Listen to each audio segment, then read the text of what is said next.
揍你们！大胆，敢在公主招贤会上如此放肆！此人为何如此憨傻？回殿下，他就是西城的一个傻子。好漂亮啊！怪不得元神喜欢。为号，想在公主招贤会上获得魁首，得先过老夫这一关。出题吧。好，那你可听好了，一小贼每刻走1里，捕快半个时辰后追赶，每刻追3里，何时能追上？此题可是老朽钻研。2刻钟追上。你莫要总打断。来了。魏汉子答对了。大人，这怎么可能？如此复杂之题，未足1日，怎能解啊？哎，就问你服不服？不服！魏浩小儿，你可敢再借老夫一题？没空！我今天是冲着公主来的，你个老头，竟耽误我办正事了，知道吗？韦憨子，你休要猖狂！就算你赢了在场所有人，也不该说出大庸朝没人算得过你此等狂语。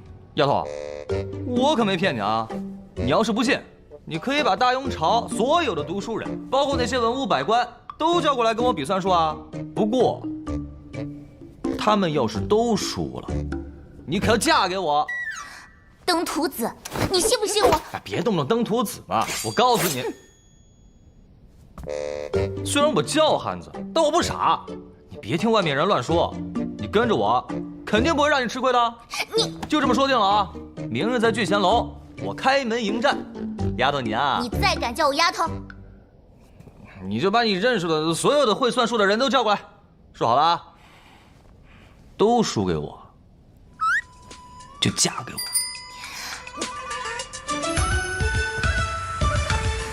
韦憨子，你给我等着！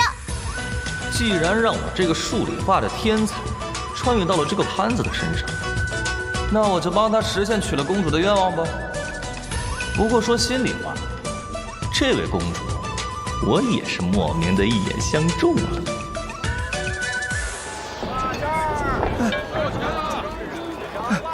公子，公子，你果真在这里啊？王管家，你也来招贤啊？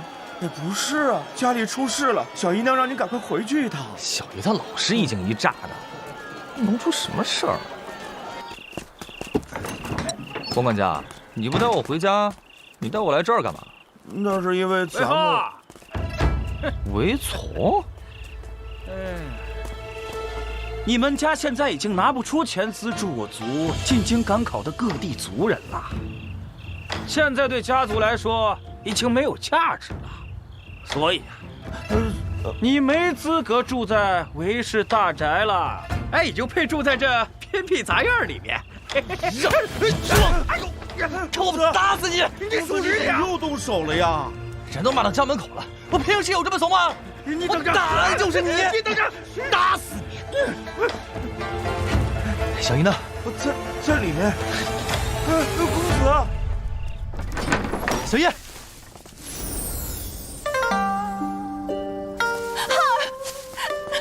你总算回来了。他们也太欺负人了。他们算哪根葱？我找他们去。你干嘛去？你要出去打架？咱家已经没钱赔了。我那600贯钱你藏到哪儿了？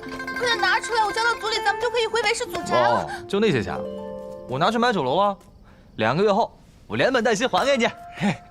你个败家子！哎呀，大家手脚都快一点啊！哎，好嘞。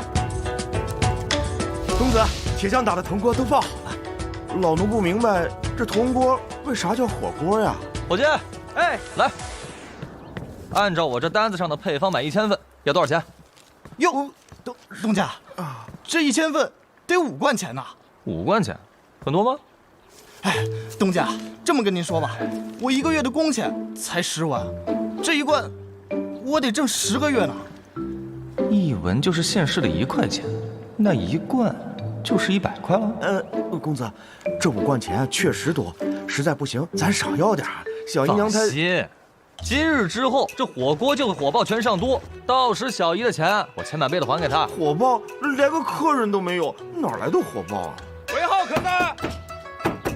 哎呦，客人是不是来了？客人！哎，都愣着干什么？接客好呀！好好。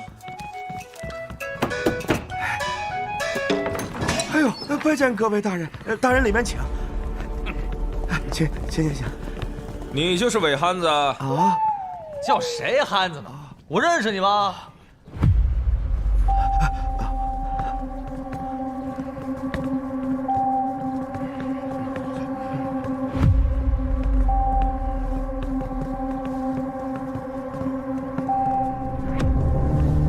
韦浩，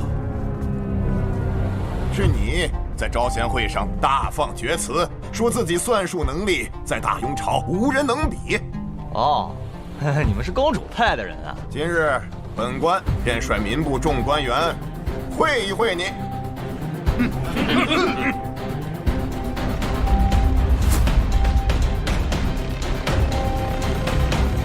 我，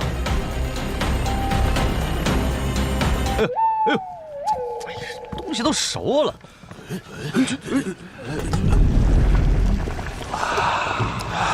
这是何物？好香啊！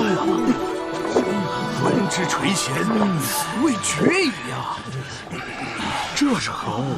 闻着就让我口水直流啊！汤滚香浓，沁人心脾。这是我聚贤楼推出的新菜品，火锅。火锅，老夫未见过此物，不过闻起来味道确实鲜美啊！确实啊，不知可否尝上一尝？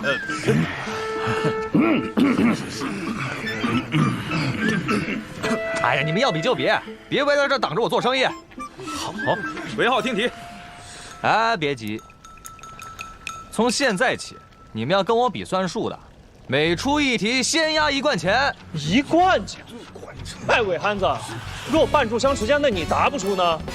那我就以1赔10，给你们10贯。哎呀，我的公子，这许多人每人分10贯，这太啊！上吧。我先来。如今有一条长1尺的绳子，若将其绕成圆形，其数长多少？你可能回答。没有尺子，可如何计算呀，公子？这不就是知道周长求直径吗？1尺除以3.141596，一派胡言。你说的那个3.141596是什么东西啊？哎，你怎么了？那是祖冲之写的，多少年前就有了啊！数长为3寸1分8厘。你怎么算得如此之快？我数名主簿，检验数日才得出3寸2分，你竟然能够精确到8厘！说了，本公子算术天下第一。下一个，我太嚣张，闷死他！我来，我就不信你能算出来。架桥所需木块为3500块。下一位，下一位，这是老夫的题。水箱长度为3尺87分。下一位，蒸肉须减3文钱财不赔本。下一位，公子，下一位，下一位，下一位。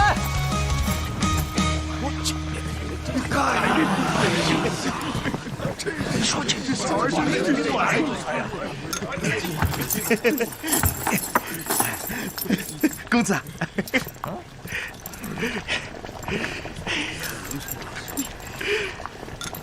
输了的大人可在本店免费食用1次火锅。啊！我可忍这个味道好久了。我输了1贯钱，走，吃回去。这个输的多者可以上楼上包厢啊。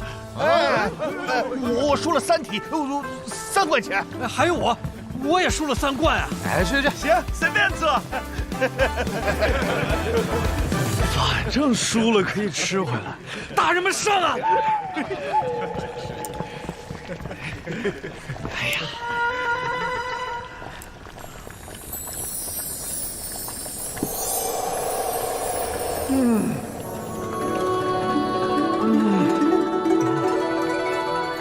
肥牛凝脂纯坚血，毛肚轻抚荡翅后。啊，如此人间美味，吃着比闻着还要香。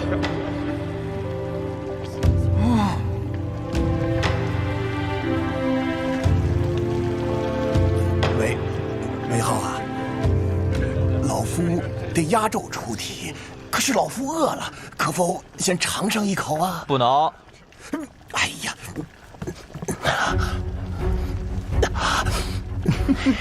真当我闲的没事找你们这些当官的来比算数啊？今日之后，聚贤楼必将名扬上都，成为最贵的酒楼。这波营销真是太成功了。真是个憨子。是真的，奴婢一开始也不相信，但是西城那边的人都这么说。这个韦浩整日在外面打架，感觉脑袋像是缺了一根弦，很冲动。怪不得会有如此轻浮的行径，原来是脑袋有毛病。他们家原本可是西城首富，父母去了巴蜀，现在由一个小姨带着。啊，那就怪不得了。家中独子5代单传，也不知道朝中那些大臣跟他打赌怎么样了。聚贤楼吗？走，看他的笑话去。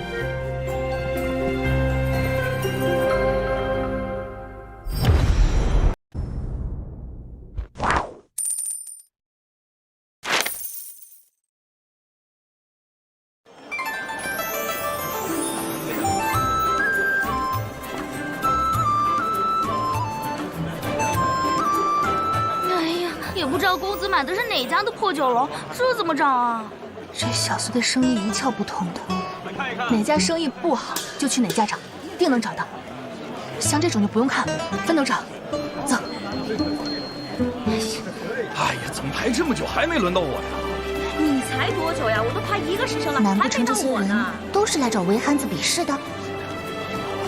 哎，诸位不要争抢，先拿号，一个一个来。哎。后面排队呢，可快！我们来找人。哎，不要挤啊，一个一个。大庸还有如此火爆的酒楼？这小子怎么研究出来的？嚯！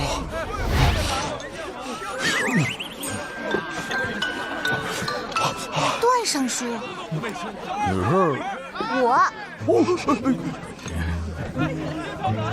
你不是来此处跟韦浩比算术的吗？怎么吃起来了？还有，这些都是怎么一回事？公主殿下，上次老夫输给韦浩之后，就越想越气，便带着同僚一同来跟他比试，结果这都已经连续输了3日了。好在他让我们输了的可以免费吃火锅，还给了什么3日的维爱坡。这可好，一吃就停不下来，天天来吃。吃别的都味同嚼蜡，我感觉我像是入了套了。你都已经输了3日了，老夫惭愧，私房钱都输没了。下一个，我再来一次，就不信赢不回来。又是你啊！这次又给我出那种小孩做的题。这可是老夫想了1夜的题。你可输给我10贯了啊！这就算出来了。你升 VIP 了，去包厢吧。包厢？哎，媳妇儿，你来了。这么容易就认出来了？大胆！再敢乱喊我就……哎呀，别生气，生气会长阅文的，不好看。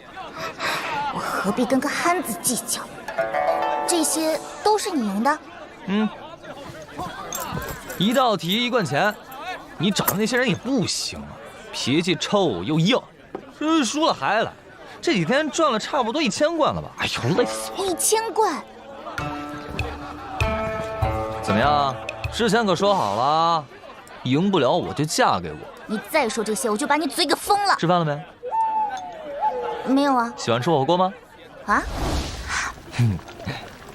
慢点吃，你好歹是个公主。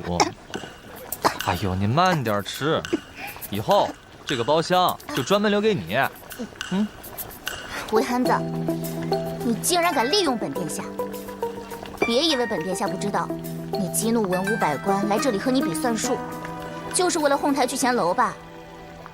既然如此，你可得给本殿下一个交代。什么交代？1000贯，买你聚贤楼一半的份额。你为什么这么想要我聚贤楼啊？我缺钱不行吗？你一个公主还能缺钱啊？哦，你是个不受宠的公主。这憨子果然好骗。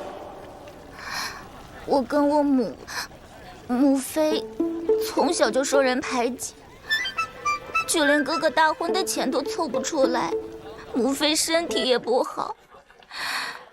这么惨的公主啊！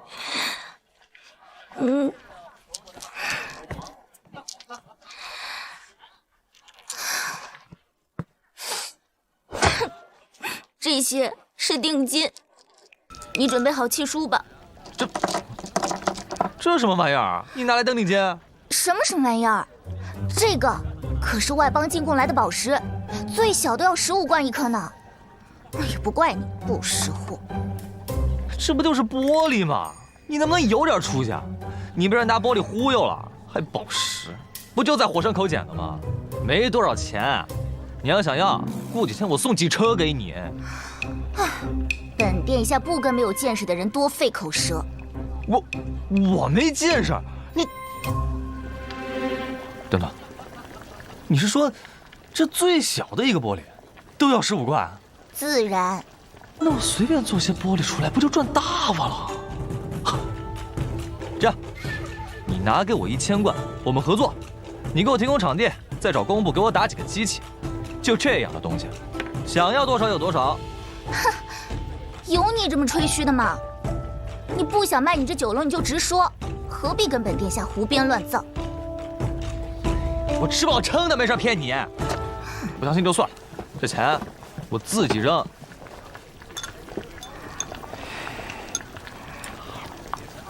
行，1000贯就1000贯，不过要说清楚了，如果你这东西挣不了钱，这聚贤楼一半的份额可得归我了。是。这酒楼的生意也太好了吧，都排了半个多时辰了。啊，小娘你看，不吃了，免单。还是那句话，只要过来吃就免单，咱们自己家的酒楼，啊！好你个臭小子！小野在外面想吃顿饭排半天是吧？小野，疼，松手，都掉了，娶不了媳妇了。不是，你自己家的酒楼你不知道，你非要排队，你还怪我，你不会直接进来吗？我哪知道这个酒楼是咱们家的？哦，你是一家之主，连这酒楼是不是咱家的你都不知道，你还有理了，还揪我耳朵。小姨娘，您来了。哎，去，把楼上的包厢给小姨腾出来。好，小姨娘这边请。孩儿真是出息了，长能耐了。请。这么火爆的酒楼，怎么可能是这个憨子弄的？母后，您说这宝石乃是浑然天成之物，韦憨子真能造出来吗？开酒楼其实也很难，不赚钱的很多，在上都开酒楼的都很难站稳脚跟，而韦浩不但开了，开的还非常成功。母后的意思是，他说的那个宝石，如果真的能制出来，那我们就试一试。今年内堂的亏空，估计要达到4万贯钱。大雍刚建立，国库空虚，你父皇那边也是困难重重。况且，如果你们的工房开不成，韦浩也要给你聚贤楼一半的份额，我们不会有什么损失的。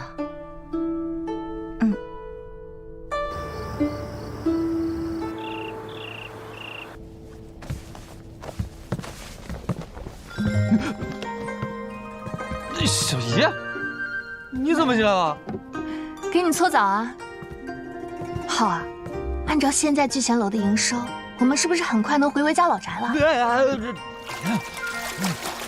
那你有没有分别的吗？打小我就帮你洗澡，趴下一些，我帮你搓澡豆。趴下。或许我们还可以买一处新宅子。养，要不我自己来。你自己又洗不干净，每次还得让我重新给你洗。我有这么傻？可怜的浩儿，都不知道自己有多寒。你站起来吧。不，下面我自己来。这孩子长大了。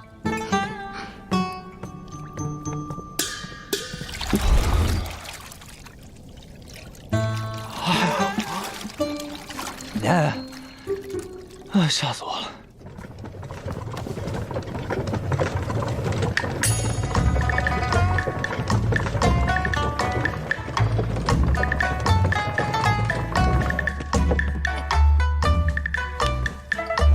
你这是按摩？躺下吧。哦，那按摩我还是很喜欢的。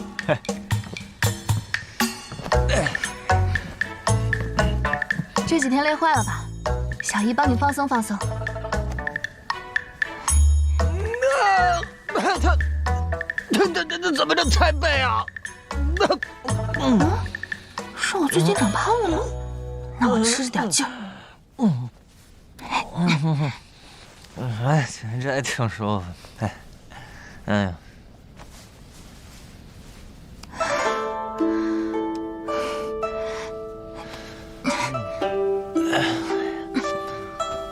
虽然不是亲小姨，但对我这个憨子可是真好啊。舒服吗？舒服。使臣此话何意？请大雍皇帝陛下能够支援我部100万担粮食。本朝没有那么多粮食，今年西北大旱。大雍粮食也短缺，没有那么多粮食能够给到你们北仓。不过，你们倒是可以找民间去买。没有什么事的话，你们就下去吧。鸿胪寺的人会安排好你们。陛下稍等。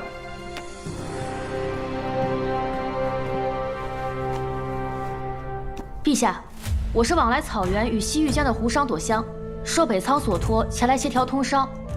我部虽然没有大雍的财力，不过我们有宝石。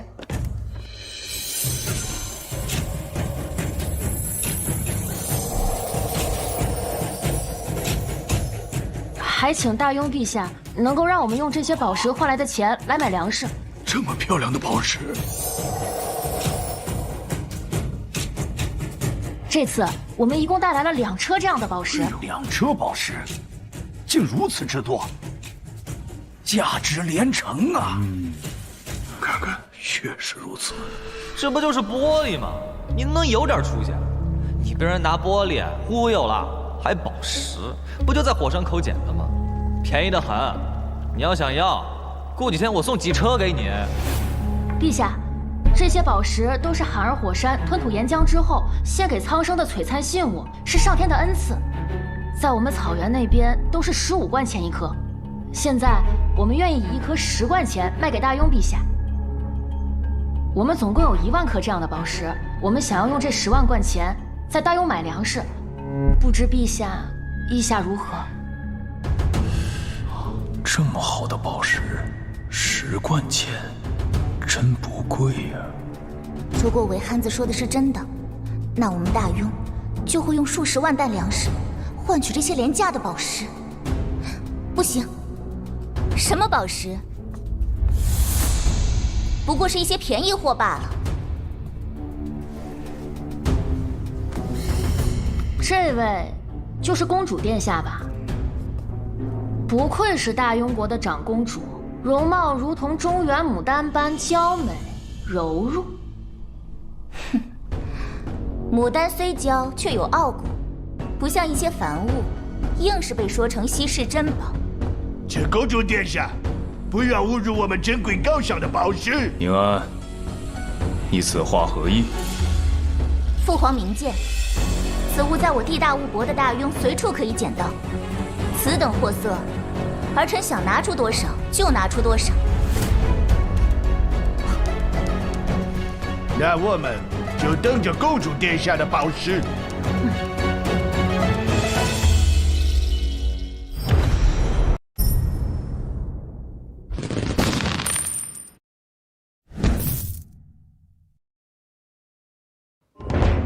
此事韦东家尽管放心，之前公主殿下已经吩咐过老夫了。只是你造如此复杂的炉子要做甚啊？莫不是聚贤楼又要推出什么新的菜品？好了，段大人，这次不是吃的，你就按照这个图纸给我照着做就是。至于成本，可否按材料成本价给我算啊？这不是聚贤楼的贵宾卡吗？有效期1年，不用排队，所有菜品一律8折，绝对成本价。丫头，老臣参见公主殿下。刚才韦浩已经和老臣说了。我有急事找你。那老臣这就下去找人打造。你说那个宝石很便宜，对吧？我把这1000贯带来了。你有多少那样的宝石？我全都要了。谁告诉你我现在就有啊？你不是说我要多少你有多少吗？那也得有机器造啊！我刚刚跟段大人聊完机器的事儿，你现在找我要，我上哪儿给你变出来？你个大骗子！北仓那边我已经跟父皇夸下海口了。你别急啊，5天，你给我5天时间，我给你1秤。丫头，既然丫头这么着急，那我就加班吧。何况在古代开个饭店，也配不上公主。我的强项可是数理化。这都是我现搭。让我看看大雍朝的玻璃制品什么水平吧。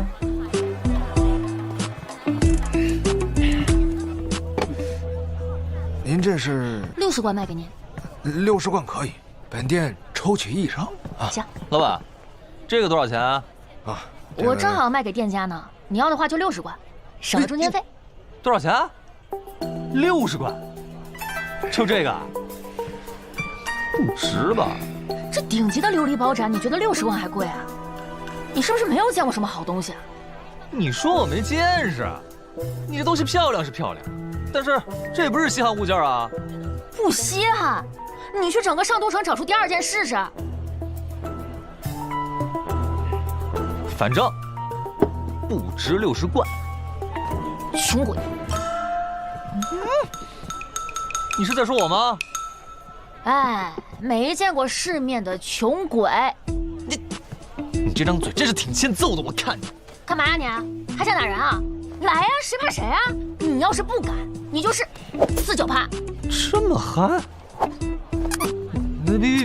比我都憨。老板，这个多少钱？啊，公子60块。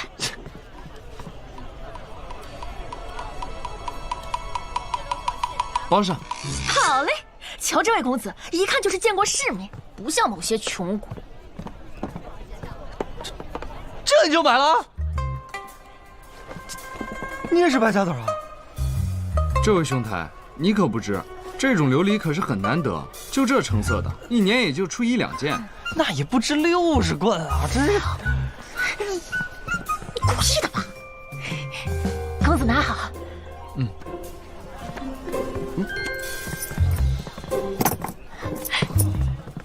谢谢公子。这玩意儿这么好卖吗？穷鬼！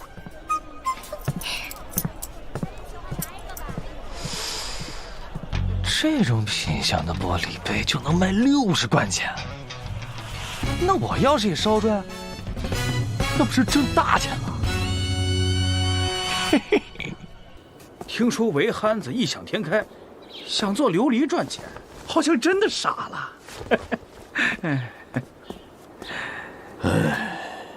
想当年，他父亲做到了西城首富的时候，也没能做成琉璃工坊。现在这个憨子，居然想要重蹈他父亲的覆辙，哎，非得要把好不容易做起来的聚贤楼给败了。哎呦，这谁不知道？这琉璃工坊开了就赔，不然大家早就做了。想要重回祖宅，我看他们是没机会了。这行，这行。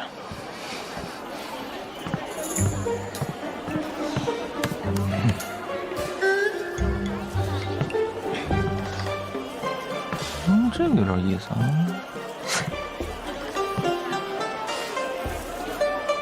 一堆烂沙子有什么好看的呀？大庸净是些蠢货。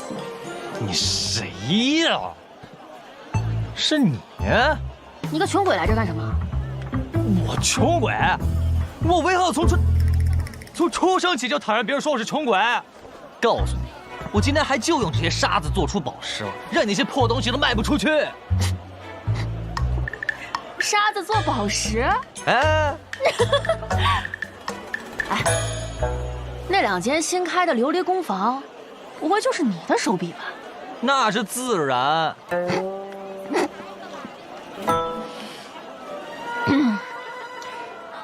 宝石乃天生地养的珍贵之物，岂是人力可以制作的？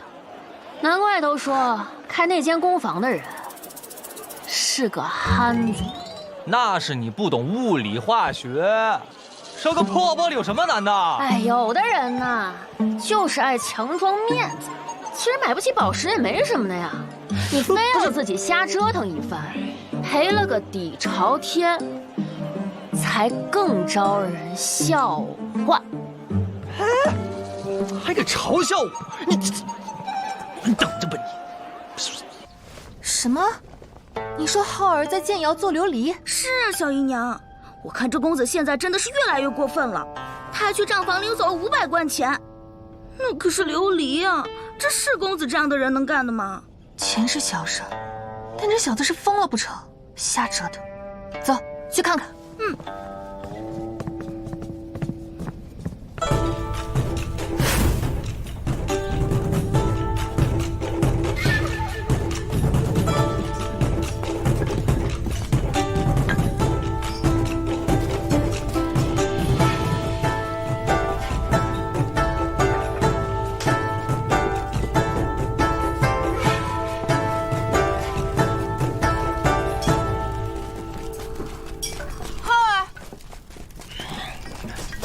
小姨，你怎么来了？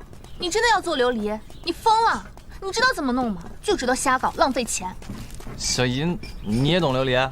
嗯，之前帮姐姐姐夫也做过，1年都出不了几件高档品。行了，你去里面忙吧，外面我帮你盯着。啊，小姨，你不是来反对我的？都已经做了，那我也就只好陪着你了。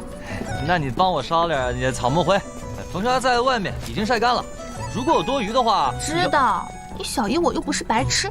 嘿嘿嘿，小姨真好。那我继续去砌窑了啊。东家，您发明的砖可真结实呀！废话，不结实怎么烧窑啊？小姨娘，你不是来骂公子的吗？啊，我不是已经骂过了吗？啊！小姨娘，你不能再这么放任公子了，你可不能再让他瞎搞了呀！可以了，已经不错了。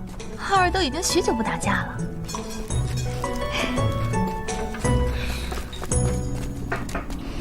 宁安呢？怎么没有见到他？刚出宫去了。这段时间，皇家的生意都交给了他去打理。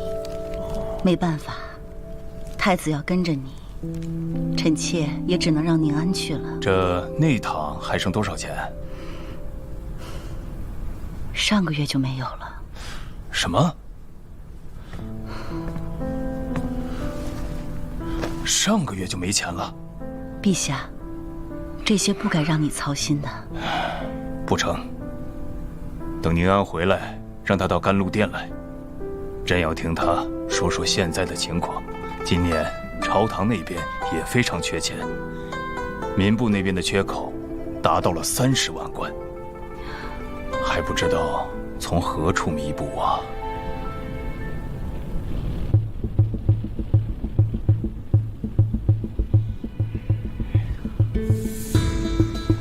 今天能不能成功，就看这一爻了。要是烧不出来，肯定要赔钱了。现在这外面的人都知道今天要开窑，都在那儿等着，其实就是想看公子的笑话。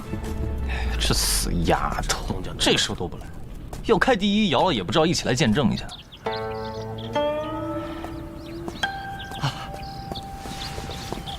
殿下，父皇那边还需要多久？陛下这会儿正在商量军机大事，要不您再等等。父皇真是的，让我回禀内堂的事，自己还忘个干净。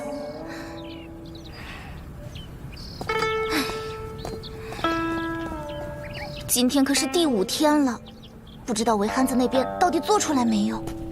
浩儿，你在等何人啊？公主，自己的宫房开窑都不来，心真够大的。这个宫房是公主殿下的。他是我合伙人，我们1人1半。那他会不会？他会什么？他什么都不会。算了。哎，差不多了，开窑吧。好嘞，东家。里面温度高，小心点啊。会小心的，东家。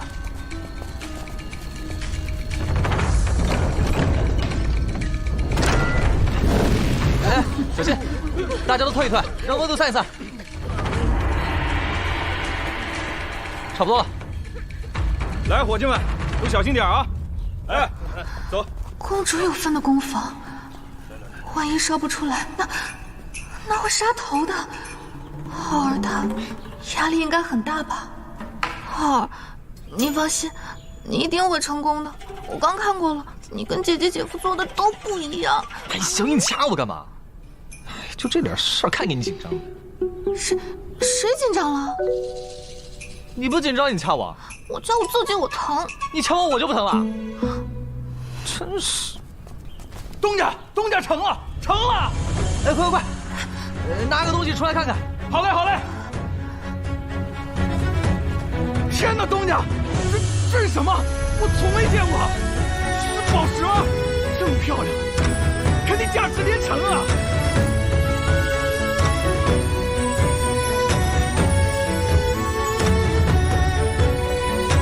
这是宝石吗？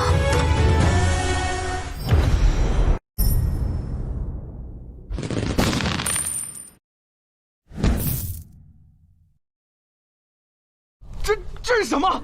我从没见过，是宝石吗？这么漂亮，肯定价值连城啊！这是宝石吗？怎么如此晶莹剔透？我们是不是算是烧制成功了？太好了，浩儿，你不用被砍头了，太好了！小英，什么砍头啊？没什么。小英，你别一惊一乍的，我再给你看个让你更高兴的。哎，伙计，把旁边那个窑也拿2件出来。好嘞，来了，东家，这是什么？花瓶吗？比陶瓷做的还好看。光滑流转，星河璀璨，怎么如此好看？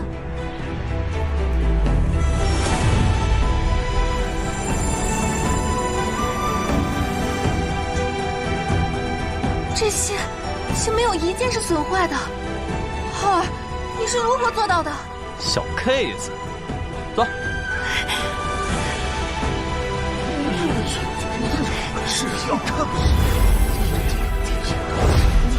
东家，这杯子怎么比刚才的花瓶还亮？你看这纹路，就像画上去的一样。我的娘啊！这光这么一照，这杯子里跟装满水一样。之前所见的死杯子跟这个相比啊，简直就是虎哥的。就是嘛。你看这个，这杯子，就像是把光裹在里面一样，远看像雾，近看感觉有宝石镶嵌在其中，果真是精妙绝伦。好了，待会儿把窑里剩下的都装车送到聚贤楼去，这些就留给小姨慢慢看吧。啊，放心吧，东家，当心点儿，拿稻草都给我隔开啊！好嘞，东家。这聚贤楼的火锅绝了，辣的够劲，鲜的入味。这个东家对饮食竟然有这般巧思，难怪生意如此火爆。这可比我们在草原到处贩卖赚钱快得多。来，把那几盒琉璃珠子给我摆到最显眼的位置，再扯上一块布，显亮。好嘞。穷鬼，你认识聚贤楼的东家？啊？他？是啊，打听来的消息说，韦浩此人虽有些吃的天赋，但却是大雍朝无人不知的汉子。有我哈吗？那倒是没有。来这儿吃饭的都是达官显贵，他们缺的不是钱，是稀罕物件。大家快来看看，看这金好漂亮啊！哎呦，生辉啊！掌柜的，你这弄的是什么稀罕宝贝啊？他怎么会有我们北仓的宝石？还这么多？是啊，今天还就用这些沙子做出宝石，让你那些破东西都卖不出去。他真的做出来了，看看，红的像珊瑚，绿的像翡翠，阳光一照还透着光。哇，公子心眼夺目啊！莫不是北仓来的宝石？你看这颗淡紫色的。比我家夫人的珍珠还润呢！哇，韦东家，你这宝石怎么办啊？大家先别急，这宝石不仅独特漂亮，而且上都城没有第二家卖这个。最关键的是，它物美价廉，一颗只要1贯钱。1贯钱？1贯钱，懂什么？这么精美的物件，只要1贯钱。韦东家，你不会算错钱了吧？您算错，就这个价。1贯钱？怎么是你啊？这样的宝石在我们草原都卖15贯，凭什么你卖1贯钱？我想卖多少钱就卖多少钱，关你什么事儿？就是不买靠边，不买靠边去！你们看，这才是真正的宝石，他那都是便宜货，假的。我觉得还是韦掌柜的好。是啊，你看韦掌柜的纯净至极，而这位姑娘的细细看来，明显有些杂质。是啊，就是啊，老百姓也不是属相的。这看着确实不太聪明。还是韦东家的宝石更好一些。你这是啊，确实好，还是韦东家的好。但正因为如此，你更不能这样卖。我这种宝石都值15贯。你怎么能只卖1贯钱呢？确实，我这个宝石一看最少值20贯钱吧。是啊，但是我就卖1贯钱，怎么样？韦东家，哎，我先来的，我要剥他这两我也要，这个是吧？1贯钱都1贯钱。我也要。我出200贯钱，全包。我不卖。绿色的给我，乞丐我都包完了，给我乞丐。哎，行，大家不要急，不要急啊！知道吗？阿祖，人太多了，得排队。这么多人，要耽误早朝了。哎，小兄弟，我想买你手中那几颗宝石。想买去排队去。我出2贯1颗。家夫人一听说，这不就让我2贯？没想到一会儿的功夫才排起队了。2贯自然是可以。哎，阿祖，你们买了？你先排队买着，阿祖有急事，我先进宫了。这，王公公，你去催催我父皇，我还有重要的事情要出去呢。殿下，刚刚小的进去要说，被陛下瞪了一眼。哎，房大人，我找陛下有急事。哎，房大人，房大人，陛下，陛下，房仆爷。可是有什么要紧的事情？陛下，您看看，臣刚刚获得了一些好东西，特意过来呈现给陛下。看看是不是品质上佳？这宝石啊，此等宝石啊，真是好东西呀，品质上佳呀。这不是北仓的宝石吗？爱卿，从何处得来呀？回陛下。在东城的一家店铺里，1贯钱1个啊！那北仓各部落以此物珍贵奉为珍宝，可臣得到的消息，在那个店铺里，这种品质的宝石数不胜数啊！这比北仓上贡的那些可精致太多了。说啥？听说这聚贤楼有稀罕宝石卖。这！给我包起来！是你在卖宝石？是你？哎，都让一让啊！让啊！哎，东家，宝贝放哪儿啊？啊，不，放满。哎，好嘞。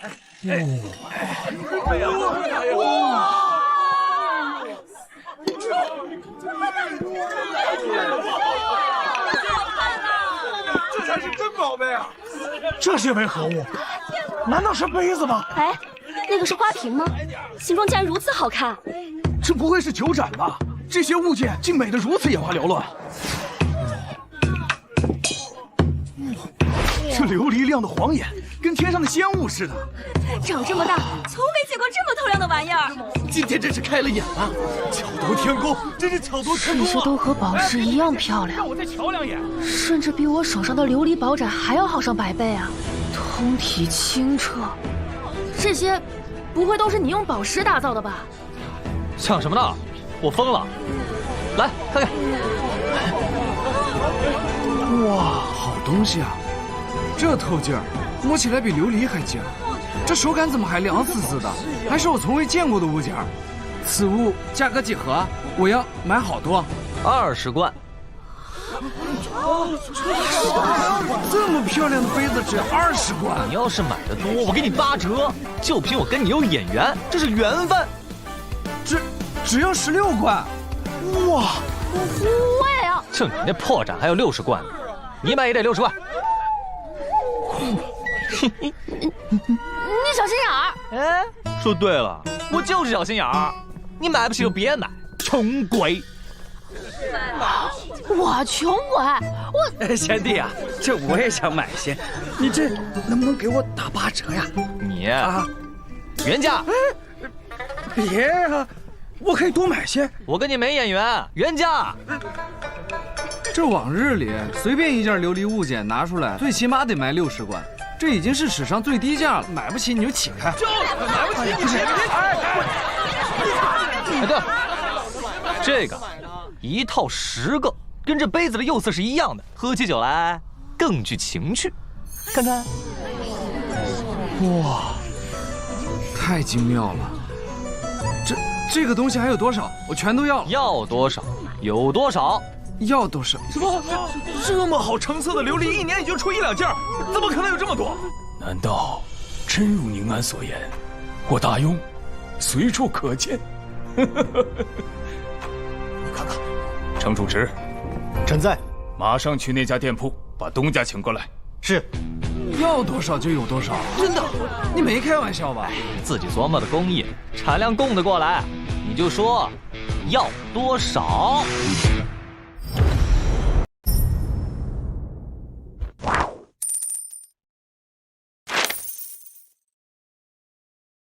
陛下，臣建议立刻查封这家店铺，查封这些宝石，待调查清楚后再说。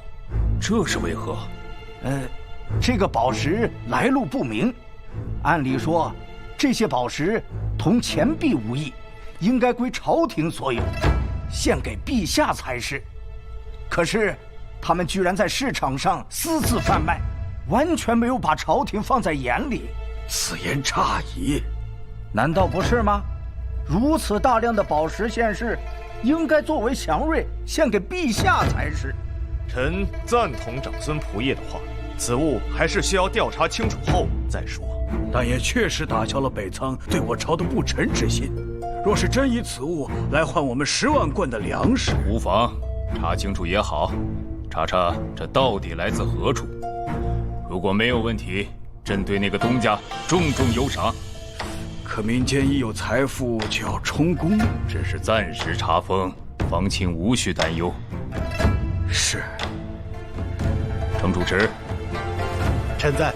就着你去办吧。是，陛下。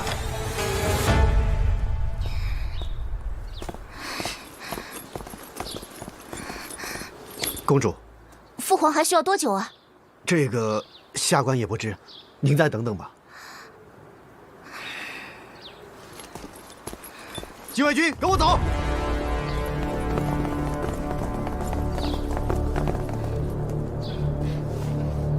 殿下，皇后娘娘请您去一趟凤鸾殿。可有说是何事？是太子殿下花钱花多了，皇后娘娘震怒。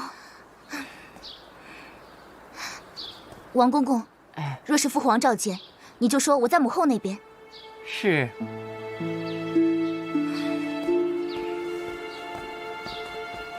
你简直是胡闹！作为太子，你不知道内堂现在缺钱吗？要不是太傅过来告诉我，我还不知道你买什么琉璃竟花了5000贯钱。若是让你父皇知道了，他该怎么看你？母后，儿臣是一不小心买多了些，可是这些琉璃是真的漂亮，儿臣是真心喜欢的不行。不信您看，您看这花瓶，漂亮不？这，还有这些。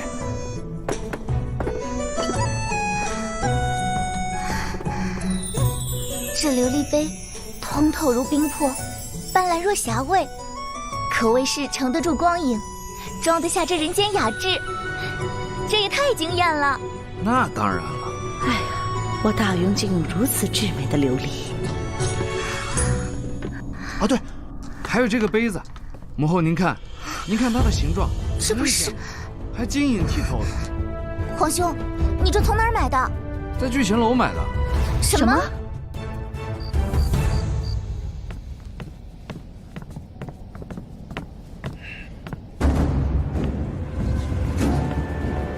你干什么？你要抢劫啊？你到底是商人还是绿林好汉啊？买卖不成仁义在啊！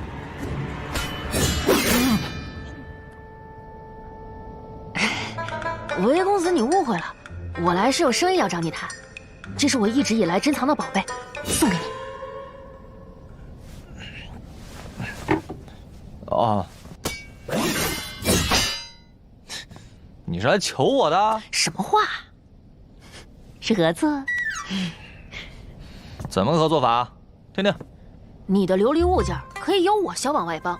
这些天你所有的琉璃，我可以出3000贯定金，保证在3个月之内销往10座部族王城，再让给你30%利润。3000贯也找我谈？我本来就没带多少钱，剩下5000贯钱我还要买粮食呢。买粮食？卖粮食哪有卖琉璃挣钱啊？那不一样，现在草原缺粮，这是救命的钱。8000贯，跟你谈。我这定金都快占到总数的20%了，哪有做生意要那么多定金呢？琉璃物件在上都都是抢着要的，根本不愁卖，8000贯都拿不起。怎么到底谁是穷鬼？我躲乡常年走戈壁穿部族，西至回鹘，北到吐浑，有哪个部族的贵人不是我的常客？我穷。8000贯。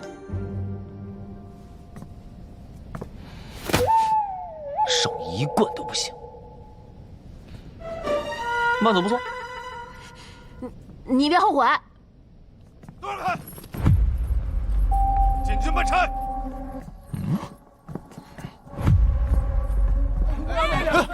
这是怎么一回事？出什么事了？怎么来了这么多军爷啊？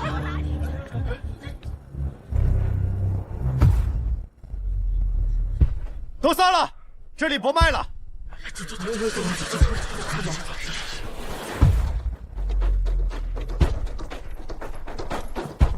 你们东家人呢？这儿呢。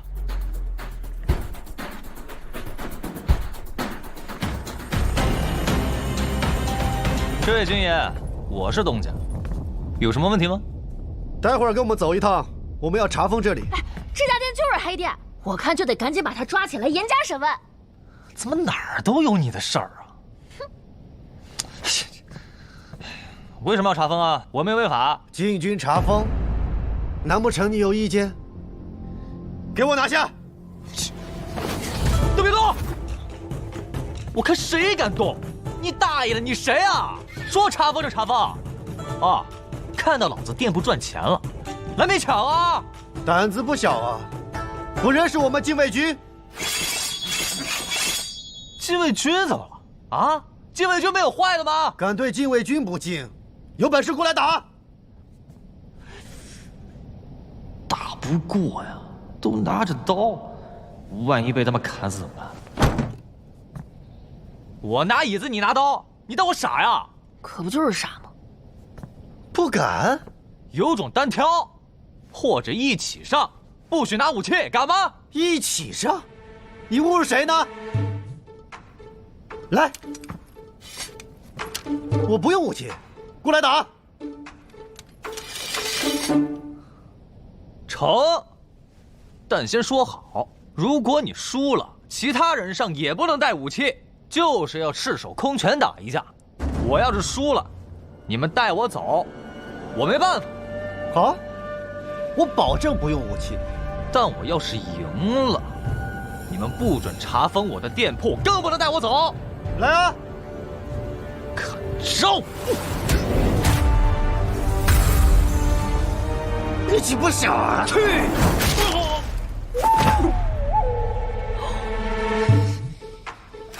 大胆！停！说好的啊，不用武器。你们领头的说的。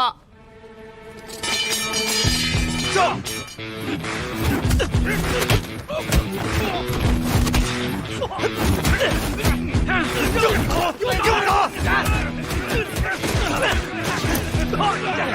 摁住他！看到我老大，弄死你！这不行，我让你亲我，让你亲我！你打小爷！干什么你？松开！先把人拉开！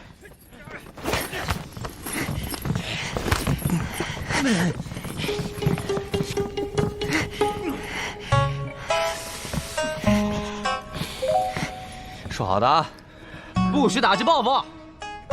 你小子最好给我老实点，不然小心我揍你！我力气这么大，不当兵可惜了。我是独子，还未加官，当不了兵。你就是命好，要是生在乱世，可由不得你。宣不到竟然与北仓有所勾结啊！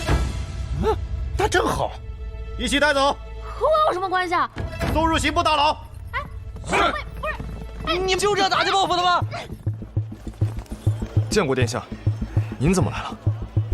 这店铺怎么回事？殿下，您也要买琉璃吗？这里被封了，是陛下亲自下的命令。被封？那韦浩呢？韦浩是谁呀？就是这家店的东家呀。您是说他呀？他把我们10几个人都打伤了，现在要送到刑部大牢了。什么？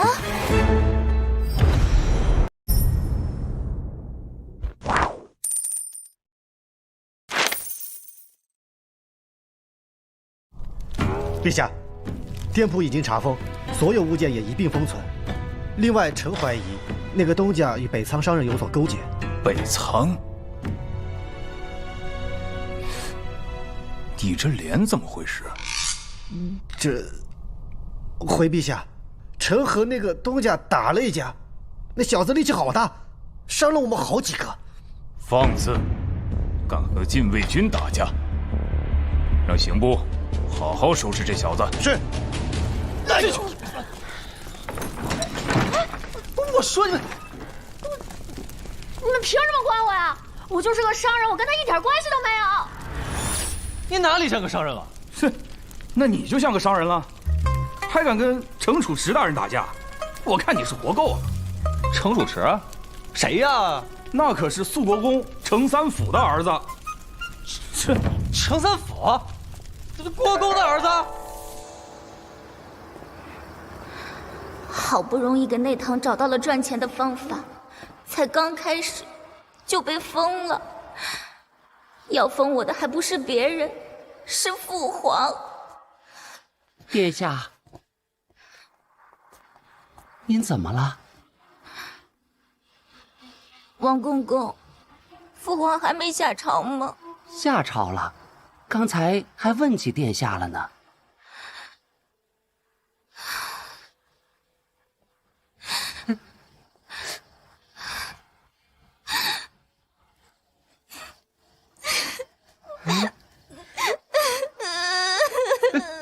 殿下，您这是怎么了？哎呦，哎呦呦呦哎呦！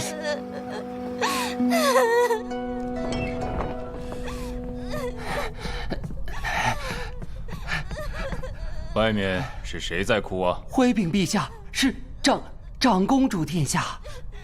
谁敢欺负朕的闺女？闺女啊，闺女啊，哎，跟父皇说说，谁欺负你了？你。谁？你。啊？你给父皇搞糊涂了。闺女啊，那北仓的宝石，正如你所言，我大庸随处可见，你是如何知晓啊？你还好意思提？你为什么把我店铺封了？那挣好多钱的店铺。啊，这父皇不会封店铺啊！再说了，封店铺的事情也不需要父皇去啊。就是你封的，禁卫军还在那儿呢。不可能！来人啊，去查。陛下，陛下，何事？今日禁卫军确实奉命去查封了店铺。啊！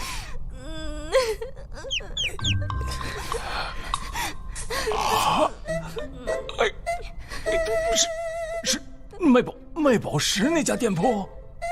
哎呀，闺女啊，别哭了，别哭了啊，我的闺女。闺女，你好好跟父皇说说，为什么那家店铺会是你的呢？我出了钱就是我的，你为何要把店铺封了，还把韦浩抓进了牢里？韦浩又是谁呀？听着耳熟呢。儿臣本来想跟你汇报，连开业礼都没去，没想到才开了半天就被你给封了。闺女啊，都是父皇的错，跟父皇好好讲讲，到底怎么回事。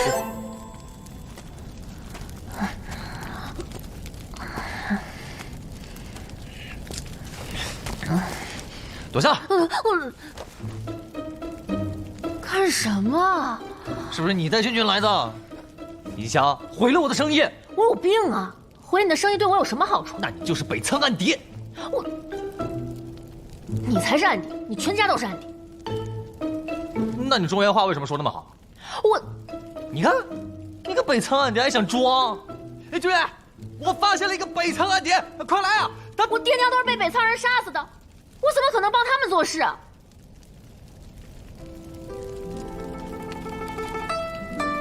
我虽然家在北仓，可我的父母就是因为被叛军盯上了家产，所以才会被他们。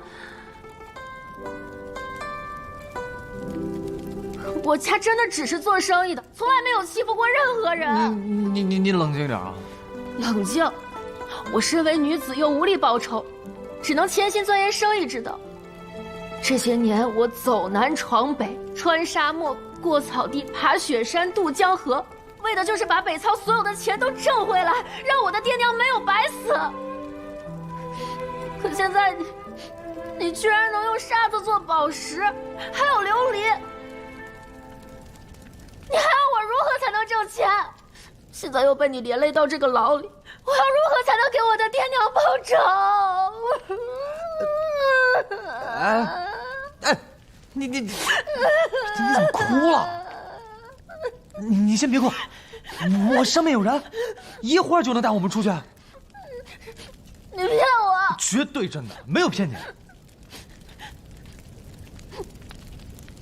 真的？哎呀，比宝石都真。哎呀，不是你，反正你就相信我，你休息一会儿，过不了多久我就带你出去了。哦。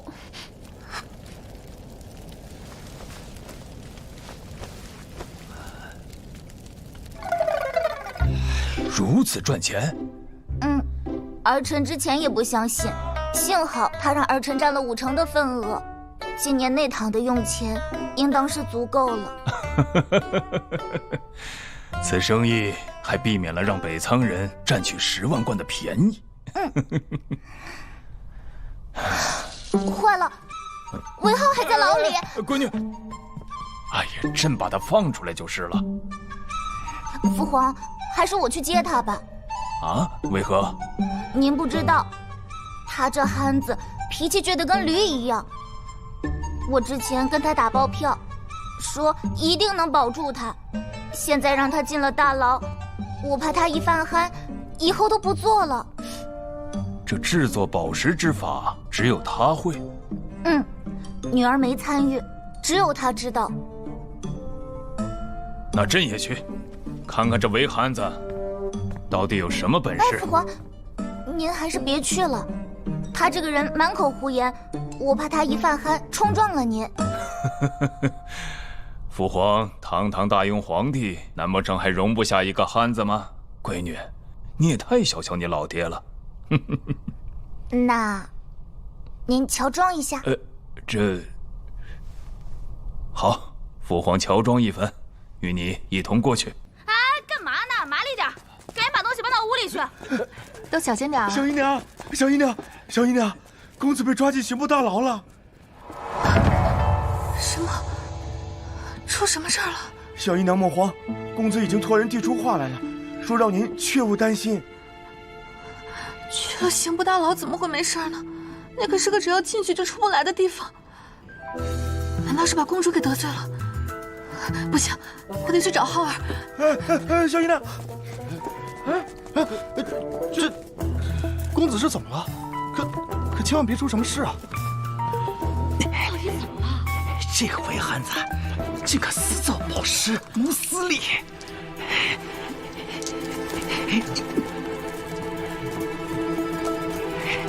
你死定了！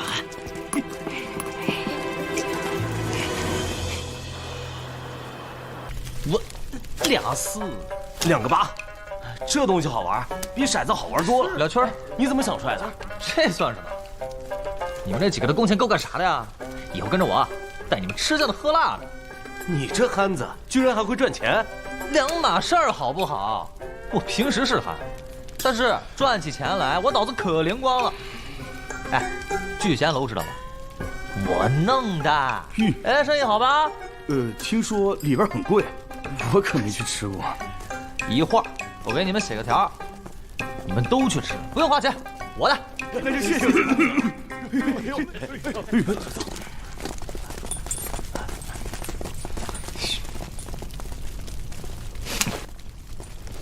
死丫头，你还知道来啊？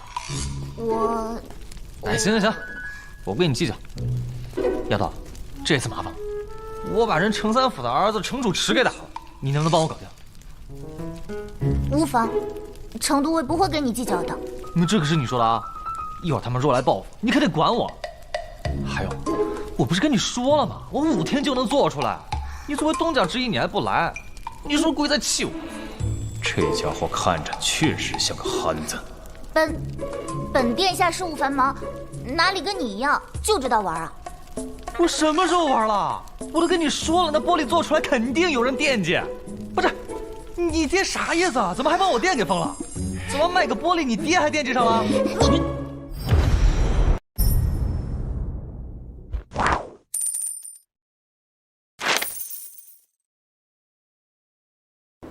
你爹啥意思啊？怎么还把我店给封了？怎么卖个玻璃，你爹还惦记上了？你瞎说什么？我爹怎么可能会惦记这个？你谁啊？这是我府上的詹事。哦，公主府的詹事，难怪气宇不凡。哎，我到时候去府上提亲，你是不是能帮我搞定皇上啊？登徒子，你瞎说什么？我瞎说什么？男大当婚，女大当嫁，谁家的闺女不嫁人啊？这汉子居然还敢打朕闺女的主意！只要你嫁给我，我琉璃工坊的股份全是你的。你就看看，整个大雍有谁比我更大气？这么多，都送给我？这才多少？没多少。你知道吗？今天本来我们都要发财了，好多商人来找我订货。那个北仓人就订了小1万贯钱，刚准备谈成，店给封了。你这东西这么好，为什么要卖给北仓啊？哥们儿，你懂什么？哎呀，这可是关系到朝堂的大事情。哎呀，跟你说了一步。哥们儿，真不懂朝堂大事，你别往自己脸上贴金。你那个琉璃真的很好卖。我们大庸的人都抢着找你求购，你却要卖给北仓，你就不怕别人弹劾你有通敌之嫌？通敌之嫌？哼，还弹劾我？谁敢弹劾我啊？我就去陛下那边我告御状去，我非得灭了他9族不可。通敌，傻不傻？那你跟我说说，万一以后有什么误会，我可以帮你解释的。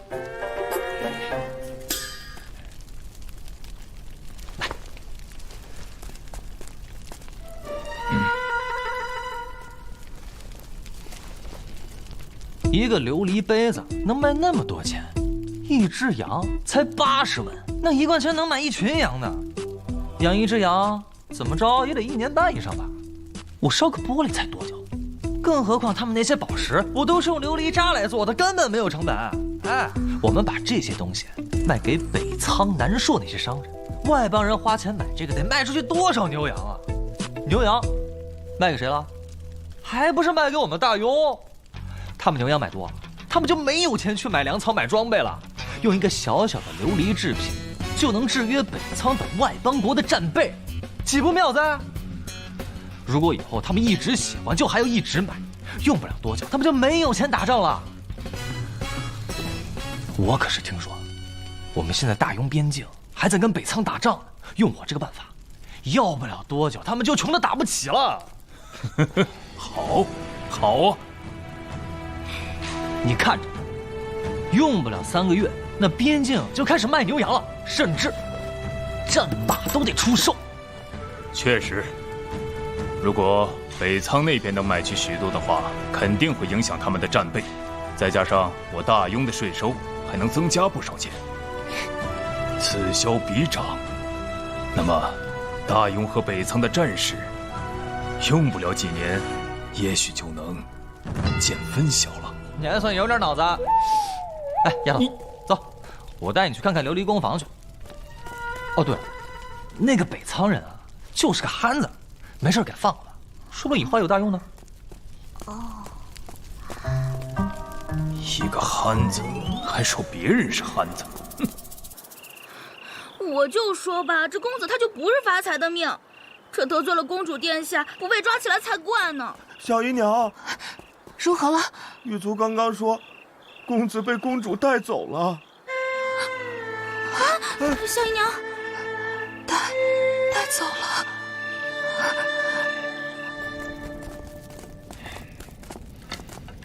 哎，东家，您回来了，刚才小姨娘都快急坏了。哎呦，不是跟她说了不要担心吗？你赶紧去给小姨报个信啊！好嘞。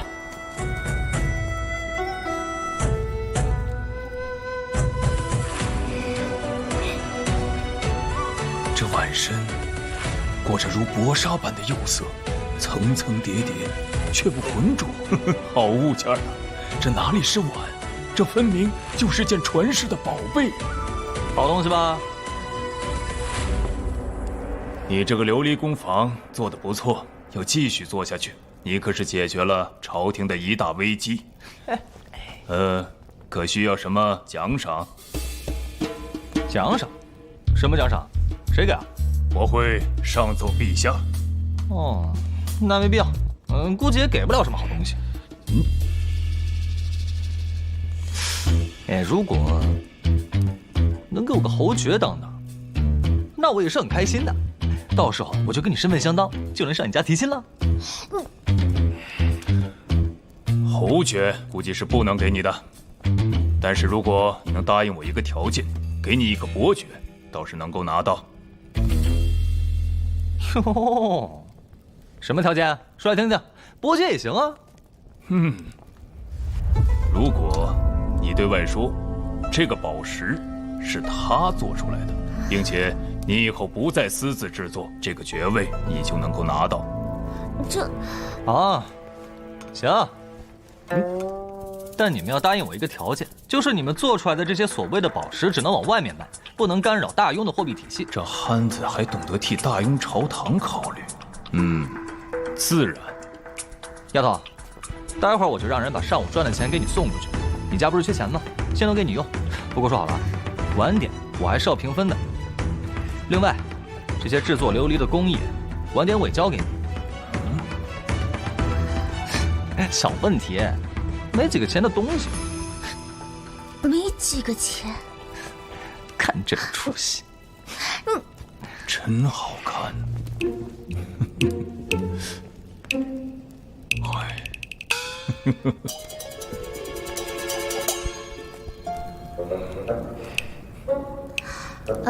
詹氏拿的这些东西，我都要了，你给个最低价吧。你不是说缺钱吗？这都是卖给有钱人的。他买了有用。行，看着给吧，但不允许往外面卖啊。看着给。看着给呗，都自己家东西，5贯钱。什么？5贯钱？啊？这……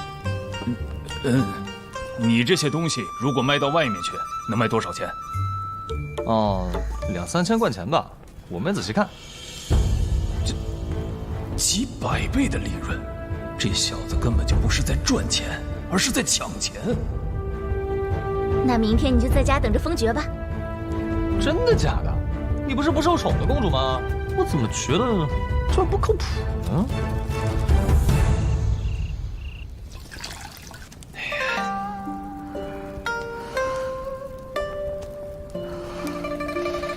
小姨，我不是派人给你送过信了吗？怎么还急火攻心了？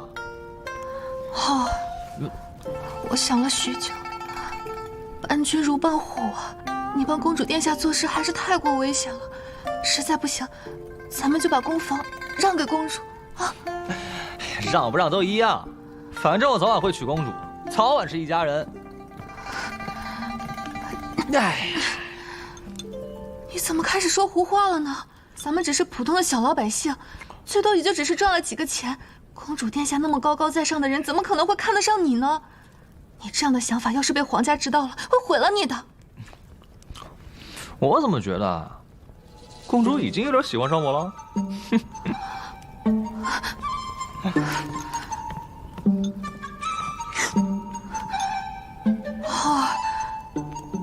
你到底怎么回事啊？你是不是把脑子烧坏了？哎，小姨，我想做的事情就没有我办不到的。哦，对了，明天早上你就先别去酒楼了，也别出去，可能有事情。万一那丫头不靠谱，到时候没有来封伯爵的，那小姨不得白高兴一场啊？你是不是又出去惹事了？去不能是好事吗？你是不是又出去打架了？这些天，小姨过得最开心，家里不用赔钱，还每天都有钱进来。你可不许再出去惹事了，听到没有？说了，是好事。你能有什么好事？我说了，你又不信，那你要我怎么办？那你先说嘛，看看你说出来，我能不能承受得住？反正我也还不确定啊，我可能要被封爵了，伯爵。什么？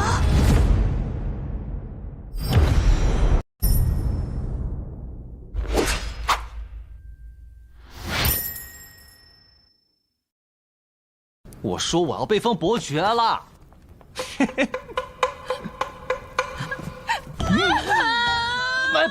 小姨，你干嘛？你是从牢里出来就不对劲啊！小姨，我没有不对劲。小叶，你想啊，公主她为什么要放我出来？哎，原来公主殿下是看你病了才把你放出来的，王管家，快求大夫！是。你之前虽然打架，虽然害傻，但是你不疯了。但是如今人疯了，咱们家还有什么希望啊？我有那么多钱，还有什么用啊？小姨，你消停点儿，我真没事儿。你要怎么样才能相信嘛？行了，我说实话吧，我打架了，人家明天一早就来。知道？我把人家官员儿子给打伤了，人家认识我，所以明天一早就到，这样行了吧？你个臭小子，你现在还敢撒谎骗我了是吧？哎，不打死你！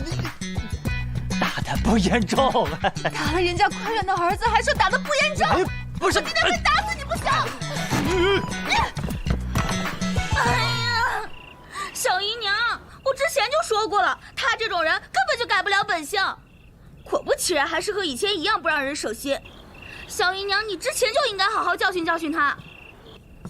打了一个官员的儿子，明日人家家里来人找，看到这小子身上一点伤也没有，肯定更加恼火了。但是如果这小子也受伤了，说不定还能大事化小。今日禁卫军送来了8000贯钱，母后一开始都吓了一跳。这是韦憨子的琉璃工房今日一日挣的钱。一日挣的？陛下，这是好事啊！没想到这韦憨子还真有此等本事，陛下应该重重赏赐韦浩才是。朕准备封赏他个伯爵，你看可好？一个伯爵是不是轻了一些？他可不单单是制作出了漂亮的琉璃宝石，关键是还帮了我们皇家一个大忙。本来朕赏他个侯爵是可以的，关键是他那张嘴，他说话能活活把人给气死。给他个伯爵，那都是朕忍住了，要不然朕都不想给他。这是何意啊？他这人说话都不过脑子，还管不住自己的手，今日还跟程都尉打了一架啊！这么憨呐？就是，宁安，以后你少去见他。这小子一肚子坏水，还敢打你的主意。什么？还打你的主意？这是怎么回事？母后，那都是韦憨子他瞎说的。我看不是，我看这小子是要下血本了。哎呀，父皇，儿臣饿了，您赶紧跟母后去用膳吧。好好好，去吧去吧，快去快去。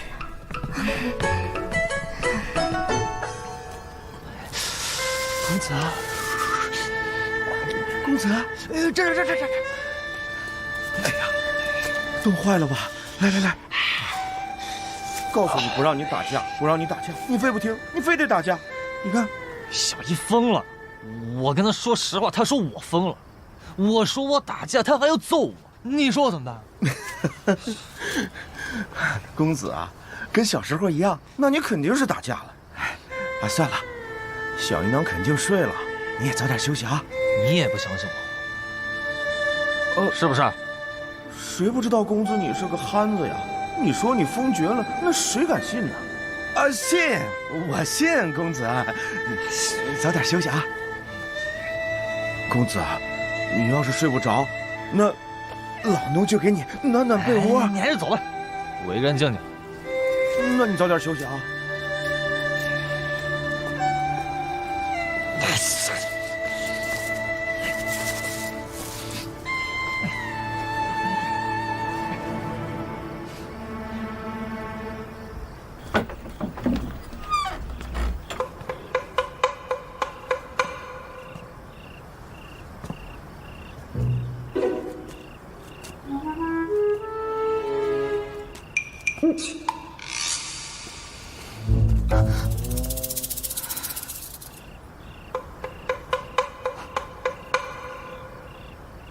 浩儿，长得还有点小帅气。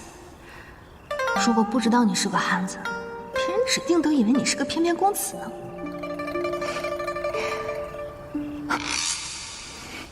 我就这么一个亲人，真要是被当官的给抓了去，我怎么办？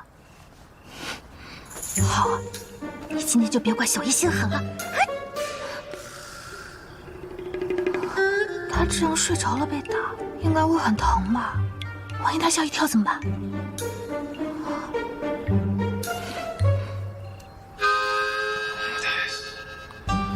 你别闹，这小孩凑合着，谁敢打小爷我睡觉？你是谁，小爷？你是谁，小爷？小爷，打了人家官员的儿子，还自称小爷，还敢叫你爹娘？那就替你爹娘教训你！打不打？小爷你别把我打！打不打了？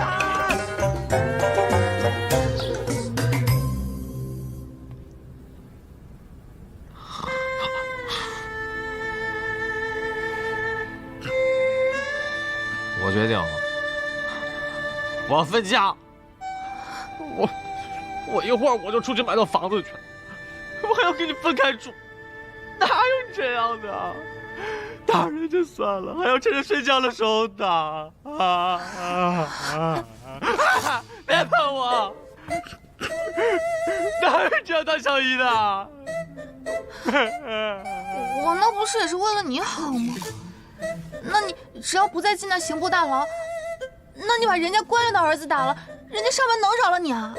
可是他们要是来了，看到你这样，说不定还能可怜可怜你呢。咱们赔他点钱就是了，对吧？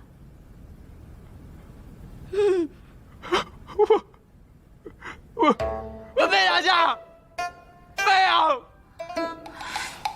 来了，小姨娘，来人了。看这阵仗可不小，像是宫里来的。宫里来的。哎，快走！啊，慢点，小姨娘。王管家，你快帮我！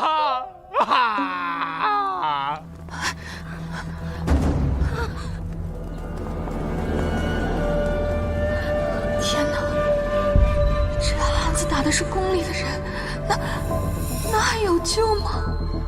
韦浩府上，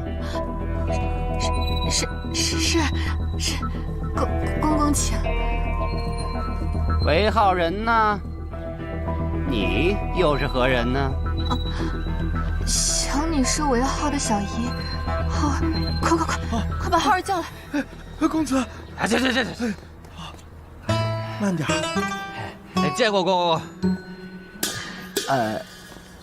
你这是？这是摔的。不是摔的。啊？是我打的。啊？公公，这件事情是浩儿的错。浩儿他脑子这儿有问题。你看我都把他打成这样了，他以后肯定长记性了。您这大人不计小人过，放过他吧。这到底是在说什么呀？韦浩也没有得罪洒家呀。公公，咱们还是办正事儿吧。哦，那就把香案摆起来，先把陛下交代的事情办好再说。哎，什么？摆香案？陛下？汉子是把王子给打了？你们几个，去把香案摆上。快，赶紧弄！这个院子不能住了。这个家算是完了，这是要家破人亡啊！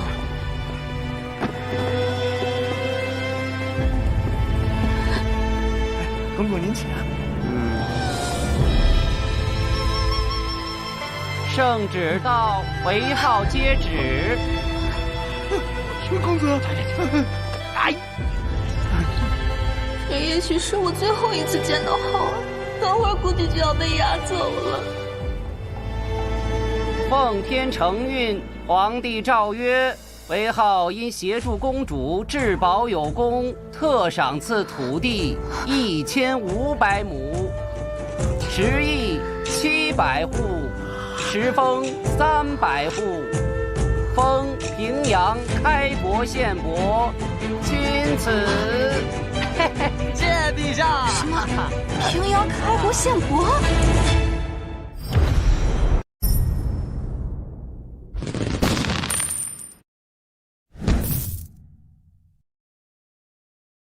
以后好好为朝廷效力啊！哎，不敢辜负陛下圣恩。起来吧。慢点！哎呦，哎呀，公公，快里边请，吃个茶，喝点点心。哎，不必麻烦了，伯爵爷。陛下说了，念及你对大雍做出的贡献，特许你不必进宫谢恩了。宣完旨，别让他进宫来。这汉子的嘴太气人，朕不想见到他。是。啊！伯爵不用面圣，我还想把我直言的方子献给陛下，留个好女婿的印象呢。哎，公公，哎，商量一下啊！哎，怎么了？浩儿，是小姨的错，我下手太重了。我要分家。浩儿乖，不分家，你进屋躺会儿去，小姨一会亲手给你敷药。去。公子。伯爵爷好。好，都好啊，赏，都赏。谢谢伯爵爷。对，今日府上大赏。之前浩儿都快成了西城的笑话了，但是今天封爵了，以后没人敢欺负咱们家了。陛下，臣得到消息，之前查封的那家店铺是在私造宝石。按理说，这宝石等同于货币，不但能在我大雍流通使用，甚至在北仓、西域等外邦皆能流通使用。若是将这造宝石的工艺收归民部，那民部的缺口便可迎刃而解。这个工艺恐怕是不能给到民部的。为什么？这个宝石是皇家弄出来的。啊？确切的说，是宁安弄出来的。啊？这个宝石是宁安公主弄出来的？难怪那日宁安公主在殿上敢当面威慑北仓，原来公主早有把握啊，这就说得通了。哎呀，这宁安公主为我大雍可是立下大功一件呐，是否昭告天下，扬皇室威名？此事不宜声张，这宝石之事对外邦还大有用处，众爱卿必须守口。臣谨遵旨意。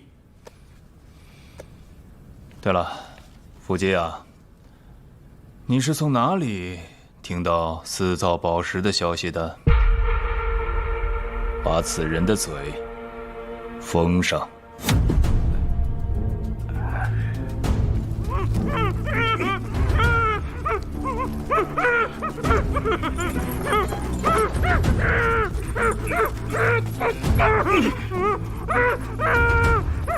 老实点，进了这里就别想出去了。陛下有旨，不能让此人与任何人说话。是。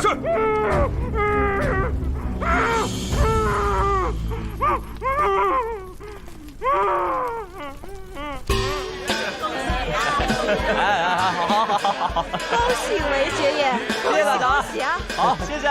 谢谢各位街坊们，我们西城的百姓啊，都是受过你不接恩惠的。韦大善人要是回来了，一定开心坏了。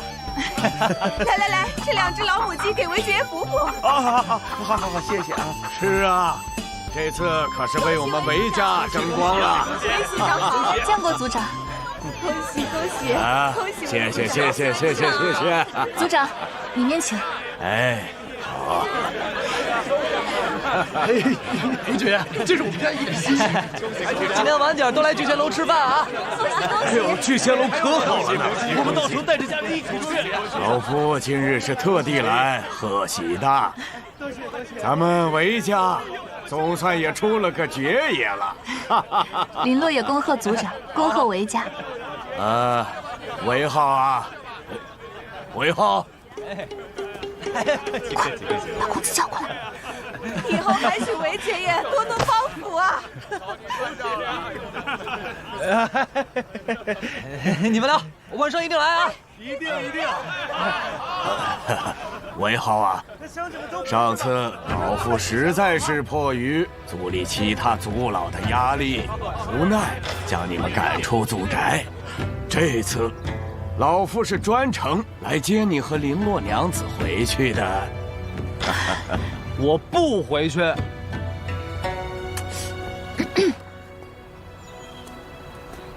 哎，我知道你有气。可是啊，有个事实你也得清楚，家族这些年对你家的照顾是不可无视的。当年要不是家族的庇护啊，你父亲也不可能成为西城首富，你的酒楼也早被其他势力给抢走了。现在啊，你是伯爵的身份，得回去族里为族人做事。你还好意思说？你们除了让我爹给族里交钱资助其他人，你们为我爹做过什么？你管这叫庇护？这叫剥削！我跟小姨没有利用价值了，把我们赶出来，现在我封爵了，又让我回去，我们家看着是把我欺负吗？怎么会是欺负呢？哎，浩儿，族长的意思是让我们搬回韦家祖宅去住。我不回去。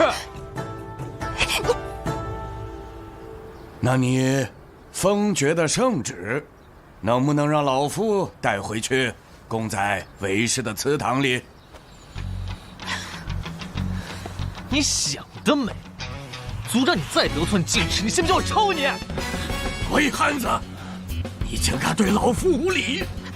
你别！老夫可是族长！族长！哎呦，你算什么族长？你打的就是族长！这个汉子，老夫饶不了你！公子，你把族长给得罪了，我们就真的回不去了。破宅子不回去也罢，我们现在又有钱又有地的，我自己造一个现代化的宅子。现代化？啊！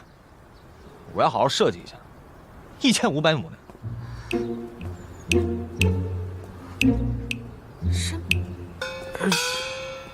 嘿，我刚把你从牢里救出来，一句谢谢都不说，上来就是要东西，你有良心吗？是你惹的禁军，和我本来就没关系。再说了，今天不是你让我过来的吗？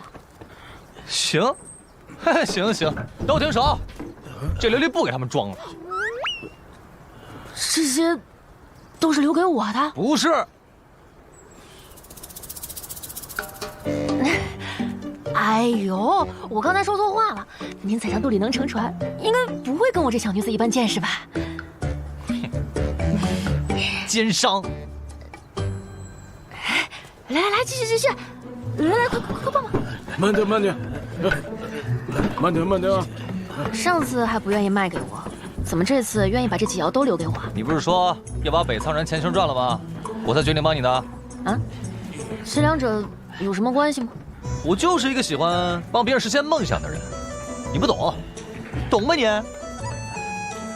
这好不容易解封了，这货怎么都被这些北苍无商给装走了？多谢韦公子。不叫我憨子了？来，小心点，下面垫一些稻草和软被，还有这。族长，近日那韦憨子的琉璃工坊甚是赚钱，为何没有听说他按规矩将那营收的一半分给族内啊？莫说分成了，就连我去他家祝贺封爵之喜都被他给赶出来了，简直目无尊长，不成体统，一个十足的汉子。唉，现在多了半个伯爵，韦家的官员又损失了一个户部给事郎。族长，可打听到韦从到底得罪了什么人呢？朝堂风云诡谲啊，谁知道他干了什么蠢事，得罪了大人物？族长，外面来了几大家族在上都的负责人，他们有事找你。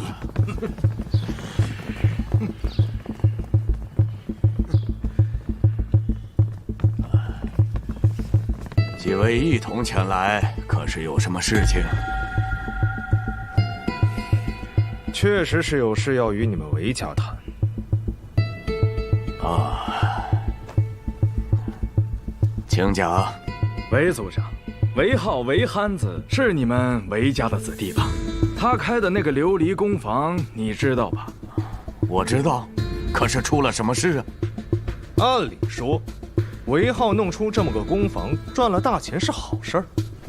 你们韦家吃肉，我们几家跟着喝汤没问题。大家一直以来也都是这么个规矩。但现在，韦浩可是连喝汤的机会都不给我们了，这是不是就有点说不过去了？再按理说，除了上都，其他地方的售卖权是不是应该分出一些给我们几家？这话没错吧？诸位，此事确实是我韦家不对，但是你们在上都想必也听过老夫和韦浩的事情，实在惭愧呀，老夫说服不了韦浩啊。我去他家，没有被他追着打，已经是万幸了。韦族长，以后韦浩的事情，你们家族不插手了，是不是？你们说服不了韦浩，韦浩也不按我们世家的规矩了。要么你们家族亲自处理这件事情，要么就交给我们几家来处理。韦浩这个工坊还是很赚钱的，他一个人这么控制着，有点说不过去吧？对，这不行。是啊，成何体统？再说，他也没给过你们韦家一个字儿。我想我们要对付他，你应该不会有意见吧？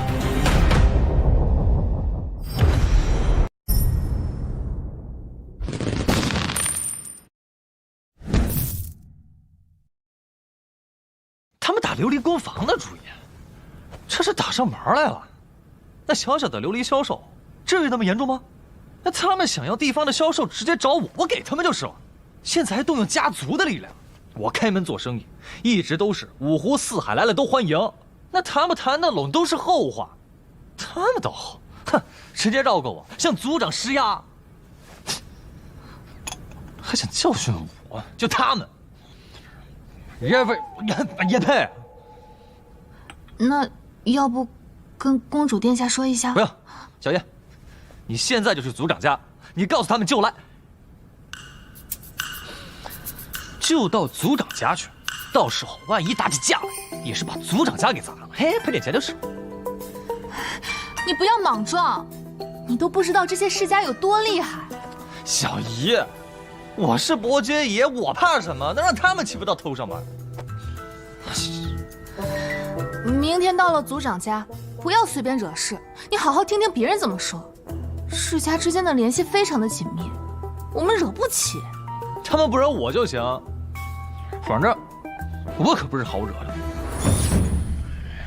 的。啊，来了，坐。都来了，那就敞开来说了。这次确实是我韦家子弟的不对，没能提前跟你们说。不过，今日韦浩来了，那就表示愿意谈。诸位有什么意见，可以直接说。这次的事儿啊，就是个小事嘛。小事儿。韦族长，你知道这琉璃送到外面去卖，利润多可观吗？哦，那老夫真不知道。上都这边的琉璃运到南方，马上就能涨2成；往北边运就是3成。如果运到万州，那就是翻倍啊！那些虎商把琉璃送到草原去，利润至少是3倍。咱们几家可都有草原的马队，虽说去的次数少，但每年至少都去1次。如果是我们把琉璃送到草原去卖，你想想看，这得多大的利润？竟这么挣钱呢？没错，韦浩一窑就能烧出3万贯钱的琉璃。如果把它们全部拿到草原那边，最少能带回来12万贯。这么多吗？韦浩啊，这批货我们能拿多少啊？这批货？对呀，你昨天出了2窑，明天还有1窑，没错吧？这批货，前4窑我已经答应给胡商他们了，第5窑给本朝商人，第5窑你们可以拿。你宁可给那些胡商都不给我们？总有个先来后到吧。我只能说，在你们家族的地方售卖，我可以给你们，但是这批货不在这次之列。这么耐着性子，看来是把我的话听进去了。不管怎样，这批货必须给我们5成这个事儿才能平了，否则别怪我们世家处罚你。你放你的屁！你算哪个虫？处罚我？你算老几处罚我？你什么你？告诉你啊，老子今天过来跟你们谈是看在族长的面子上，为了几个世家的利益，我已经让了几个地方给你们，你们还要分5成利益？你什么东西啊？你信不信我现在给你滚走？你不要了！别冲动，坐下说。好了，坐下。那个，他性格比较冲动，你们别跟他一般见识。小姨，你不用理他们。装什么大尾巴狼啊？还世家利益，还必须，我都没听说过。现在你们说了，我答应了你们，还没完了。行啊，那几个地方，老子就不给你们，我看看你们能拿我怎么样。韦浩，既然这样，那我们可就不跟你谈了。那就不谈。不是，你们世家很牛吗？别逼我，逼急了我10年之内干掉你们世家，装什么呀？干掉我们世家？你好大的威风啊！哦，我忘了，您现在是当朝爵爷，除了国公、郡公、县公、郡侯、县侯，就剩下您开国县伯爵了。没了伯爵，老子照样干你们。那你这个伯爵就别当了。你敢在我韦氏的祖宅说要罢掉我们的伯爵，是你们族长给你们的权利吗？上都的事情，我们能决定。那你能决定2个家族的关系吗？你竟敢用2个家族的关系威胁我！嚯，族长硬气起来了。成。哼，韦族长，既然韦浩他不懂我们世家的规矩，你不教他，自然会有人教他。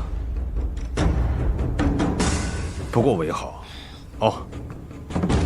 韦爵爷，我相信要不了多久，你就会来找我们，到时候就不是5成的货了。你得求着我们收下你琉璃工坊5成的份额。我先收拾你这张嘴！你别来我早就看他不顺眼了。你们是世家吗？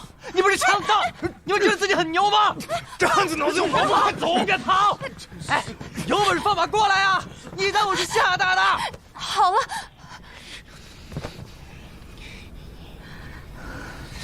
族长，真的有这样的规矩吗？我们工坊真的要分出5成给他们？5成他们要多了，3成世家倒是要分的。我们韦家也不过就是在京兆一带有影响力，出了上都就不行了。而其他的世家实力更是强大，都控制着大量的官员。我们韦家在朝堂上的子弟也不过50来人，跟他们自是远不能比呀。浩儿，不然我们就分出3成给他们。我就是把琉璃工坊关了，也不可能给他们。天下可不只有他们几家，他们控制了朝廷，难道还要控制天下的财富吗？韦浩啊，一个伯爵在他们面前真的不够看呐！他们有很多方法对付你，让陛下削掉你的爵位，甚至入狱也不是不可能。老夫估计，下午就会有弹劾的奏章送上去了。下午弹劾，完了还想要我的货，做梦！他们要是弹劾，我的琉璃世家想要售卖，门儿都没有。我宁愿砸了。走啊！好。还吃得下饭？咱家的琉璃工坊估计是保不住了。世家他们要收购我们5成的份额，还说不给就要给我好看。现在不知道有多少弹劾奏章都到陛下跟前去了。世家的人，好大的胆子，竟然敢抢我们的东西！我刚去跟他们谈了，要不是小姨拦着，我早就揍他们。他们还说，让我求着他们收购我们的份额。狂啊，真狂啊！把我惹急了。我10年之内我就干掉那些世家。世家可是父皇的心病，只是大庸现在不得不依靠世家。憨子，10年之内干掉世家，你知道世家意味着什么吗？怕什么啊？不就是天下寒门无书可读吗？你们皇家不是有那么多书吗？你把它们给我，我去印刷，让天下的人都有书可读。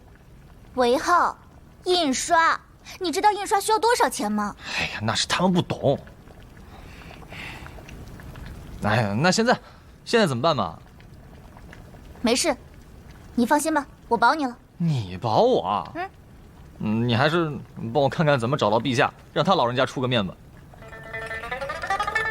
丫头，你说我们把3成的份额让出来给那些国公，可好？哎，国公在，那些世家总不敢告我们了吧？不行，不行什么？一毛不拔的铁公鸡，就我跟你这个落魄公主，怎么守住这份财富？做梦！你知道琉璃工坊1年的利润是多少吗？死憨子，你才1毛不拔的铁公鸡呢！你就气死我吧！反正我不给啊，要给你拿自己那份去给。哎，行，先吃饭吧。吃完饭我去琉璃工坊看一下，你呢，想办法帮我看看怎么见到陛下吧。我是真是扛不住了。父皇，有人欺负韦憨子。什么意思？就是我们皇家的琉璃工坊，世家那边要拿走5成，韦憨子不同意，他们就说要把他送到牢里去，还让韦憨子去求他。父皇，世家那边也太过分了，不仅看到韦浩挣钱就要抢，现在还让官员去弹劾他。怪不得朕昨日收到不少弹劾韦浩的奏章。父皇，你可要给韦憨子做主啊！怕什么？他们还敢欺负到朕头上，让他放心就是。可是他现在很愁，估计会找那些国公谈。世家那边也太猖狂了，见不得人赚钱了不成？有什么办法？那些世家都是紧紧绑在一起的，寻常百姓谁能和他们抗衡？父皇，韦憨子说，给他10年时间，他要干掉那些世家，还说什么印刷书籍就是了。如果有书，确实能够撼动世家的根基。可是印刷书籍岂是那么容易？雕版印刷，他知道本钱需要多少吗？一本书需要多少版吗？这小子！父皇，女儿之前也说过这些，但她说我懂什么，她是不是真有什么办法？改天我得好好问问她。不用问，没有办法。陛下，世家这样可不是好事啊。朕也知道，可是有什么办法呢？全部都杀了，谁帮朕来治理天下？臣妾认为韦浩是有办法的。陛下不如考虑召见他详谈一番。啊？让他进宫？臣妾是觉得韦浩这孩子确实是有些本事的，陛下见见有利无弊。好，那就见见吧，省得他吓得就乱找国公。后天吧，让礼部去通知那些世家，都想让朕收拾韦憨子。哼，想得到美！朕就要支持这韦憨子。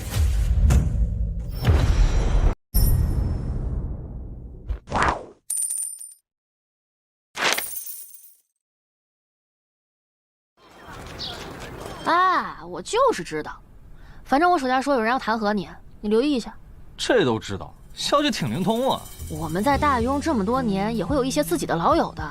多年以来，世家一直想要染指草原的生意，也一直在打压我们，我们没有答应。毕竟，如果没有了胡商，那就没有办法给大庸带来草原上的消息了。嗯？难道还有人专门找你们收集消息啊？那倒没有。就是边境的将士，有时候会问我们一些消息，我们也会告诉他们一些我们知道的，不过可不敢全告诉。要是被北仓或者别的部落知道了，我们可就完蛋了。这个也算是他们谋生的手段，倒也能够理解。我要回草原上送货了。啊？这就走了？这么着急去挣北仓人的钱？还是你最懂我。哼。所以一定要来草原找我玩啊！嗯。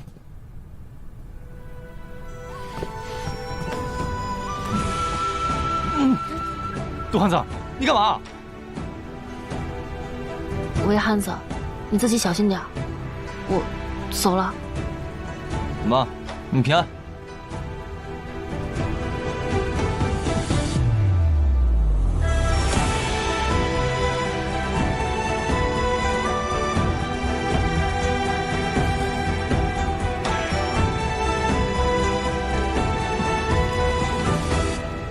要是朝廷可以专门偷偷组建一支商队，到北仓那边去买东西，同时收集情报。哎呀，也不知道可行不可行。不对，也许大庸早就这么做，我都能想到的东西，他皇上能想得到。韦憨子，吓我一跳！你个丫头怎么鬼鬼祟祟的？你竟然敢这么跟本公主说话！饿了没？去聚贤楼。我有个事跟你说，明天上午你得进宫面见我父皇了。这么突然？明天就去？嗯。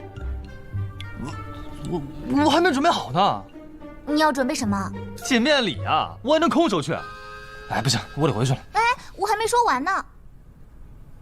明天上午你不管遇到什么事情，都别太惊讶哦。嗯。丫头，肯定有事情瞒着我，说。我就是有事情瞒着你，你自己猜去吧。你怎么把套路出来啊？你这让我怎么接？明天你可要好好表现哦，不许乱说话，也不许乱跑，那里可是皇宫，你要是乱跑可就麻烦了。还有，哪怕是不高兴，你也不能表现出来，知道吗？放心吧，我见了皇上我还能乱说话呀？等我见了皇上，我就让你从落魄公主变成后宫独宠。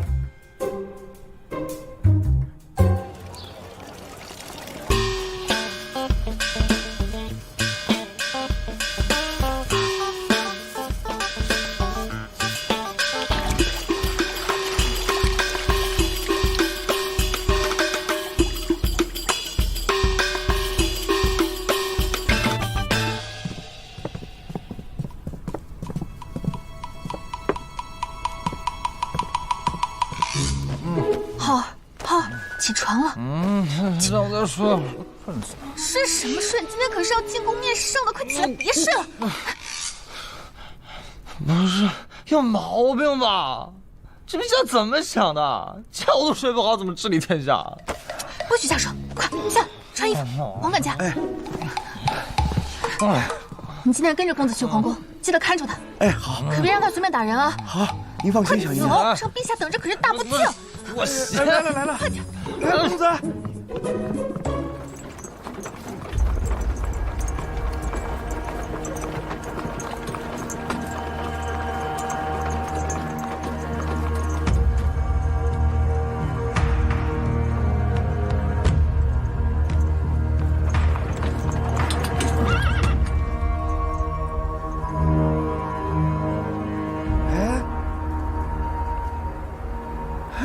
公子，公子，这不对劲呐！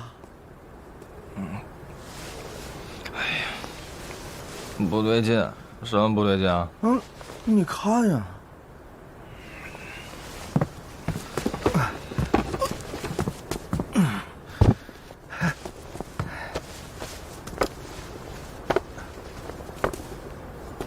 怎么一个人都没有？王管家，你是不是搞错了？公子啊，老奴都在上都城几十年了，肯定不会搞错。只是我奇怪，这怎么没有一个人呀？哎，哥们儿，这是不是上城的大门啊？兄弟，吱个声儿。那没人啊，这儿啊。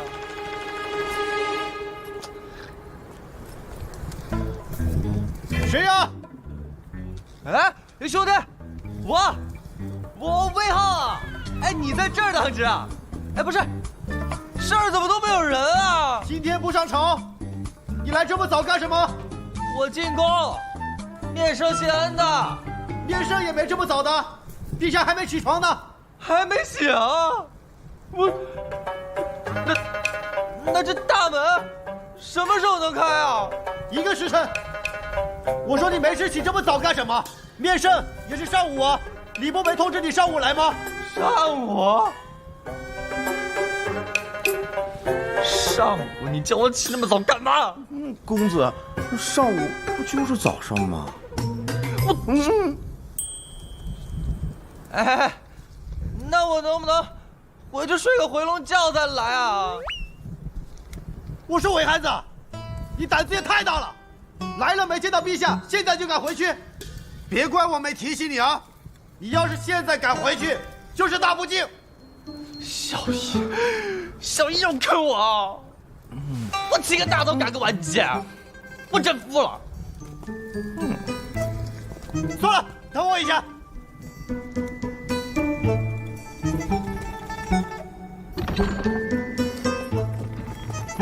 走吧，我带你进宫，进宫面圣。可不能让陛下召见你的时候你不在，去得早了，方显诚信不是？到甘露殿外等着吧。陛下什么时候醒啊？等着吧，1个时辰。啊？什么？韦汉子过来谢恩了？不是上午吗？这个小的就不知道了。这会儿人在外面等着呢，让他等着吧。另外，通知长公主，就说韦汉子来了，让他2刻钟以后来趟甘露殿，不能来早了。是，小的这就去办。难道礼部没有通知清楚？要不然就那小子会来这么早？韦汉子怎么现在就来了？他怎么能起那么早？我都还没准备好呢！死汉子！殿下，小心着凉。不知道那个憨子知道我是长公主之后，他会是什么表情？不会说我是骗子吧？公主，您别紧张。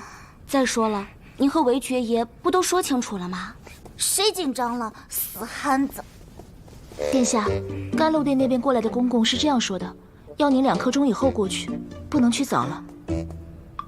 那我再回去准备准备吧，让他等着吧。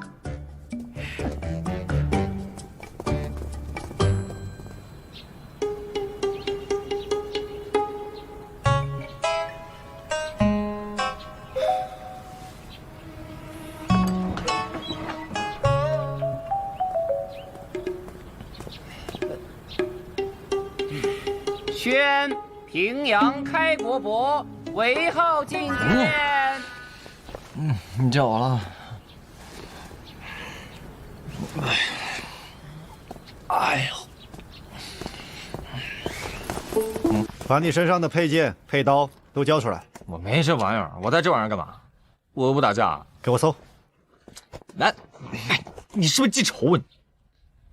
就算是太子殿下来了，也得搜，这是规矩。搜。来，搜。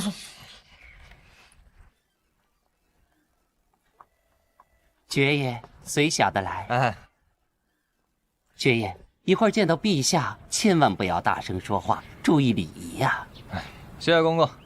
这次我没带什么东西，下次你去聚贤楼吃饭的时候报我名字就行，别的。哎呦，这边。走。平阳开国伯为号觐见。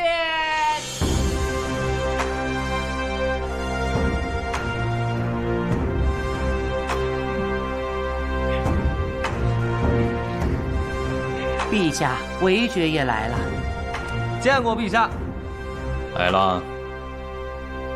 你这次起得挺早啊，不是让你上午来吗？哦，这个我小爷搞错了，通知是上午，他天没亮就叫我起来了。哎，第一次没经验。哼，这声音在哪儿听过啊？这么熟悉呢？免礼。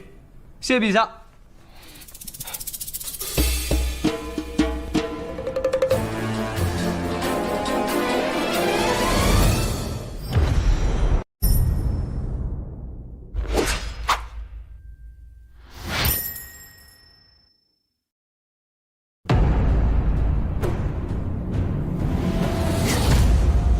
是，是朕。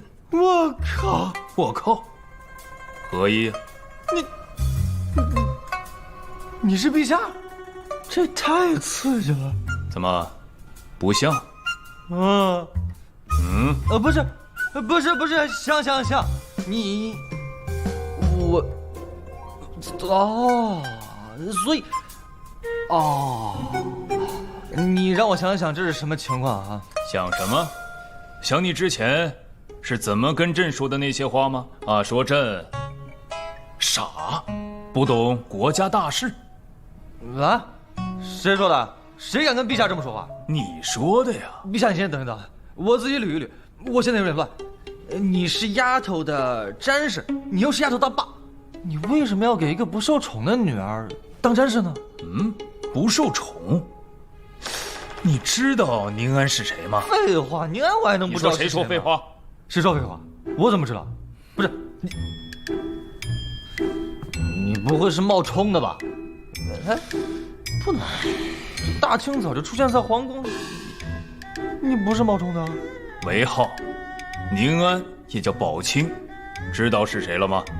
啊，丫头怎么还有一个名字？不是这丫头取那么多名字干嘛？你在这胡言乱语些什么？魏宁安，朕的闺女，大雍嫡长女宝清公主，这没听说过？还有不知道这个的？啊！丫头是嫡长公主？民间不是说嫡长公主是最受宠的吗？你是真不知道？哎，没事，受不受宠的也不重要。哎，岳父。那我跟宁安的事情，你答应了？你喊这什么？哎，没事，岳父，宁安跟着我不会吃亏的，我能赚钱。哦，对，还从来没有人喊过朕岳父的，这个汉子居然喊朕岳父，这感觉怎么有点亲切呢？岳父，你看看这个，这是何物啊？尝尝。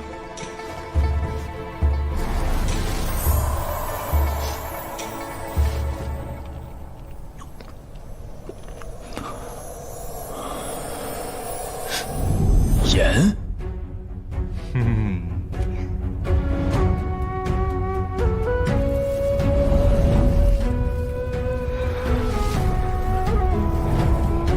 这为何如此细腻啊？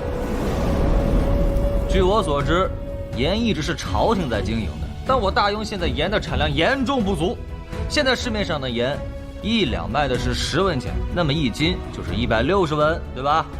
根据我大雍现在人口的统计，大约有1600万人。假设一人1年用半斤盐，那就是800万斤，800万斤就是120万贯。而制盐的成本不过20万贯，那么盐这一项就有快100万的利润。账是这么算，但我大雍1年实际产盐不足20万斤，大多数的百姓是买不起的。盐的生产没那么容易，需要很复杂的工艺。复杂个毛啊！这玩意有什么复杂的？哎呀，只要你给我足够多的粗盐或者盐田，我一天给你提炼10万斤出来。10万斤啊！你别说10万斤，你小子能给朕做出1万斤，朕就让你掌管天下盐田。不去，我管那玩意儿干啥？你刚刚可是夸下海口就不认账了，你这可是欺君。没不认账。喏，我把制盐的过程都写在这纸上了，需要什么东西，怎么制，怎么调比，我告诉你们就是。我才不管那玩意儿呢，吃饱了撑的又不是自己家的。你写的这些能实现？那必须能实现啊！我都写得那么清楚了。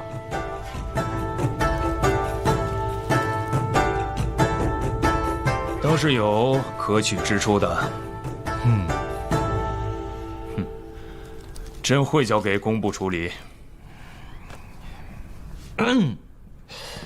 岳父，那我和宁安的那个那个伪汉子，朕警告你啊！你再喊朕岳父，朕就把你送到刑部大牢里面待着，你信不信？岳父，这东西你都收了，我这方子也给了，你就不带这样的。陛下，长公主求见。让他进来。是。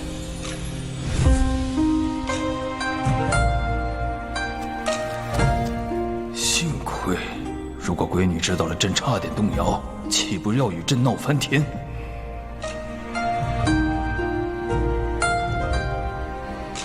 长公主，你个丫头，你不是骗我说你是落魄公主吗？你自己骗我就算了，你还组团来骗我。这位明明就是岳父，你非说是什么詹事，你骗我骗得好苦啊！谁组团骗你了？你自己没看出来怪谁啊？对啊。不是岳父，你现在上街上随便拉一个人问问，你问问他知道你姓什么叫什么吗？不是，我都没见过你，我怎么知道你是谁啊？你们父女俩都不讲理啊！岳父，谁是你岳父？你别瞎叫啊！啊，好了，我和岳父聊点事情，你的事儿我晚点再找你算。伪汉子，你跟谁算账？你气死朕了！你回去吧，朕现在不想见你了。哦，行，走，丫头，岳父让我们回去，中午上我家吃饭去吧。走，给朕撒开！干什么你？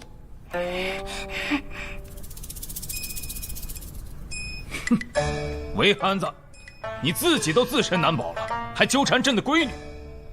你看看这些奏章，弹劾你卖琉璃给胡商的，说你勾结北仓的，加上之前的上百本了。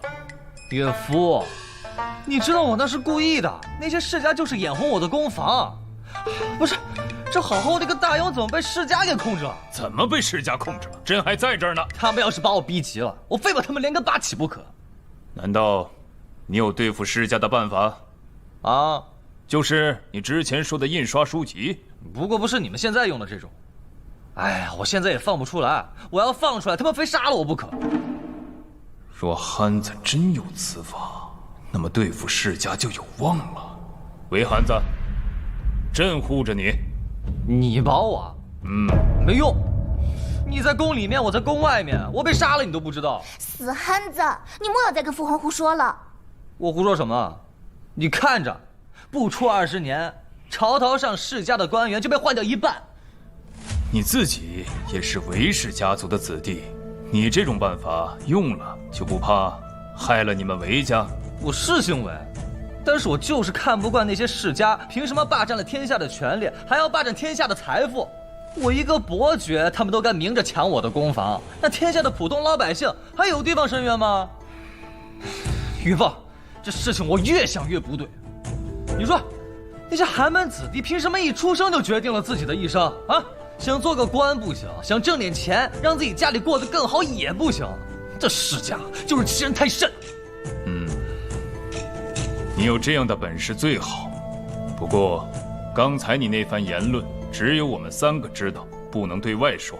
外面的人如果知道了，小心你的脑袋。我知道，我就是跟岳父说说。陛下，皇后娘娘得知韦爵爷进宫，特地吩咐韦爵爷面圣之后去凤鸾殿一趟。啊，岳母要见我？不是丫头，你怎么不早跟我说呀？我什么礼物都没带。你一会儿见到母后可不要再瞎叫了。丫头你放心啊，不给你丢脸。走吧，走吧。那是见岳母啊，岳母可比岳父重要多了。只要搞定了岳母，那剩下的问题就不是问题了。走。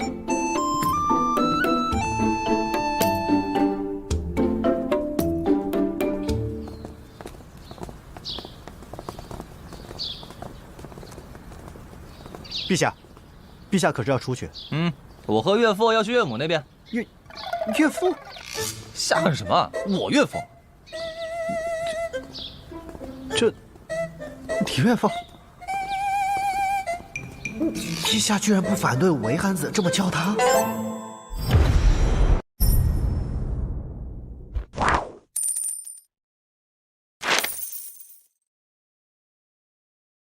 哎，那就是后宫啊！岳父，你3000家里就藏在那里啊？这哪有后宫佳丽3000？谁说的？都这么说。记住了，朕没有，别给朕抹黑。不信的话，可以问问宁安。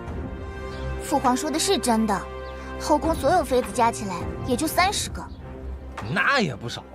要我说啊，这皇宫就是太大了，一家人串个门还要走半天。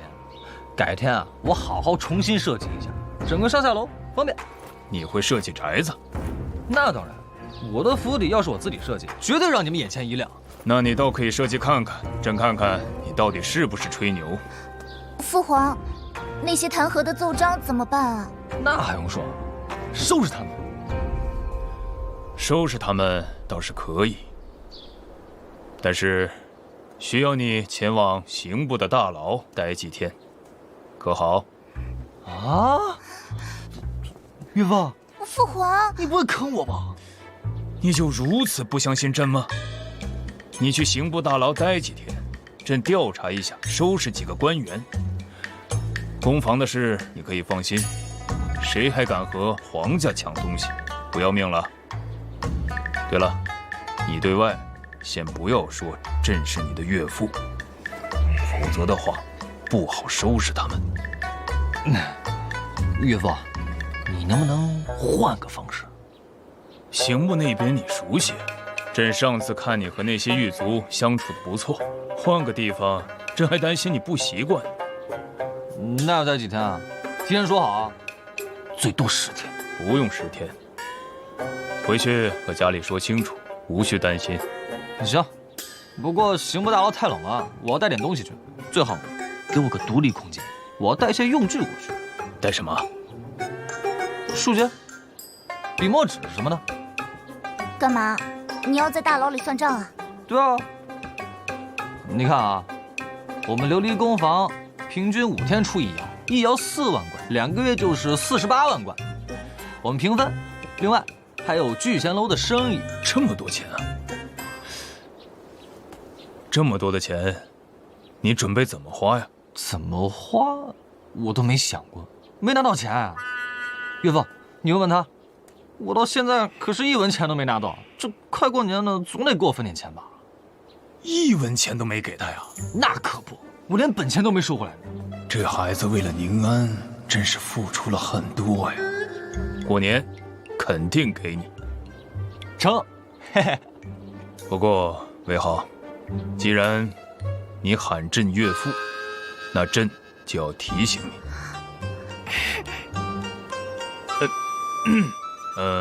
那个，你看啊，一个琉璃工房，你就能够分这么多的钱。朕现在还在，还能帮你守着，但如果朕不在了，太子登基了，或者说再下一任的皇上登基了，你这个钱能不能守住，就不知道了。父皇，您说这些不吉利的话干什么？父皇的意思呢，就是说，钱太多了，未必是件好事，而不是说朕看上了你那些钱。你要记住一句话，所谓升米恩，斗米仇啊，可知道？啊？你现在的钱，朕厚着颜不给你，你拿朕也没有办法。可是后面的皇上会觉得这样有失皇家的颜面，到时候反而成了祸害。没有想到岳父居然和我说这样的大实话。岳父，那你的意思？你自己的份额留1成吧，剩下的4成卖给皇家。朕呢也不给你钱，朕给你一处皇庄，大概占地2万多亩，还有很多宅子，估计价值有个17、18万贯，换你那4成份额，可好？成，没问题。我自己一个人也守不住那么多钱。交给皇家最起码没有害处。啊，还有，让你家里尽快给你加官，加官后来宫里当职。啊，当职？像程主持那样，我能不能不那么早起？我不想当官。想都不要想，朕告诉你，以后甘露殿上朝的大门就是你来开，谁开都不行。还敢说朕有毛病，瞎搞？啊！你帮我跟岳父说说，我不当官。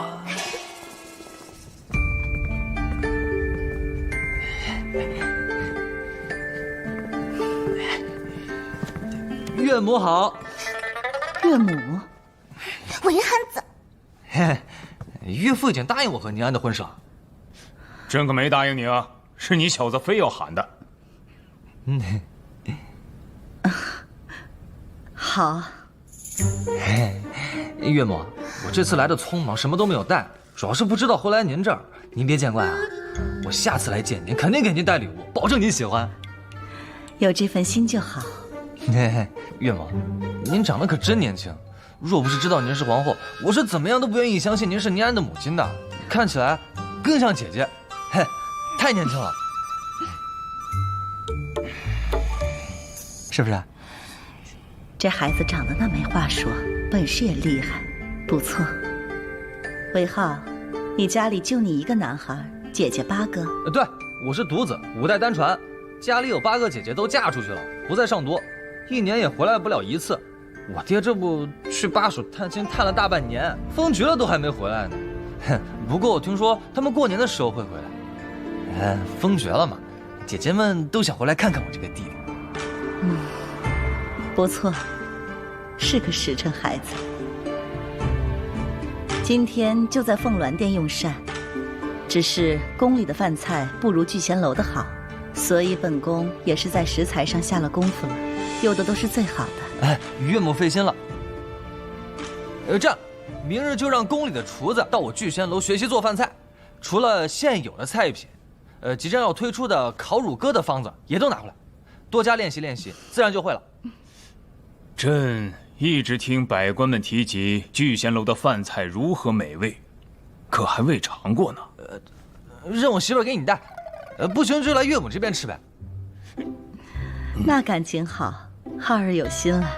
母后，哪能让岳母吃不上小婿聚贤楼的饭菜嘛？好，我们去用膳吧。岳母想。还小婿呢，这憨子就知道讨好岳母。朕想吃还只能来蹭皇后的，还把朕这个岳父放在眼里吗？浩儿，你回来了，怎么样？怎么样？没怎么样，倒是你，都跟你说是上午，你那么一大早拉我起来，害我去那儿等那么久。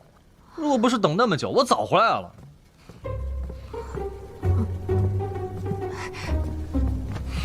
是吗？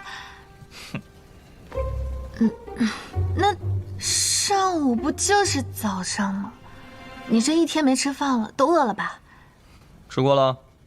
吃了。陛下设宴了？没设什么宴，家常便饭。太好了，这说明陛下很重视你啊。你知道宁安是谁吗？公主啊。长公主。长公主，宝庆长公主。那，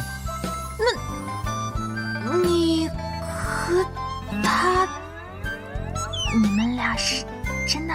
当然了，我之前就跟你说过是真的，你就不信，还打我来着。我现在都已经管陛下叫岳父，管皇后娘娘叫岳母了。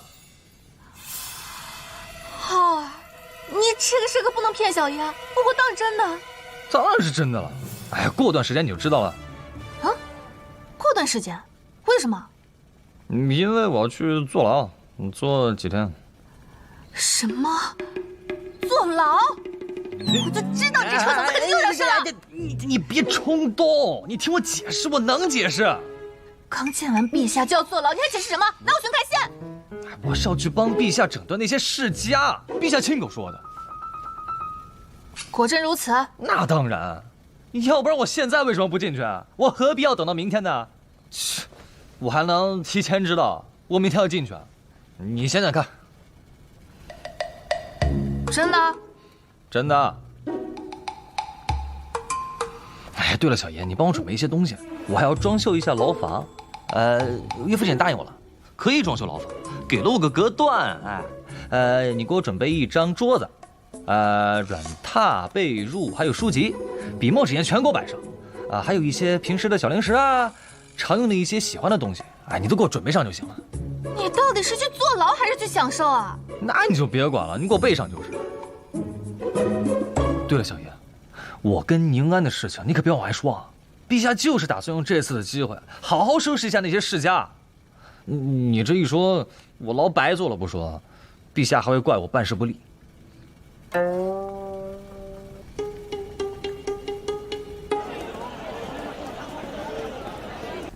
这事是父皇不对，没有你，哪有什么琉璃宫房啊？小事情，除了琉璃宫房，我还能弄很多其他的宫房，只不过没什么用，没必要。舒舒服服赚点小钱就行。可是这个宫房是你一手建立的，我什么都没做，就是花了点钱。当初你也不是缺那点钱，孔毅让我入股，也是想要帮我。现在倒好，父皇全都收走了，你就只剩了1成。哎，没事儿，财富给我们，我们也守不住。你想想看，一年赚几10万贯钱，那是我们能守住的吗？岳父说的对，现在岳父疼你，那下一任陛下呢，还能继续疼你啊？我皇兄也挺宠我的呀，他平常还偷偷找我借钱呢。哎呦，傻丫头，你怎么没听懂我的意思呢？那算了，咱们成亲的时候，你都给我配几个通房丫鬟就行。死汉子，你找打呀你！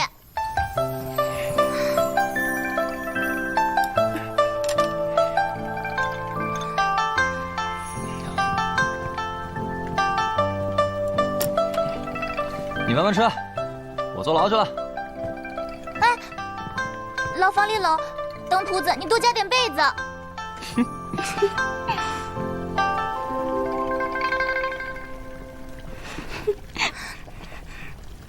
你笑什么笑？再笑，让你们一起去给他做通房丫头。如果我们是通房丫头，那殿下您岂不真成了大夫人了？哎呀，你们别笑了。吃好啊，王管家，来加点汤。哎，公子，哎，这个给你，你按照这个图给我打个炉子。这干嘛用的？你先打着，我一时半会儿说不清楚。我坐牢去了啊！好，保重哈。哎，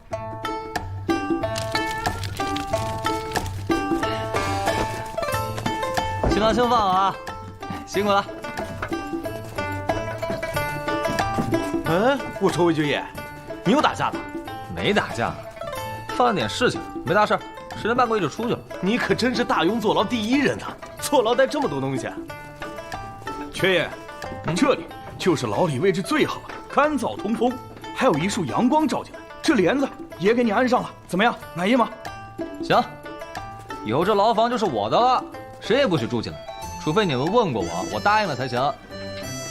哎呀，我要是没在坐牢，这里给我空着，时常叫人过来打扫一下。记住了啊！爵爷，这是牢房，它不是你家呀！你还真想在这儿预定个房间不成？哎，我也不想啊。哎呀，要我说呀，以后您就别惹事儿。你看看这里，这里真不是什么好地方。我的桌子呢？把桌子给我放中间来。哎，快，桌子，这里。哎呀，爽！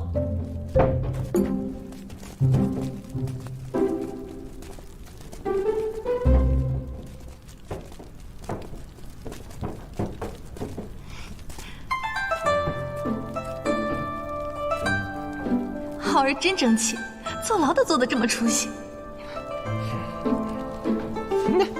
小月，你来了，来摆上，大家一起吃。快！小叶，你给兄弟们带酒了吗？没带，你还未及冠，不能喝酒。是啊，爵爷，我们也喝不了酒，现在正当值呢。等改天我们去聚贤楼吃饭，你再请我们大伙喝酒。也成，那就吃饭啊，一起吃。谢谢爵爷，快，都来啊！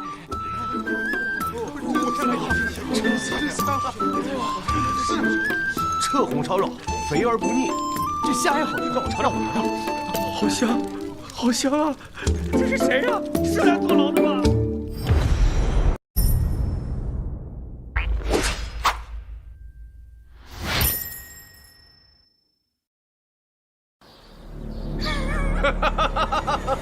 进大牢了吧？自不量力，以为自己是个伯爵就了不起了。他是不知道我们世家的力量有多大。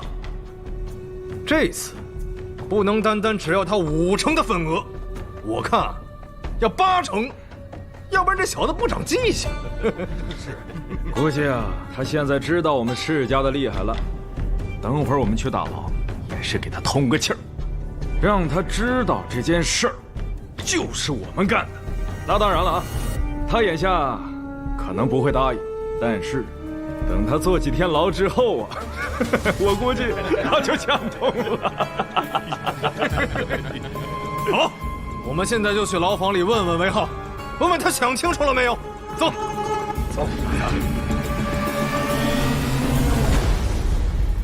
世家的人，让他们滚啊！老子现在困得很，他们是再烦老子，我现在出去揍他们一顿。去，就按照我的原话说。什么？揍我们？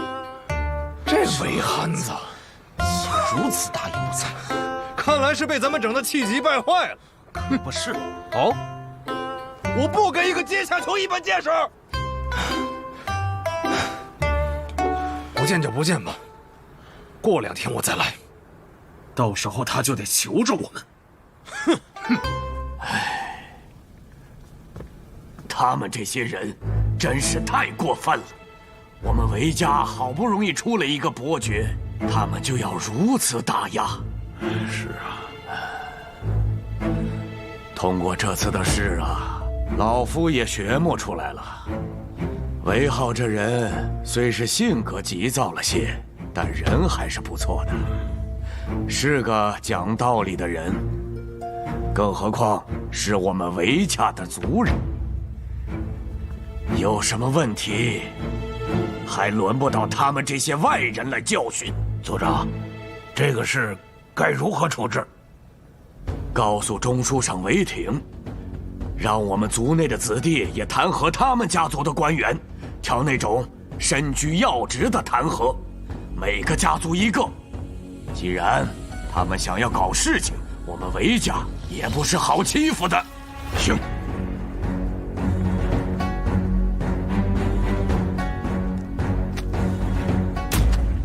这些是韦家官员弹劾的奏章，给朕挨个好好调查一下。是，韦家那边刚一弹劾，陛下就调查，甚至还要调查之前几个弹劾韦浩的官员。陛下这是……快点儿，快走，快点儿！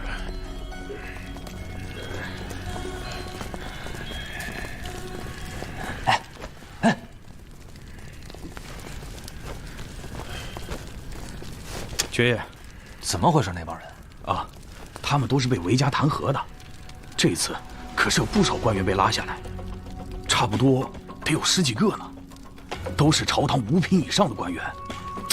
可惜了。韦家弹劾？对呀。啊！韦家弹劾，不是岳父要收拾他们吗？怎么成了韦家弹劾的？难道岳父是借我的身份挑起世家之间的纷争，借韦家的手削弱这些世家的势力？好手段！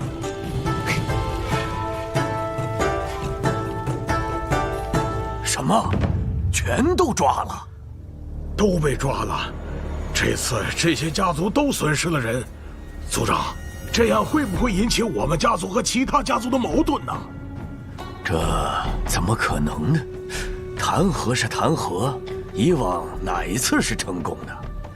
本来想啊，能够抓1、2个就很好了，现在怎么全都抓了？哎，你们族长，哎，你们，韦族长，你们韦家是什么意思？一下子弄下来我们这么多官员，你到底要干什么？什么干什么？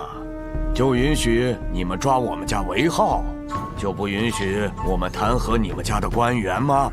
那你也不能一下子弄下来这么多人呢。多吗？韦浩是谁？是我们韦家唯一的一个伯爵。现在被抓进去的那些官员，能和我们韦浩相提并论吗？伯爵又怎样？本就是你们韦家不按规矩办事，难道还不让我们来处理了？诸位，这次弹劾我们也没有想到会成这样。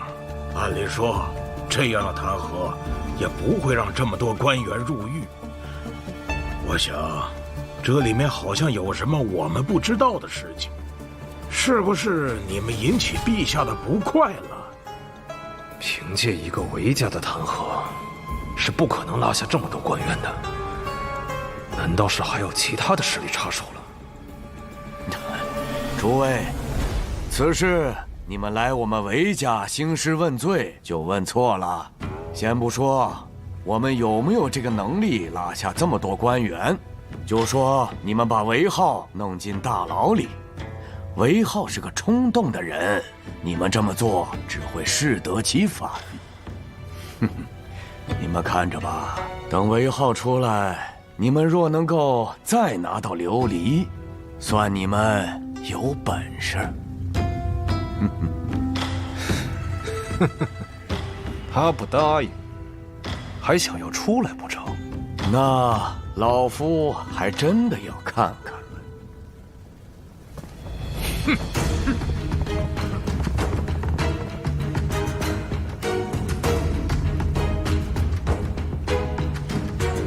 再不知天高地厚，就再弹劾他几个官员。差不多了啊！啊，这就好了啊？还需要多复杂？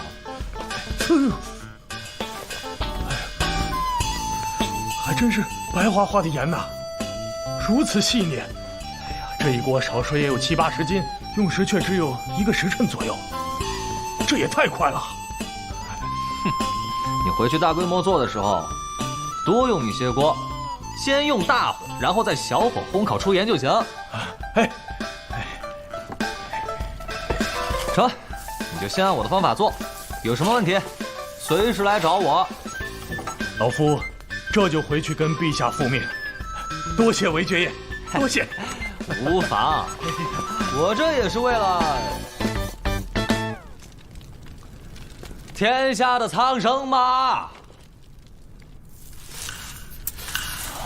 哎，这么好看的东西，能是盐吗？当然了，这可是韦汉子教我做出来的。又是那个韦浩，这白花花的细盐，可比咱们的官盐不知道好了多少倍。而且工部已经验证过了，这个细盐可以食用，没有毒。啊！不可思议，这般细盐堪称一绝。那这细盐的产量如何呀？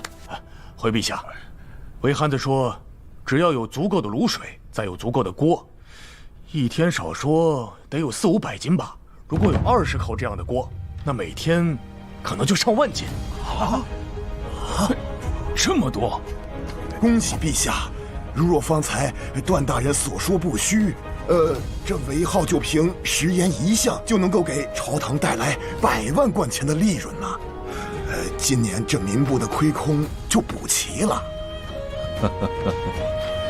如果真的有这么大产量的话，那可就不能按照现在的价格卖了。老百姓吃盐不容易，寻常百姓也不舍得，得降价才是。不能说用这个东西去赚老百姓的钱。到时候民部这边商议处置对策，控制一下价格。陛下圣明。韦浩此举可是有功于我大庸，得好好赏赐才是。诸位有什么建议啊？哎，陛下，按如此功绩而言，赏个国公都成。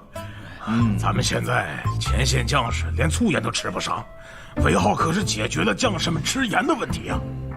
陛下，臣不同意。听说韦浩这小子劣迹斑斑，狂妄无礼，恐难为朝堂所用。确实，现在食盐这一项，为朝堂立下大功劳，可就此封国公，恐会引起其他功臣的不满。现在的国公都是经历过乱世的，战功赫赫，为大庸的建立立下汗马功劳。而韦浩一个未加官的小子，仅凭食盐这一项获封国公爵位，岂非让那些老将们寒心？长孙尚书此言差矣。这食盐对我大庸何等重要，大家都心知肚明。韦浩这么大的功劳，封个国公，想必其他功臣也不会有意见。是啊，韦浩虽然年轻，而且之前也确实做过一些荒唐之事，但他就是一个憨子，年纪还小，做出些冲动之事也不为过呀。现在就事论事地说，韦浩就凭食盐这一个功劳啊，不仅解决天下人吃盐的问题，还给朝堂多带来一个进项，弥补了民部开支。这个进项可是会一直延续下去，可以说价值万万贯钱，当封国公呢。对呀，陛下，臣还是不赞成。如此年少就封国公，将来还不知道狂成什么样子。这小子确实说话不经大脑，这么年轻就身居高位，难免遭人记恨。封国公不行啊！这样吧，这小子呢，确实是喜欢惹事，赏一个侯爵可好？会不会轻了一些？是啊，就这样吧。让尚书省拟旨，下午就去韦浩家宣旨。陛下，这韦浩还在牢里面，是不是该放出来了？哼，先不放，先这样关着吧。奉天承运，皇帝诏曰：言乃国之命脉，历代皆有祖制，朕心忧之。韦浩天资敏达，心怀社稷，于治盐之术另辟蹊径。朕念其功绩卓著，特封韦浩为平阳开国侯。侯爷，钦此。小女替韦浩谢主隆恩。恭喜，恭喜呀！公公，我家浩儿现在还在牢房里面，是不是搞错了？不会搞错的，陛下亲封的，且是朝堂之上商讨过的，你就放心啊。还有啊，陛下交代过了，韦浩侯爷还在监牢里头，也是有原因的，您不必担忧。好，若无其他事，咱家就先行告退。恭送公公。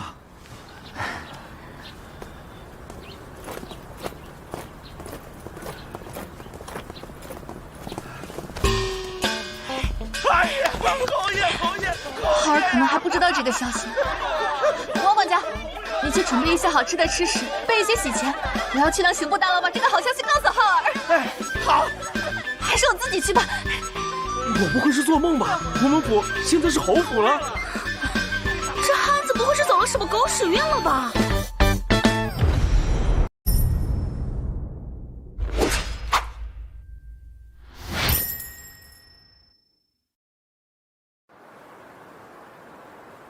各位大人，知道自己犯的什么事儿吗？韦爵爷，这韦浩不是被抓坐牢了吗？怎么还如此自在啊？是啊，这里的狱卒还非常尊重他，就连那些刑部官员也是。哎，各位大人，还是赶快招了吧，莫再与我耗时间。啊，我觉得你就问问他，你家有多少钱？钱从哪儿来的？还有，为什么诬陷我？诬陷我对你有什么好处？问。韦爵爷说笑了，这个还在审问，我不管。就这个长得尖嘴猴腮，肯定是个贪官，我查死他！岂有此理，庶子！你还看？还看？还看？不正打你！韦爵爷不可呀！哼，缠和我当我不知道啊？你能说我勾结北仓，我不能说你两句啊？啊？你等着，你要是有本事从这儿出去，我一样把你弄回来。你这浩儿，浩儿，小姨，你怎么又亲自送过来了？让下人做就行，多累。他到底是来坐牢的，还是来游玩的？我要弹劾刑部那些官员，对这里的狱卒管理不善，狱卒居然巴结囚犯。卢老，您消停点得了。现在您还在牢房里呢，得罪了这里的狱卒，你可有的罪受了。哼，老夫还在乎这个？我今天让厨房做了好多好吃的，都是你爱吃的。今儿这么开心？今日咱们府上有喜事。什么喜事啊？你被封为侯爵了。什么玩意儿？啊！今天中午你被封为侯爵了。我干啥了？我坐个牢做成侯爵了？这侯爵！对，来，这个你拿着，还有这些，买点自己喜欢的东西，也都给兄弟们分一分。小姨娘，这可不行啊！这不是别的，这是喜钱。今日我们府上有喜事，我们浩儿现在是侯爵了。恭喜侯爷！这几日多谢大家在牢里照顾我们浩儿，走，吃饭去。我怎么从伯爵变成侯爷了？这汉子坐着牢还能封侯？我们弹劾还弹出了个侯爷！哼，假的，假的！老夫要弹劾韦浩，自便圣旨。闭嘴吧！派人去他家查。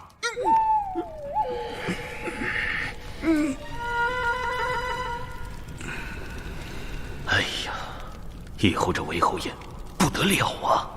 什么？韦浩封侯爷了？这是刑部大牢传来的消息，还能有假？听说他在牢里活得还挺滋润，此事蹊跷呀！呀，会不会是韦浩背后有什么人呢？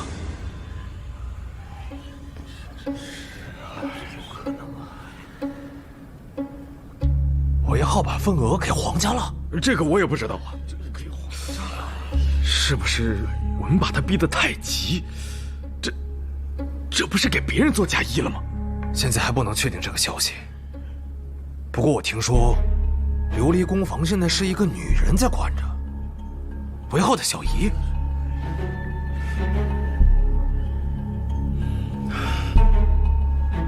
我们明天去工房看看，正好和他们谈谈，顺便打听一下，这个女人是谁。好。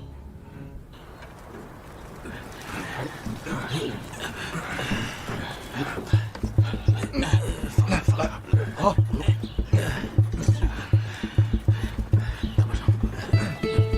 来这边。劳烦问一下，刚刚进去那个女人是谁啊？也是我们东家呀。你们东家？啊，她叫什么呀？是哪家府上的人？这个就不太清楚了。反正啊，我们都喊东家。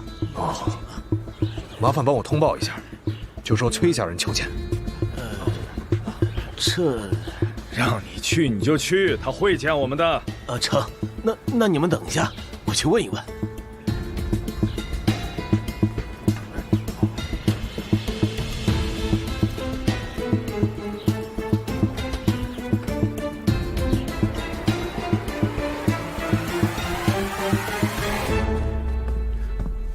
公主殿下，外面有崔家人求见。崔家的人，现在求见我，是知道什么了？殿下，要不要见？见。也是时候让他们知道知道，他们惹了不该惹的人，让韦浩进了牢房，这笔账，本宫可得跟他们好好算算。是。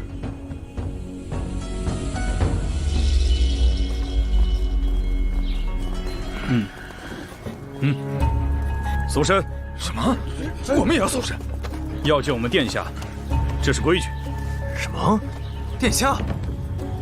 难道这里真被皇家接管了？也不知道是哪位公主。进去吧。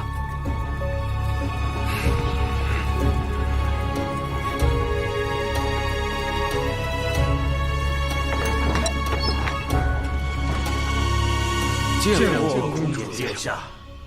找本宫何事啊？只是商讨一下第5爻琉璃的事情。第5爻琉璃，商讨。谁答应你们商讨的？这是韦浩答应的。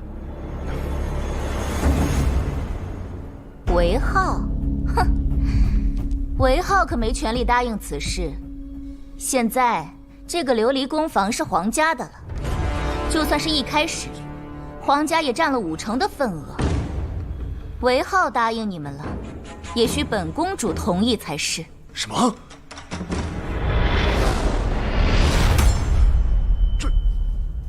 长公主？啊！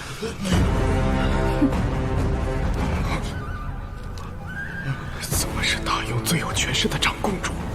没听清楚吗？此事，韦浩答应了没用，还需本公主答应了才是。现在韦浩在牢里，严重影响了琉璃宫房的生产。听说是你们弹劾的？你们弹劾，让本宫损失重大，现在还想要跟本宫拿货，真当本宫好欺负不成？长公主殿下息怒，此事我们不知道有皇家的份额在，如果知道，断然不敢这样做的。哦，那你的意思是说，如果没有皇家的份额，你们就要把韦浩弄死不成？欺负普通老百姓，你们倒是在行的很呢。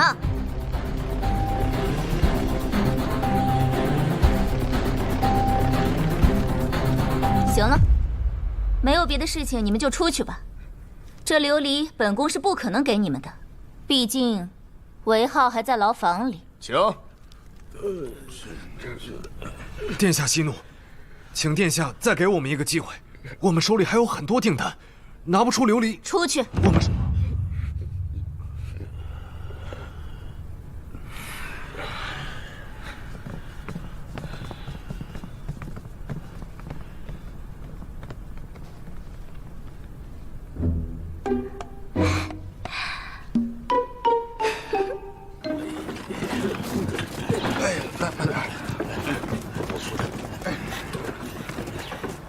这边，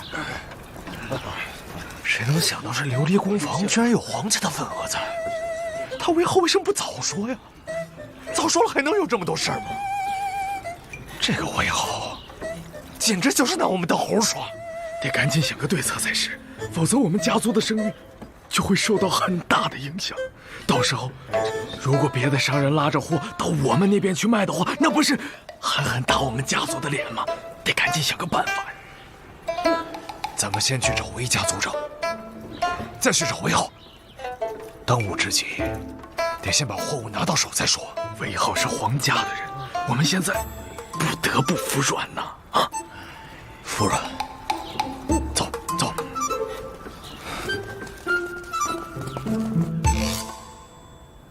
族长，各世家上都负责人又来了。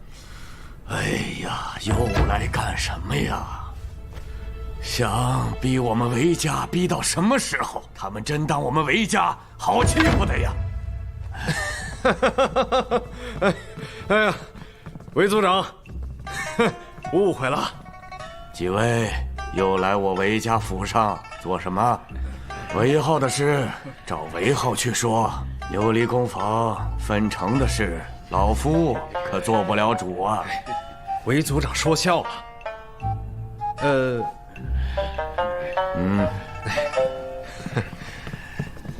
不知道韦族长可否知道，韦浩这个琉璃工坊有皇家的份额？什么？皇家的份额？怎么可能？韦浩什么时候认识皇家的人了？如果不认识皇家的人，哼，他怎么能坐着牢就封侯了呢？封侯啊！韦浩封侯爵啊！是的，恭喜韦族长家族出了一位侯爷，恭喜恭喜恭喜恭喜！确实值得恭喜呀！大喜呀！我韦家终于出了个侯爷呀！恭喜族长！恭喜韦族长！能否麻烦族长去牢里跟韦浩说说，此事就此接过？啊，当然，赔礼道歉的事情我们肯定是要做的，您放心，我们会让家族的那些官员马上停止对韦浩的弹劾。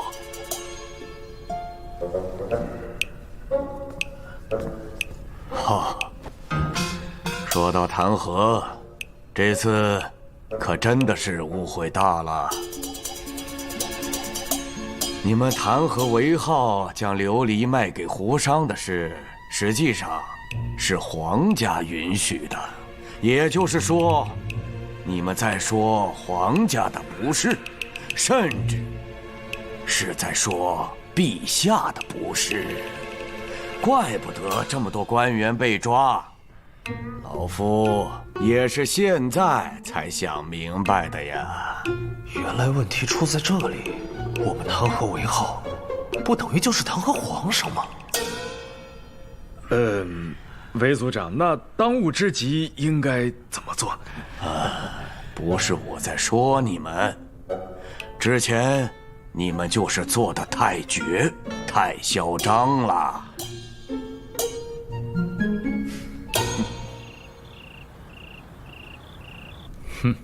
现在倒说韦浩是被冤枉的了，看来他们也知道，朕要借韦浩收拾他们。本来呢，朕也是打算明天就让韦浩出去的，传朕口谕，明天天亮，让韦浩就回去。是，陛下。这汉子在牢里就这么进进出出的？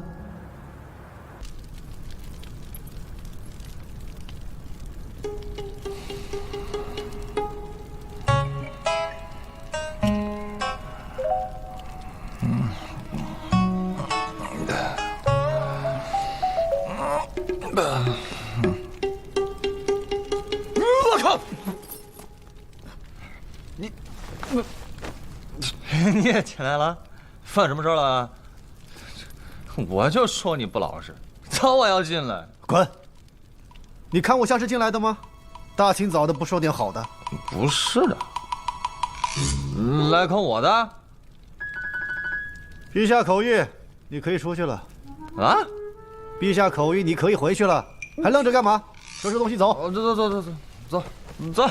走。你这些东西不要了？要啊，这是我房间，我不来别人也用不了。你们到时候帮我把这些东西收拾归拢一下，我下回还要用。哎，不过侯爷，下次可别再来了，这里真不是什么好地方。哎，有时候身不由己，不都是被逼的吗？就你这张嘴，哪件事情不是你惹出来的？不行，这韦汉子翻起魂来，我一个人打不过他。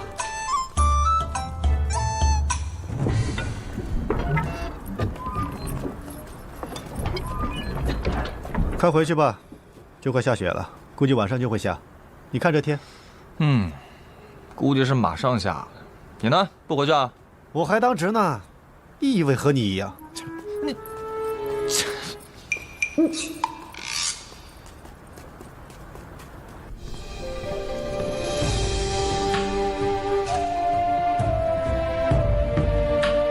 见过父皇，见过舅舅、大表哥，见过长公主殿下。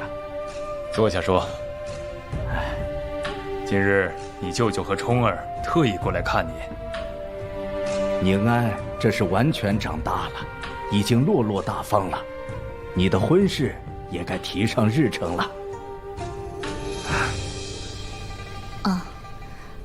多谢舅舅记挂，但此事还不着急。陛下，冲儿和宁安自幼一起长大，如今也是郎才女貌，实乃佳偶天成。臣斗胆，还请陛下尽早为两个孩子赐婚。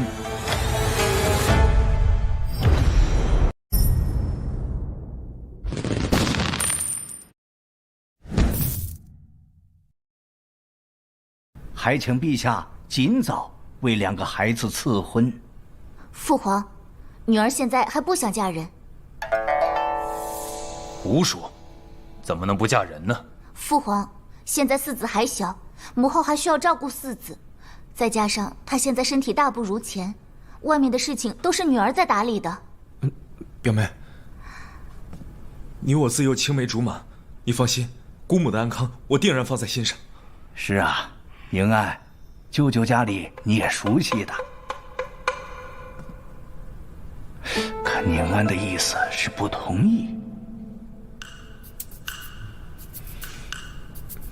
表妹，要不然，这里就先让陛下和父亲先谈，我们出去走一走。好久没有逛过御花园，不是吗？不去了，我今天早上去过了，没什么意思。最近我挺忙的，就是想要休息一天，哪儿都不想去。宁安近日确实辛劳，此事也不急于一时啊。既然殿下已经累了，那我父子二人就先去拜见一下皇后娘娘，先行告退了。去吧，你们兄妹也许久未见了。是。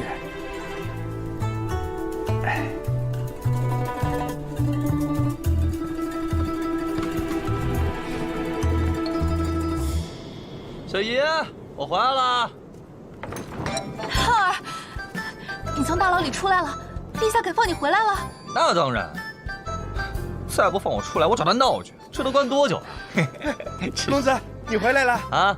你坐牢之前交代我做的那个炉子，我做好了。走走，看看去。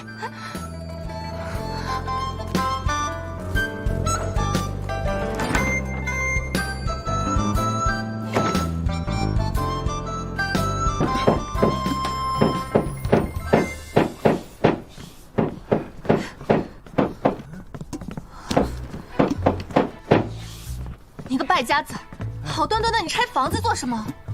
拆家哪有这么拆的？安装炉子呢。这玩意儿有什么用啊？待会儿你就知道喽。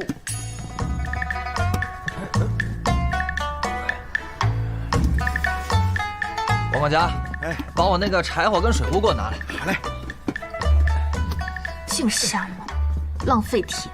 这些铁都是为了明年庄子里的农具准备的，不好买的。公子，你们不是糊涂了？你把炉子安在这屋里，到时候这烟吹满屋子都是，这还怎么带人啊？啊！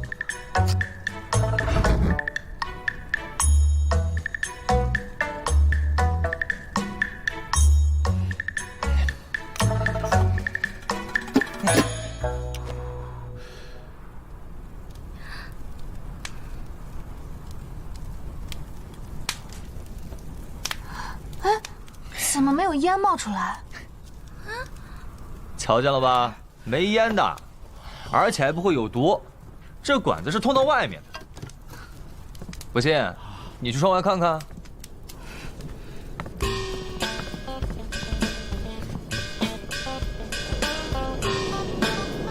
确实，这烟都往屋子外面冒了。哎，行了，把窗户关上吧，冬天开着窗多冷啊。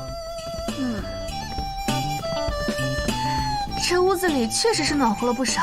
这玩意儿烧水也好用，我们呢就能随时喝上热水了。我都感觉有点热了，没想到你这炉子还真行啊！我做的东西，那能不行吗？真是的。哎呀，现在舒服了，摸哪儿都不觉得冷，家里也不缺热水喽。哎呀，小姨娘、公子，有了这东西，那可要省下来不少木炭呢。柴火府上可是有不少，况且这柴夫每天都会到上都城来卖柴，这补给起来也方便呀。哎呀呀，舒服，这样过冬天才不会冷吧？王管家这东西就一个，还有吗？还有，就是还差点没做好呢。哎，走，带我去看看。哎，走。你说浩儿怎么就这么聪慧呢？这种吃喝享乐的法子，公子可精通着呢。浩儿可不是只会吃喝享乐，如今这韦府也是西城最光鲜的府邸了，还有最能赚钱的聚贤楼和琉璃宫房。谁不知道咱们家出了个侯爷？谁还能比咱们家更有前途？之前都说韦家出了个憨子，可他们现在还有人敢嘲笑浩儿吗？憨子怎么了？憨子也封侯，将来还要和嫡长公主成亲呢，谁还有这个本事？小姨娘，你说什么呢？小姨娘，有一位自称魏宁安的小姐登门拜访。什么？宁安小姐来了，快开中门！哎，是。你快去通知浩儿，就说长公主来了。小姨娘，你莫不是糊涂了？长公主怎么会来咱们府上啊？你快去吧。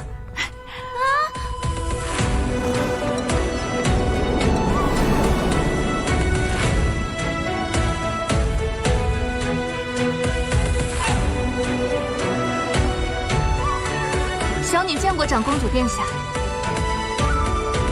看来林小娘子是知道我的身份了。洛姐姐不必如此客气，以后如果不是正式场合，就不必向我行礼了，不然妹妹我可就不敢来了。洛姐姐，殿下可能还不知道，我其实是韦浩的小姨。我知道啊，可是姐姐长得如此好看，我就觉得应该叫你姐姐。多谢公主殿下夸奖，快里面请，外面冷。我是来找韦浩的，韦浩在吗？他……丫头，你怎么来了？这么冷的天也出来，你不怕冷啊？走，跟我去小阁楼。哎，小姨，你就别跟过来了，我跟公主有话说。真是什么话到了这憨子嘴里都变味儿了。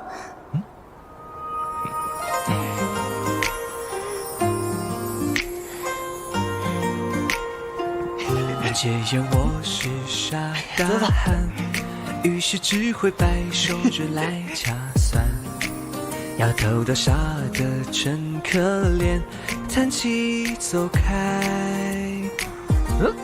你手怎么那么暖啊？登徒子，我有手炉呢。什么话？你是我媳妇，我牵手怎么就成登徒子了？有个手炉了不起啊？行。这屋里才叫暖和。这里为何如此暖和？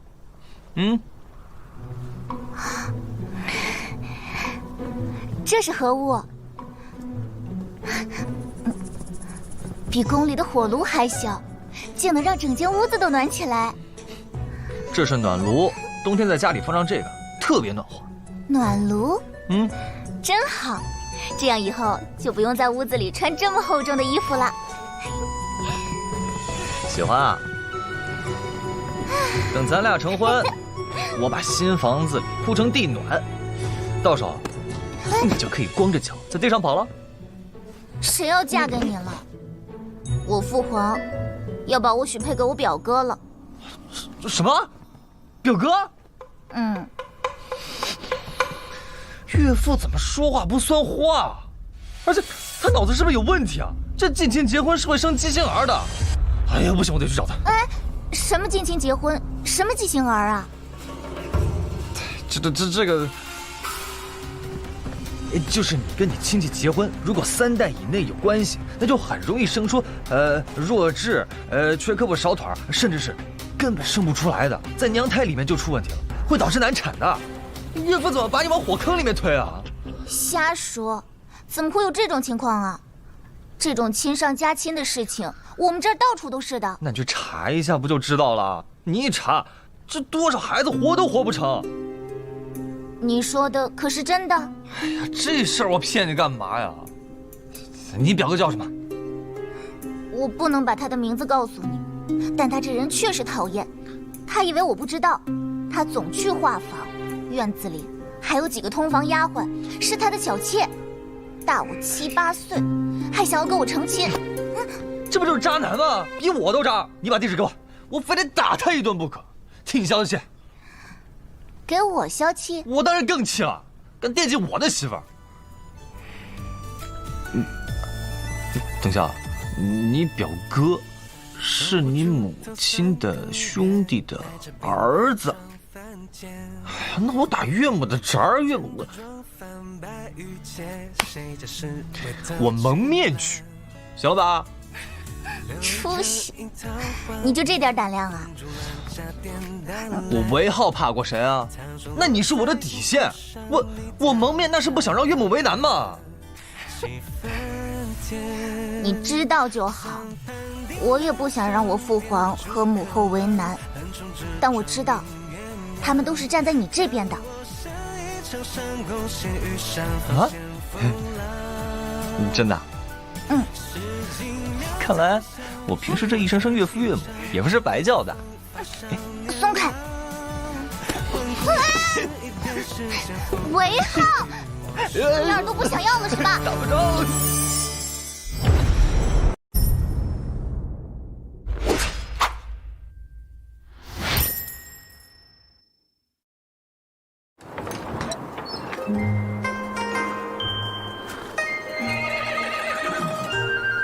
恭送公主殿下。洛姐姐，这次打扰了。姐姐，差半了吧？无妨。公主殿下，你以后如果有空的话，可以常来。好的，那今后免不了要多打扰了。真没有礼数的吗？丫头，你这样子太假了。这是礼仪，真是。慢走啊。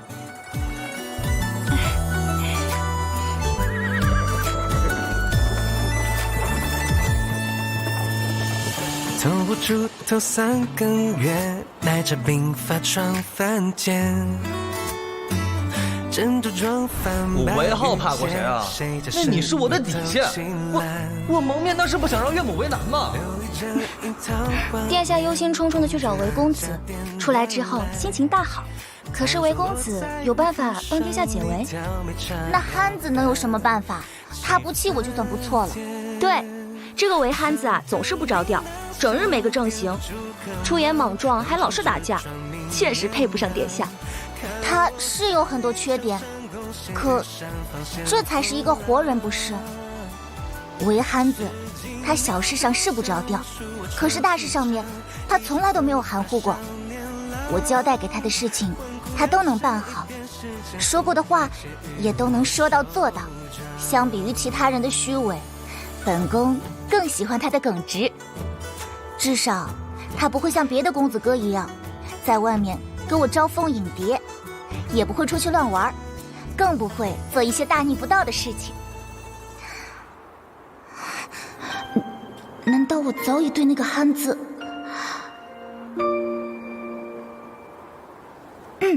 你派人去民部调查一下，所有关于堂兄妹、表兄妹近亲成婚之后，孩子是不是会有畸形的问题，然后把所有的文书都拿来给我。是。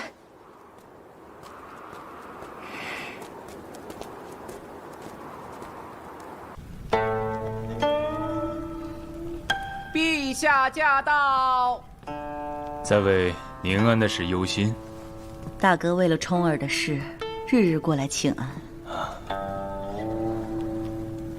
宁安的事，朕之前确实中意过长孙冲。论亲疏呢，他是你亲侄子，知根知底，断不会委屈了我们的女儿。若是之前，朕肯定是不会犹豫的。但是现在，突然多了一个喊朕岳父的憨子，浩儿的确是个好孩子。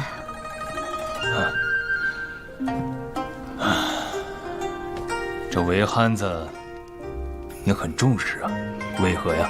你没有看出来，宁安现在每天都很开心吗？虽然嘴上天天喊着韦憨子招惹他了，但是他每天都是开心的。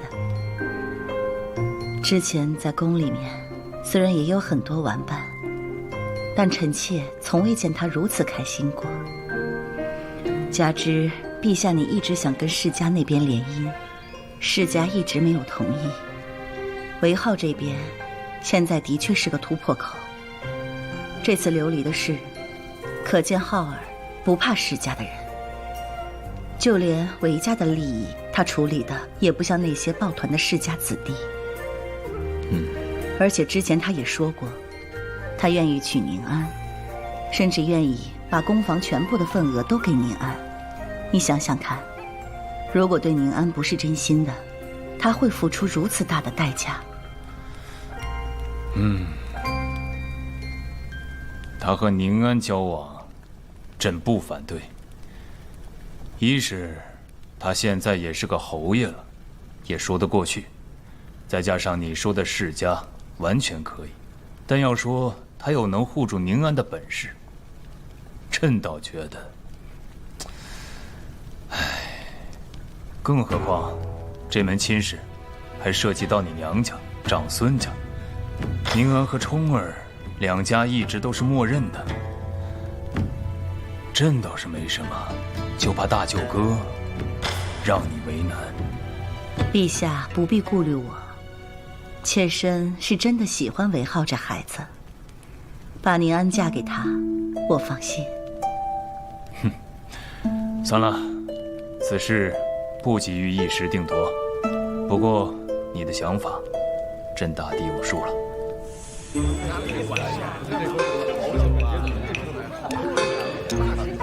哎，王管家，公子来了。今天客人怎么这么多？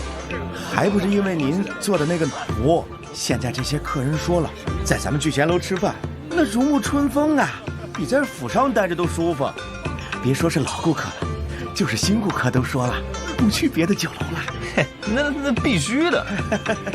公子，楼上清场了，说是太子殿下在用膳。哦，大舅哥来了，正好。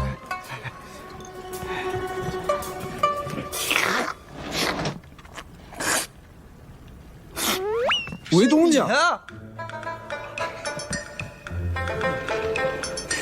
你怎么没告诉我你的火锅这么好吃？见过大舅哥。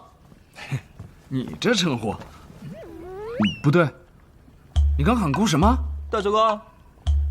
等会儿，什么大舅哥？是不是搞错了？他们没跟你说吗？岳父跟宁安没跟你说？宁安，公主，姑的妹妹。岳父，对啊，我已经跟岳父，就是陛下说了，我喜欢宁安的事情，岳父岳母我都见过了，他们没反对我跟宁安的婚事。这你都不知道？不能啊，岳父没跟你说吗？大舅哥，大舅哥，大舅哥。怎么可能啊！韦东家，你可不要胡说，父皇知道了，非宰了你不可。还有，姑的妹妹宁安还能嫁给你？我胡什么说？我天天叫岳父岳母，那是岳父岳母认可的。殿下，你殿下，姑不是说了，没事不要来打扰姑。殿下，皇后娘娘派人传话，说是请您和韦侯爷前往凤鸾殿用膳。哦，好。你跟岳母说一声，我一定来。是，韦侯爷。不是，是真的啊。哦，对了，我上次跟岳母说了，这次见岳母要带礼物。这到吃饭，我两手还空空的。大舅哥，我不跟你说了，我先走啊。哎，等一下，伟浩，你都没说清楚呢。哎，回头说，我去给岳母拿东西去。你先问凤兰店吧，记得帮我说一声啊。拍岳母的马屁才是正经事，只要岳母的马屁拍得好，那以后就是给自己弄了个巨大的靠山呢。儿臣给父皇母后请安。怎么就你一个人？韦浩呢？他说给您拿什么礼物去了，说是上回答应的。这孩子，下次一起带来也是可以的。拿什么礼物？这个儿臣就不知道了。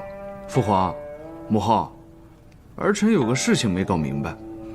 妹妹和韦浩那事儿是真的吗？他一直管儿臣叫大舅哥，儿臣怎么说都不管用。他叫你大舅哥算什么？他还称朕为岳父呢。行了，就这样吧，他是不会听你劝的。那不是，这是真的。你这个做皇兄的，妹妹的事情一点也不关心。不是，母后，儿臣哪有不关心？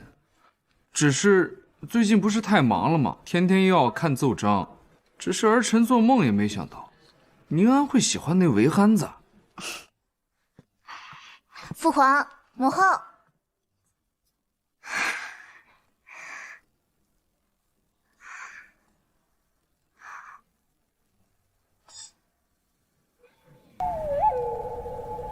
你们在讨论何事啊？妹妹，这么能瞒，这事儿还瞒着兄长？何事？何事？你和韦憨子的婚事儿。皇兄，你可别瞎说，哪有？这事都还没定下来呢。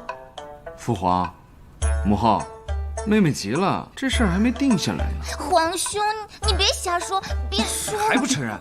看你脸都红了。皇和母后还在这儿呢，你想着就这样吧。好了，你也是，没个做皇兄的样子，竟还取笑妹妹。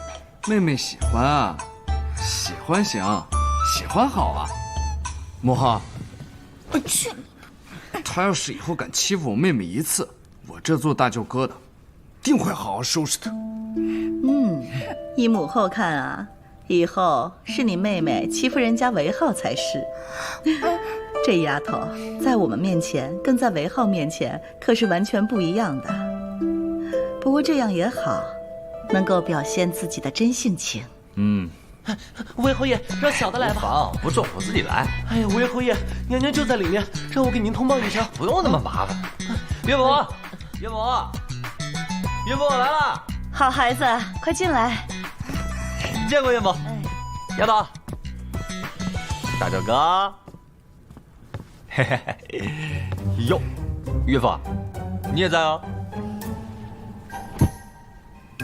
你提的这是什么礼物啊？岳母，这个是好东西。啊。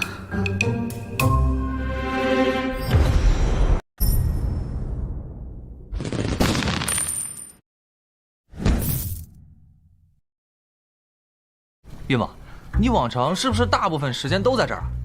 是啊，怎么了，浩儿？哎，行，你们谈着，我去装个东西。你们这也太冷了。这孩子，真是的。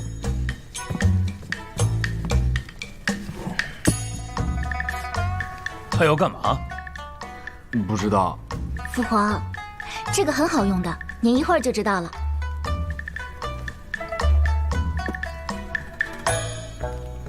殿下，小禅送过来的，说是明部收集的结论。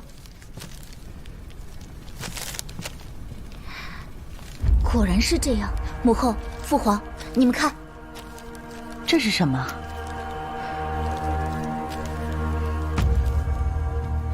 这上面说，近亲成婚会容易生出有问题的孩子，而且还容易胎死腹中。这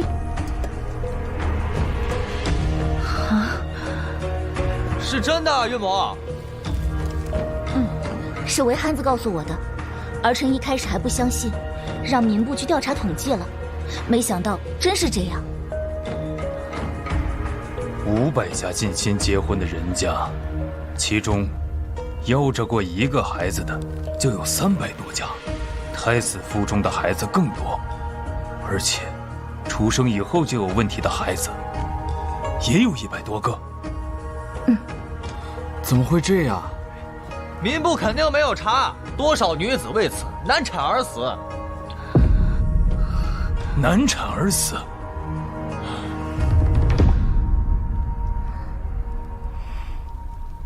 父皇、母后，你们为何如此看着妹妹？你舅舅想让宁安嫁给长孙冲。长孙冲？如果真是调查的这样，万万不可啊！父皇，王德，陛下，让民部进一步调查此事，朕要全大雍的统计。如果果真如此，这将严重影响我大雍之江山社稷。遵旨。 你去调查此事，也是为了不想嫁给冲儿吧？不想。为何？就是因为喜欢韦浩吗？就算没有韦浩，女儿也不想嫁给长孙冲。他都那么大了，府里还有好多的小妾，还是画舫的常客。女儿在外面就时常听闻他的传言，说今日又带府上哪位去画舫玩了，明日又带哪位了。母后，您也不希望女儿嫁给这样的好色之辈吧？还有这样的事？千真万确。舅舅也是，不就是想通过我来保证他们一家子的荣华富贵吗？他也是皇兄的舅舅，不也都是一样的吗？为何还要通过我？好了，不想嫁过去，就不嫁过去。但是，你也不要说这些得罪你舅舅的话，毕竟你舅舅对于本朝也是有功劳的啊。女儿知道，女儿从未在外面乱说。多谢父皇、母后。傻丫头。好了，大功告成。你们有没有觉得很暖和呀？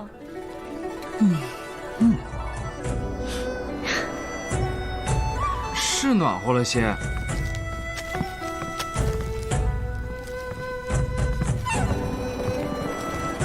韦浩，这是什么？这个叫暖炉，很好用。只要屋子里安装这么一个炉子，整个屋子都暖和了。真的很暖和。岳母，这个是不会冒烟的，所以不用担心呛烟，更不用担心炭毒。我在家已经实验一番了。嘿，对了，这个管子呢是通到外面去的，让宫女注意一些，千万别堵住，要不然就烧不着了。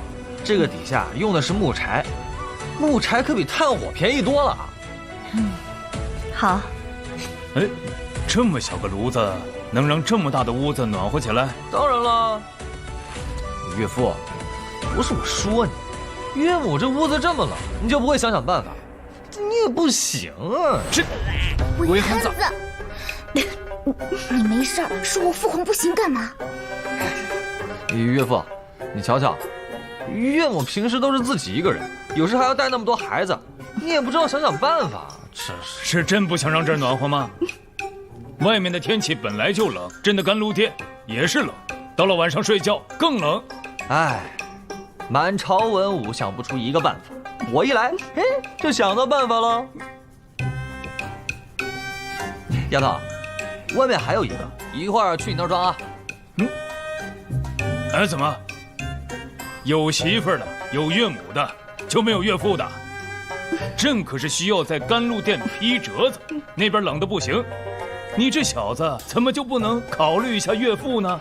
先给父皇吧，父皇需要御证，每天要批阅好多奏章的。你瞧父皇的手都生冻疮了。岳父啊，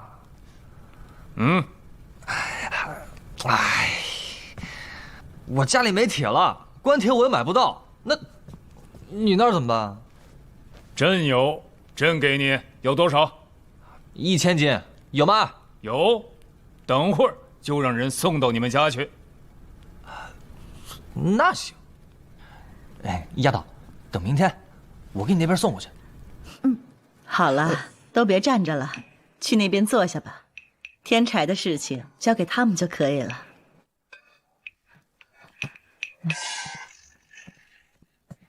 原本冬天就难熬，生了孩子后就更怕冷了。还有几个孩子总是在这里爬着玩，现下真是太好了。哼，韦浩啊，等会儿把甘露殿那个装上，以后朕就用这个了，真舒服，哪儿都舒服。成。韦浩，给姑爷弄一个，姑爷皮奏章，平日里冻得不行。放心，1000斤铁的能弄好多个。哎，对了，岳父，我到时候直接给你10个，你看哪里需要你就装上，反正也简单。10个不够，这样，朕给你2000斤铁吧，你给朕送来20个吧。后宫的宫殿里也都需要装一个才是，还有朕的卧房也需要装一个。留俩，给你仨。岳母，以后你遇到困难了，你就找我，我给你想办法。岳父，我刚刚没说错吧？你作为一个皇上，这点事都搞不来，这是。韦汉子，你给朕闭嘴啊！哎，不是你这张嘴就不能不说话吗？韦浩，你真行，我真不知道你这张嘴到底是怎么把我妹妹骗到手的。骗？我骗？你问问他，你问问岳父，都是他们来骗我，我还没找他们呢，他们能组团来骗我。闭嘴！没事提这个干嘛？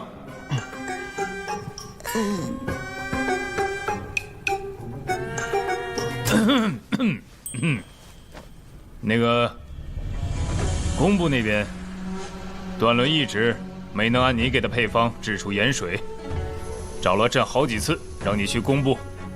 工部侍郎的位置一直空缺着，段伦年纪大了，有点后继无人的感觉。韦浩啊，朕还是相信你格物的本事的，你想不想去工部任职啊？什么？工部侍郎啊？我才不干呢！韦汉子，你好歹是当朝侯爷，一上来就让你去当工部侍郎，多高的官职啊！你居然说不去，我可没那个精力。再说，我人生理想也不是当官啊。那是什么？睡觉睡到自然醒，数钱数到手抽筋儿。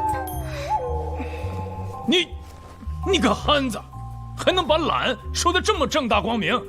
我明天可以去工部帮他个忙，反正不做官。我觉得当个侯爷挺好的。好了，陛下，韦浩现在还未加官，确实不合适。当值的事等加官了再说吧。嘿嘿嘿嘿，还是岳母对我好。你呀，先用膳吧。哎，走。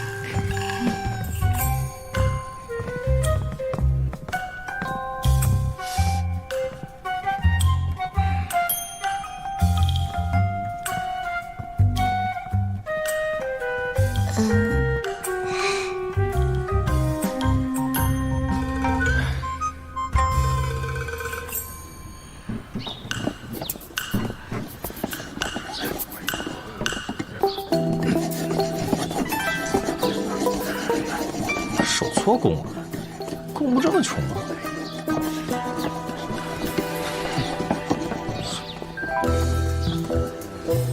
这玩意儿能抽多少水啊？瞎搞！哎呀，这支架也不对，水位一高，支架就塌了。哪来的毛头小子？出去出去，不要打扰老夫。你还不信？行，修吧，到时候塌了别怪我没提醒你。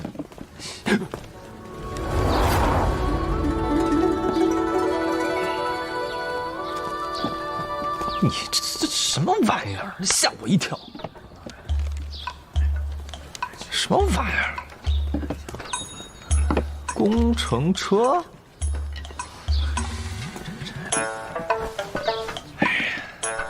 拉力不够，最少需要增加2组齿轮，但加2组齿轮会不会吃不消啊？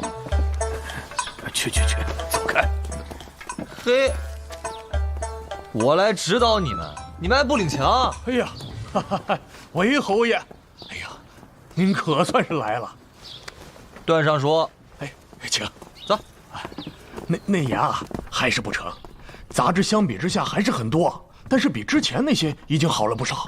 可关键是我们做出来的盐，它没有那么细呀。好熟悉的味道。哎，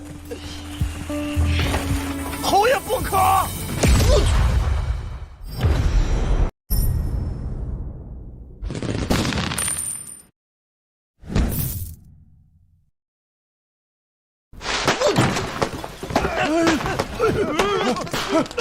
侯爷，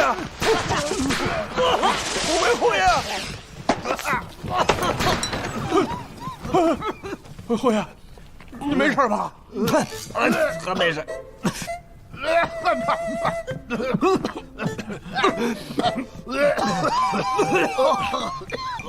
这到底是怎么回事？我在那儿研究火药，我不小心没控制好，结果给点着了。哎呦，原来是火药啊！研究的咋样了？这位是我们工部的一个主事，天天说要研究火药。他就是看了江湖片子做出来可以燃烧的土，他也想自己做出来，结果3年了毫无进展。哎，火药还是有很大的作用的，只要研究出来了，对我大庸肯定是有巨大的帮助。哎呀，韦侯爷，还是你有眼光啊！这火药要是弄得好啊，肯定能够有大作用的。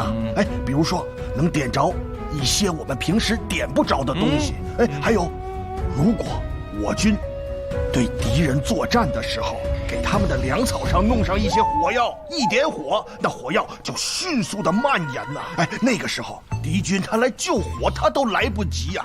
这样我们就能够迅速的摧毁敌方的粮草了呀！什么玩意儿？那汽油不是更快吗？汽油，你这纯浪费火药啊！你听韦侯爷这意思，您也会制作火药啊？一个毛头小子居然到我面前说会做火药，韦侯爷啊，老夫年纪长你不少，你可切莫说大话才是。这火药岂是你这样年纪的人就能做出来的？又不难。哎，你等着，我现在就给你弄点，让你见识见识。段大人，给我准备几个竹筒。竹筒？竹筒不知道什么？去呀！怎么了？你怕我把工部点了呀？你们打听打听我韦浩多有钱，就你们工部这房子，我一天赚好几间呢。去！侯爷，咱们还是抓紧去研究细盐的事儿吧。这个火药它不重要。无妨，用不了多长时间，省得你们工部那些人啊，天天用鄙视的眼光看着我，好像他们多厉害似的。不是我吹牛啊，就整个工部所有人加起来，论造东西，我说第二，那谁敢说第一啊？哎，去！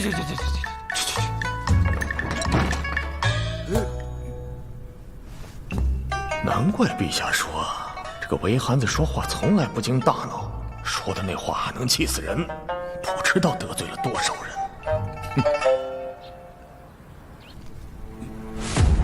这是近亲成婚？陛下，我家也如此情况。以前不知道为啥，没想到是。陛下，此事需重视才是。如果是真的，一定要严抓此事。我大庸人口本来就少，之前战乱，不知多少人丢了性命。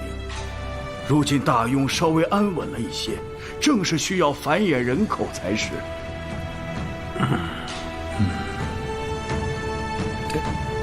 陛下，为何突然调查此事？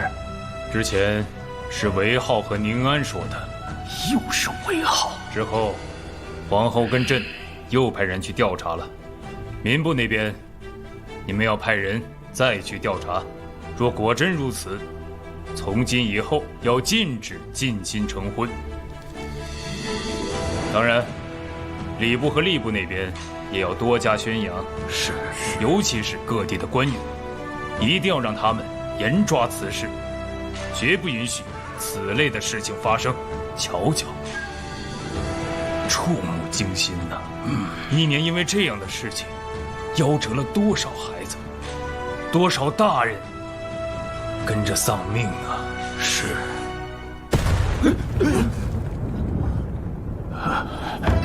来人！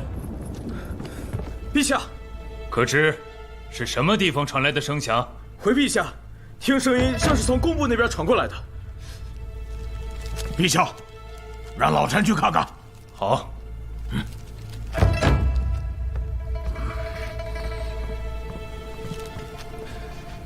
你们都去斋堂，留下来一起午膳。是。福记，你留一下。哎。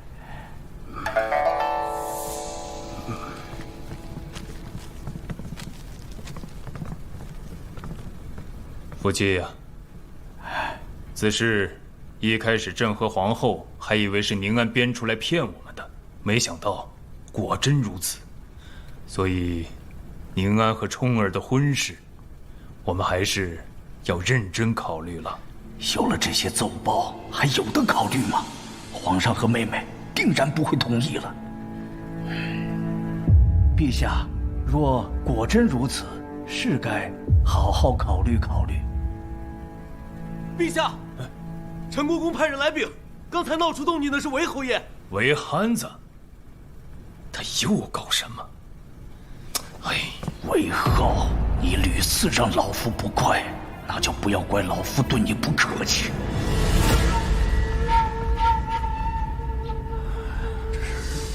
各位大人，韦浩，这是怎么回事啊？哎呦，岳，还不能叫吗？不是出了牢就能叫了吗？不能。哦，陛下，我今天不是去工部看盐吗？就顺便帮工部调制了一下火药，因为第一次实验，所以就多放了那么一点点。啊，如此说来，这动静是你闹出来的啊？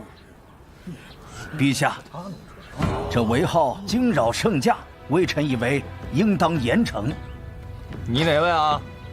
韦浩，这是长孙上书，不可无礼。长孙冲的爹？哦，舅舅啊！什么舅舅？你不就是那个儿子想娶宁安的那个舅舅吗？受死！你竟敢！真是你！那我就得给你说道说道了。韦憨子，陛下，陛下，韦侯爷刚才帮助工部调制火药，这火药的威力巨大，若用在军队之上，那我们大庸军队的实力将如虎添翼，至少能减少70%的伤亡啊！这个东西这么有用啊！韦浩，这个火药到底怎么回事？陛下，我们已经在工部实验了，不小心炸了座房子，威力绝对没问题。对，韦侯爷所言不假，工部之人呐，人人都可以见证，这火药威力实属惊人，把他们都给震惊到了。这还只是粗制的火药，等我提纯了，我估计城墙都能给它炸了。什么？炸城墙？韦浩，休要在此信口雌黄。是骡子是马，拉出来溜溜。各位要是不信的话，我当场就可以展示火药的威力。陛下，老臣刚才听那工部的爆燃之声，如同这雷霆一般。也想见识见识这火药到底为何物啊！哎，俺也想看看。好，段大人，火药给我。陛下，这火药的威力实属太大，还请您和各位大人移步到空旷的地方验证。哎，不必了，开始吧。啊，在这儿炸呀？炸。哦。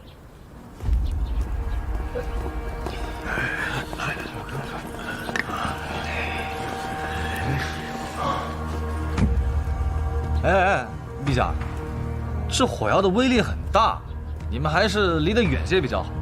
这还不够远吗？不够，一会儿还有七浪呢。哎，退后。陛下，龙体重要，还请上面观看为好。好。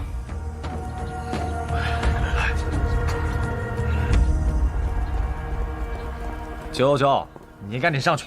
哼，就要再跟老夫攀亲带故。老夫这把年纪，什么大风大浪没见过？哼，一个小小的火药，就能让老夫在乎吗？哎呀，好言难劝，该死的鬼！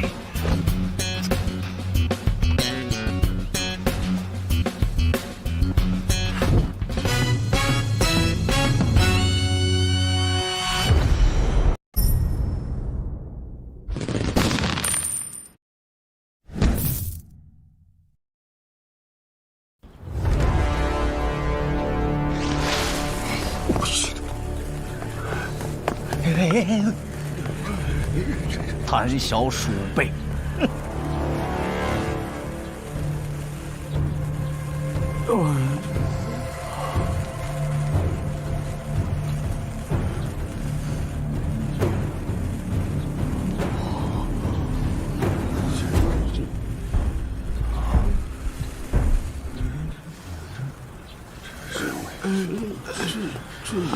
是啊，果不其然，韦浩小儿乃虚张声势，诓骗我等，此等行径就应严惩不贷。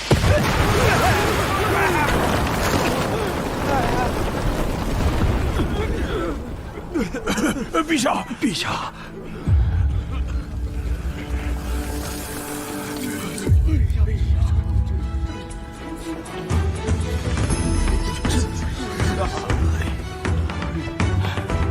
这简直是雷霆之威呀，比工程车都猛啊！父亲，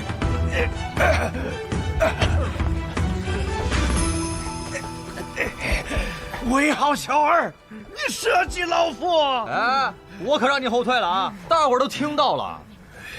对，韦慧刚才确实劝了。陛下，长孙大人好像受伤了。快，请太医送福晋下去休息。是。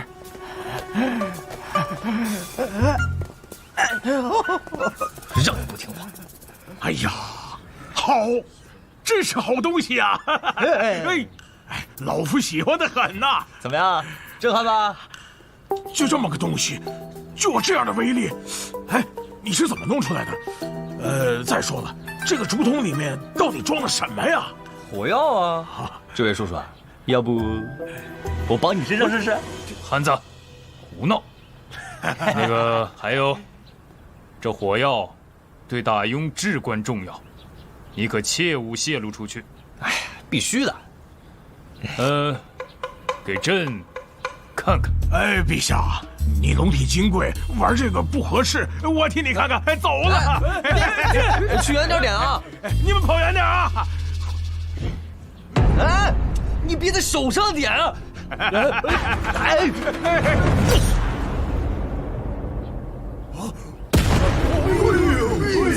竟是千军万马，如此神威，汤臣手势是呀，如此敌国铁骑，竟不足为惧啊！美哉，壮哉！朕仿佛看见我大庸铁骑驰骋疆场，轻而易举炸平要塞，横扫天下的气势啊！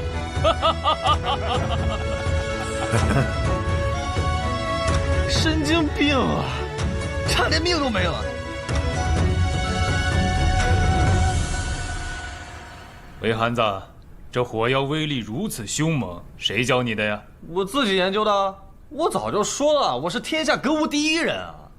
哎，我之前跟工部那些人说，他们还不信。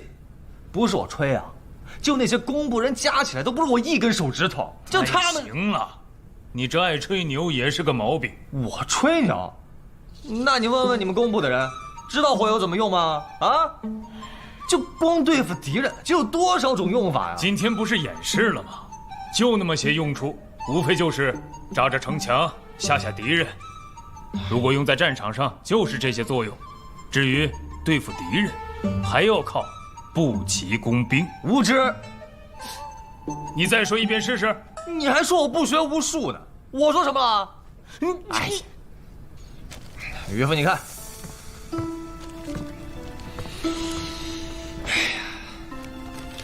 这是我今日在制火药时顺手帮工部画的2张草图。如果我大庸能制备这些东西，就是全世界的敌人捆在一起，都不是我大庸的对手。你就让工部照着做就是了。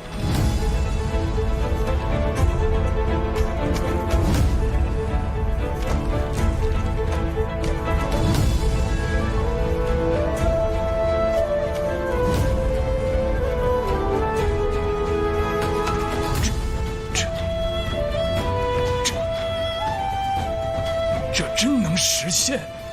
我韦浩，只有我想不到，没有我做不到的。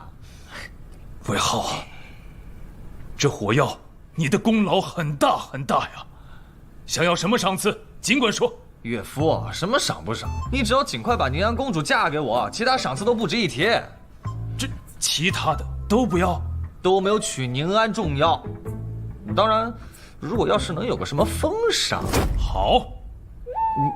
那朕的宝贝闺女，就便宜你这个憨子了。啊？这就同意了？岳父这就松口了？朕和皇后商议过了，答应给你和宁安赐婚，圣旨择日颁布，婚期就定在大庸7年初。朕会吩咐礼部那边做好所有的准备。那宁安的？要不是宁安墨允，朕岂会这么快就便宜了你这憨子？多谢岳父，多谢岳母。你小子也别太得意，你可知道这圣旨一发出去，你会面对很大的压力呀。压力？我成亲有什么压力？谁敢给我压力啊？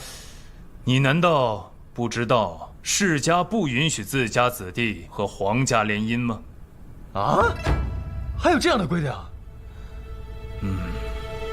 韦浩啊，这件事情没那么简单，你可能会遭受各大世家的极力抵制，到时候比这次琉璃工坊的事还要严重。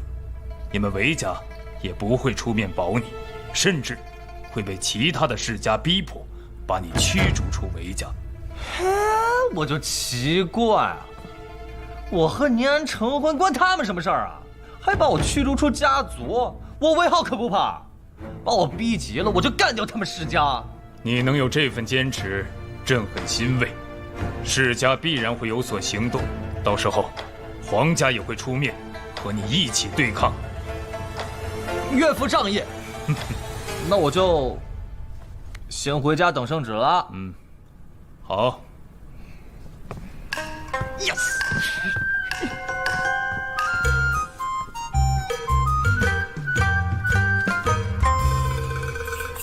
奉天承运，皇帝诏曰：韦世子韦浩，天资卓绝，心思巧慧，朕深嘉许。宝清长公主聪慧明达，心怀社稷，安定民生，其贤德远见，朝野称颂。二人德业相契，心意相合，实乃天作之合。朕特下此诏，赐韦浩与宝清长公主缔结婚约，则即日完婚，钦此。谢陛下。韦家竟敢与皇家联姻，简直挑战我等世家底线！哼，韦家何惧？崔兄弟已经有了应对之法，走，走。太好了，你和公主的婚事终于定了。你性格那么冲动，将来要是被谁算计了，侯爷的身份都保不了你。现在可不一样了，你和嫡长公主要成婚了，我看以后谁还敢欺负你。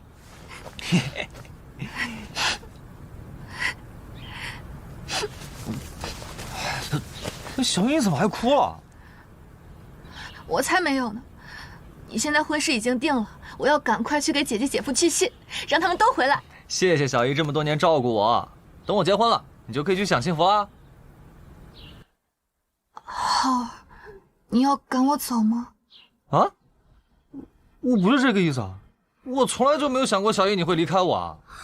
公子，你可真不会心疼人。小姨娘当年为了你，那不知道拒绝了多少门婚事，至今尚未婚配，你可曾过问过？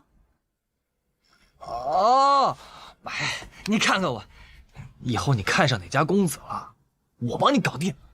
嗯，你果然是想赶我走？不是，我从头到尾都没有要赶你走的意思，我还想着希望装修好了把你接过去一块儿住呢。瞎说什么呢？你和公主的府邸，我过去像什么样子？那怎么了？你若一直不嫁，我养你。你这个臭小子，你说谁嫁不出去呢？是不是我嫁不出去？你说谁嫁不出去呢？再说一次，再说一次。小姨娘，小姨娘，族长那边派人传话，说请您过去一趟。果然，世家这一关还是得过。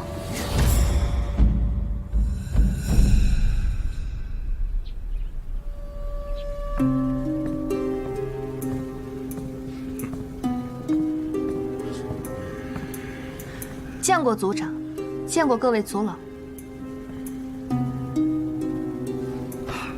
林小姨娘啊，你这是干什么呀？此事为何一点消息都没有？什么事情啊？就是韦浩和长公主的事情，陛下都已经赐婚了呀。啊，这个事情啊，我今天来也是要跟大家说这个事儿的。这个月22日，浩儿要在聚贤楼举办和公主的订婚宴，到时候还请大家都到场啊。哼，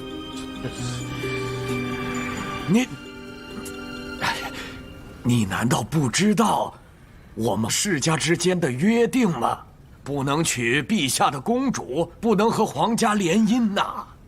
啊，这个事没人跟我说过呀。啊，也难怪，我一个弱女子，这么多年各位族老也没有对我正眼相待过，族长更是将我和浩儿赶了出去，这不知道也是应该的，这也是小事。但是浩儿要和公主成亲这事，可是好事，是吧？哼，好事儿！你们破坏了我们世家几十年的盟约，还是好事？这个责任，你承担得起吗？就是。这话就严重了吧？世家的关系，什么时候要靠这样的约定了？再说了，浩儿的婚事与你何干？你在这说三道四的，算怎么回事？这是韦家的事，什么时候轮得到你来指责了？韦族长，这就是你们韦家的子弟不成？我姓林，严格来说，算不上韦家的子弟。哼，林小姨娘啊，兹事体大。韦芙蓉不在，让你当家，你不要不当做一回事啊！一件小小的亲事，就被你们说的这样严重。浩儿要和谁成婚，那是我们的家事，这个你们也要管吗？这算是哪门子的道理？你，好，那出了事情，你家承担得起吗？能出什么事情？又关我们家什么事？是你们非要搞事情。反正我林洛今天就把话放着，浩儿要和谁成亲，你们敢来搅和试试？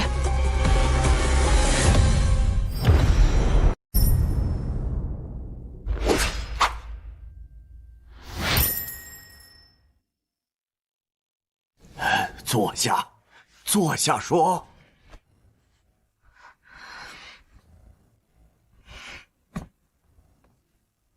林小姨娘啊，你这样做啊，只会害我们韦家陷入危险的境地。你不能因为这桩婚事就毁了我们整个韦家的前程啊！韦族长，像韦浩这样大逆不道的子弟，你们韦家还不驱除？你们有什么意见，就拿出一个章程出来，需要我们韦家怎么处理？现在事情已经发生了，大家都不愿意看见。哎呀，你们继续这样咄咄逼人也不是办法，终归还是要解决的。此事我们还要问族长的意思。不过，韦浩如果能够退婚，此事我就当作过去了，不予追究。不可。可能。你说什么？那我们就先告辞了。还希望你们韦家处理妥善，否则韦族长，你应该知道我们会怎么对待你们那些韦家族人。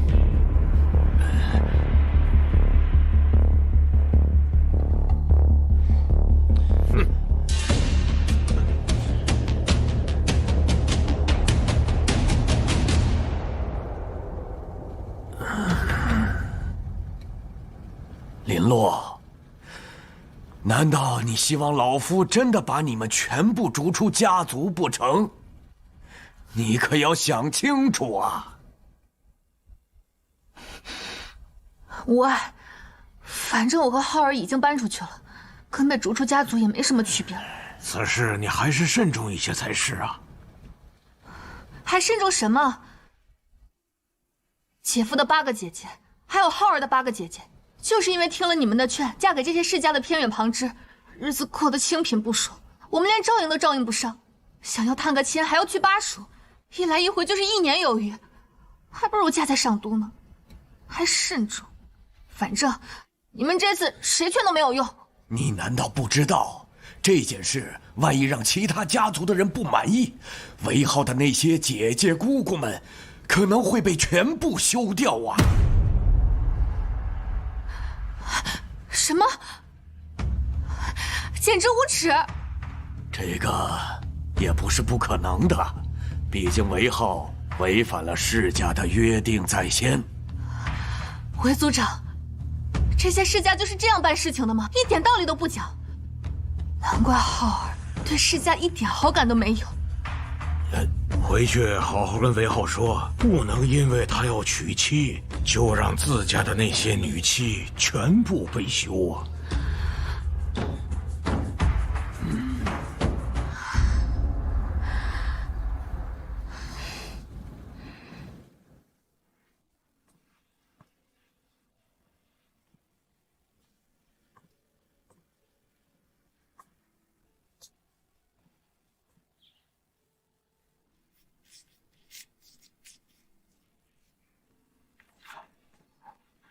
小姨，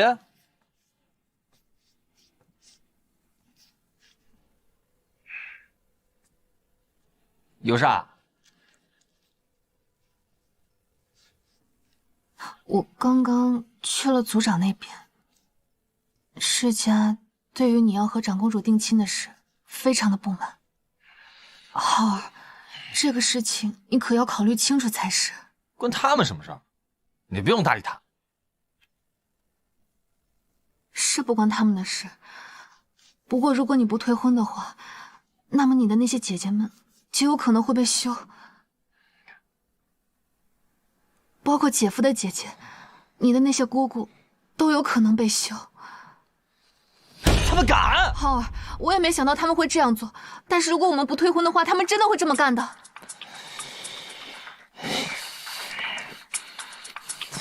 我去找他们。你找他们有什么用啊？你要打他们一顿不成？打他们一顿？我打他们都是轻的。我去公馆拿火药，老子炸死他们！敢欺负我韦家的女人啊！就因为我要结婚了，就把那些韦家已经出嫁的女人全部休了，这我还能忍？哎，浩儿，你不要冲动啊！小姨，你放心，你信不信？我就是把上都世家那些负责人的宅子全炸了，他们还得过来求我，不求啊？那我就把他们世家连根拔起，我让他10年之内再也没有世家这个说法。我浩儿，你放开，放开！不是我炸他们是白炸，我又不傻。浩儿，三思而后行。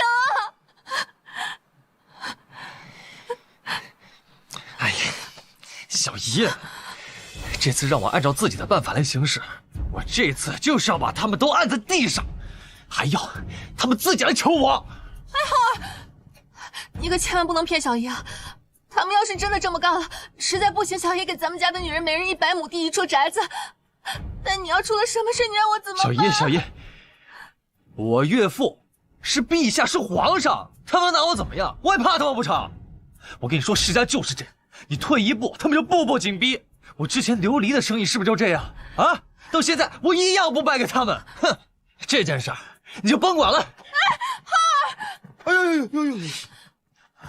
你快去跟上公子，别让他打架，快去！好。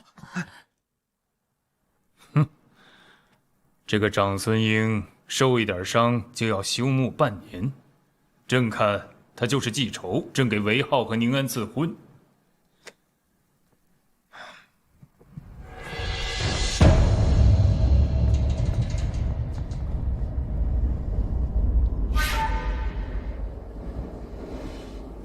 世家那边没有动韦浩吧？没有，现在还没有什么动静，只是世家在上都的那些负责人，昨天去了韦元照的府上，林小姨娘也去了，没有谈拢。林小姨娘不答应退婚，但是世家那边极有可能会让家族休掉从韦浩家嫁出的那些女人。什么？世家会这么干吗？老奴觉得会，他们必须给韦浩一个警告，同时还让陛下知道，这件事情不单单是韦浩和公主的事情，也是世家和陛下的事情。如果这次他们没能阻止他们两个成亲，那么就证明世家在陛下面前要全面落败。这些是那些族长不愿看到的。没错，他们一定会逼韦浩的，但是朕没有想到他们会这么无耻。那些妇人可都是无辜的，甚至有一些都嫁了几十年了。他们这样做，这简直就是不要脸。韦浩他是一个很有孝心的孩子，若是让他家的女人受到如此侮辱，老奴觉得他可能不会干。没有想到世家会用这样的方式来给韦浩压力。这事儿得看韦浩的，但是以老奴看，韦浩怕是顶不住。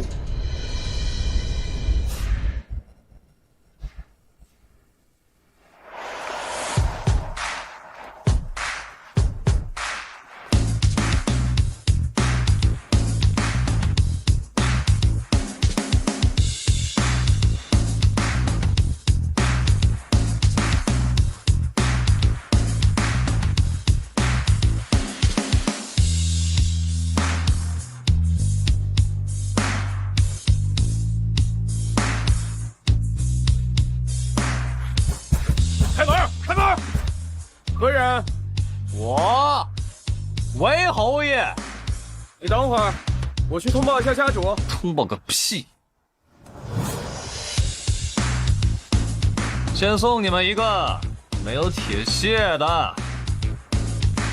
里面的人都后退啊！一会儿受伤了，别怪我没提醒你们啊！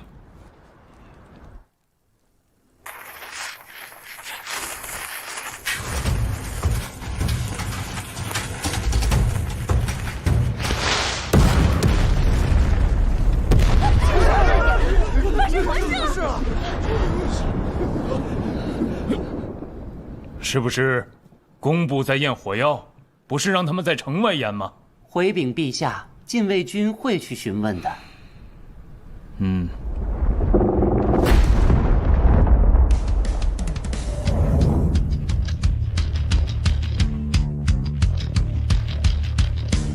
怎么了，家主？家主，怎么回事？你快出去看看吧！大门被……你说呀！就那个巨大的响声，大门开了。什么？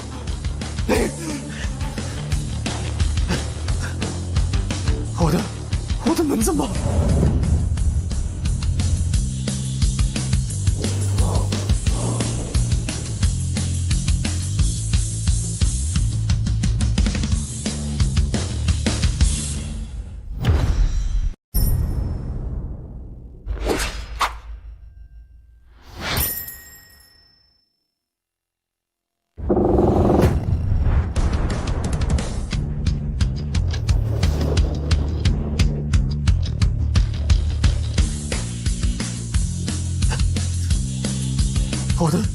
我的门怎么？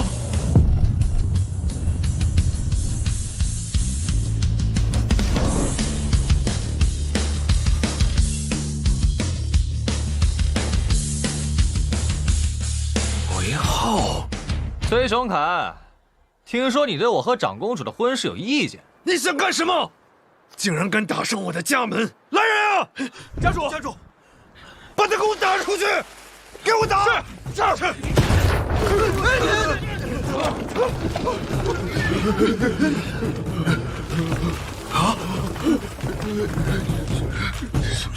来，都上来试试！一会儿我就给你们丢人群中，看你们能活下来几个人！韦浩，你到底要干什么？你对我和长公主成亲有意见，还要休了从我韦家嫁出去的女人啊？你有没有这回事儿？明明是你有错在先，当初各家族都商量好了，谁都不能和皇家联姻，你犯错，反倒怪我们了。我这是犯哪门子的错？啊！你们的约定关我屁事儿！老子的婚事你管得着吗？还休了我家的女人，你休一个试试！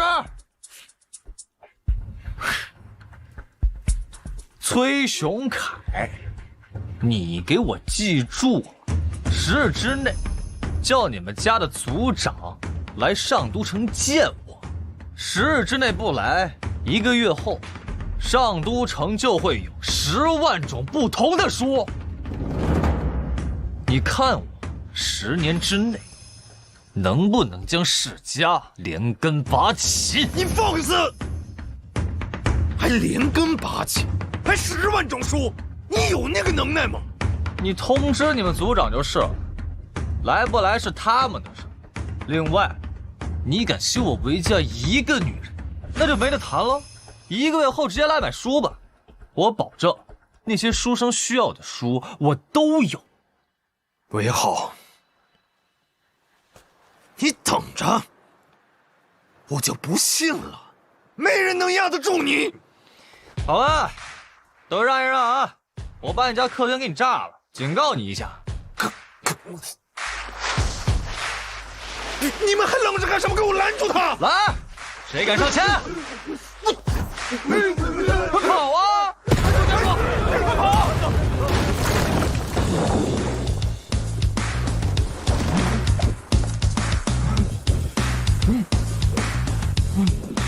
记住了啊！10日之内让你们族长来上都城见我。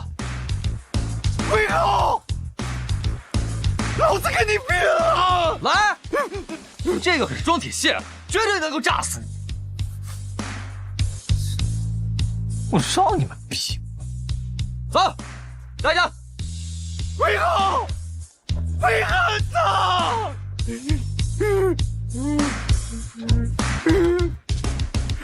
陛下，这个爆炸声不像是从宫部传来的，应该是从皇宫外面传来的。韦憨子，报！回禀陛下，宫部并没有制造火药。懂得使用火药的也只有韦浩和程三福，但是程三福肯定不会这么玩，唯独就是韦浩。派人去看看。哦不，你亲自去，换上自己的衣服，看看到底是不是韦浩在用火药。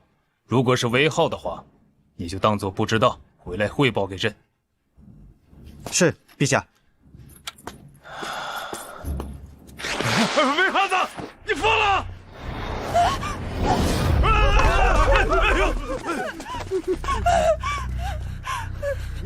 王晨，你看看你现在的样子，跟个缩头乌龟似的，还把夫人推到自己的面前，你简直不是人啊你！假的！奇耻大辱啊！我王晨这几10年从未受过如此欺辱。2件事。第一件事，我韦家的女人，你们要是敢休了，到时候上都城每个月会出售10万本书，记住了，是每个月。第二，让你们族长10日之内来上都城见我，来不来是他们的事儿，你只管写信就行了，大不了到时候大家一起玩完。韦浩，你太嚣张了！今日你韦浩不给我下跪道歉，我哪怕是告到陛下的……随便你告，不过，今天带来这么多好东西，不用就浪费了。先把你炸成个王八瘸子！哎，别！我错了，魏侯爷，别点！别点！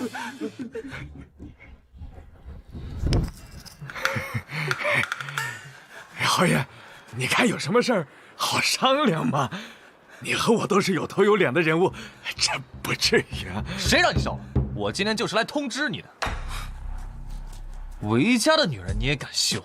真当他们娘家没人是不是？还有，我跟谁成亲，关你什么事儿？碍着你了？这个，韦侯爷，我们之前肯定是有很深的误会。金银财宝、美女佳人，就当做是我给韦侯爷赔罪。去一边去！这韦侯爷，你看这么多人看着我呢，给我点面子。我还要赶着去下一家，我刚说的话你记住没有？自然自然。走。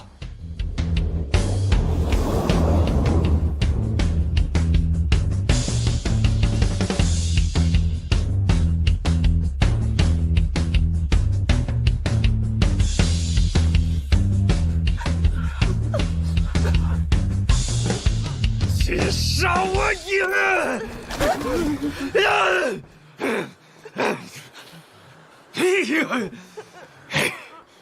这个死结是解不开了。哎呀，老天哪！我韦家怎么会出个这么个玩意儿啊？还炸了人家的府邸，老夫该如何跟他们交代呀？族长，族长不好了！韦浩炸了好多世家的府邸，他的马车直奔我们而来呀！韦汉子来这里干什么？快打开大门！快打开大门！快！韦汉子，你疯了！你韦家的祖宅你也炸，老夫最近可没有惹你啊！韦侯爷。咱们可都是本家呀，用得着这么炸吗？你懂什么？族长，我这可是在帮你啊！其他家族的大门我都炸完了，你家的不炸，他们不来烦死你。现在你家大门炸了，你就清静了。我估计他们不会来找你。韦浩，老夫饶不了你。那我去炸客厅了。别！这个客厅可是保存了100多年的老物件，你炸了，老夫跟你没完。那你倒是叫他们过来拦我呀！快拦住他！拦住这个不孝子！成，不炸就不炸。回头我让小姨给你送10万钱，你们自己修啊。1万块钱，少1文钱，我派人去拆了你家大门。拜拜。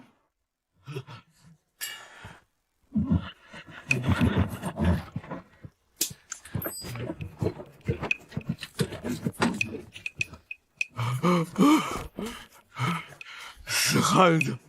就知道欺负自己家的人。族长，现在该如何？该如何？该干嘛干嘛去！走！艾三这小子有良心，没炸了前厅。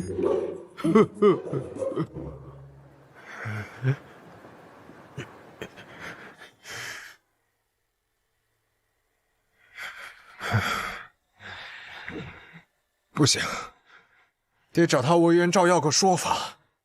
这次，我看他韦元照还怎么说。韦浩把咱们世家的脸都踩在地上了，他韦元照要不给我一个满意的答复，我跟他没完。走。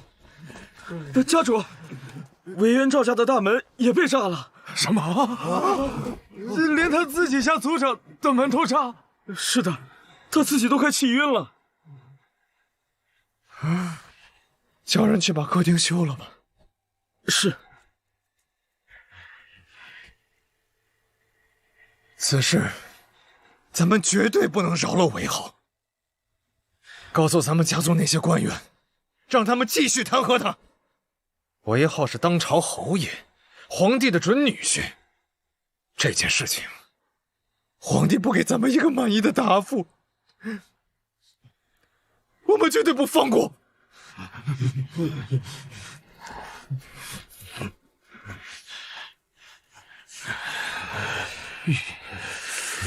什么？真的是韦憨子？是的，陛下，他炸了世家在上都城负责人家的大门，连维园赵家的大门都给炸了，现在已经成为上都城的笑谈了。这小子从哪儿搞的火药？回陛下，这个臣就不清楚了。估计是他自己配出来的吧？他可是有配方的。陛下，这个事情，世家定然会弹劾韦浩，要如何处理呢？处理？为何要处理？啊？炸就炸了。这样都没事？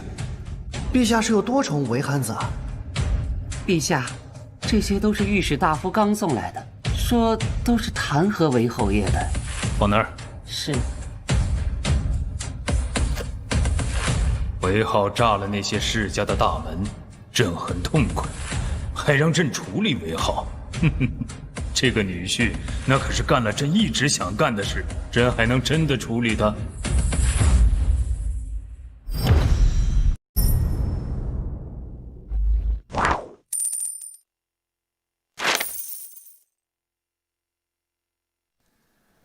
程主持，臣在。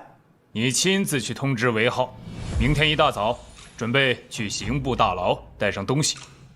啊，这去坐牢还提前通知他吗？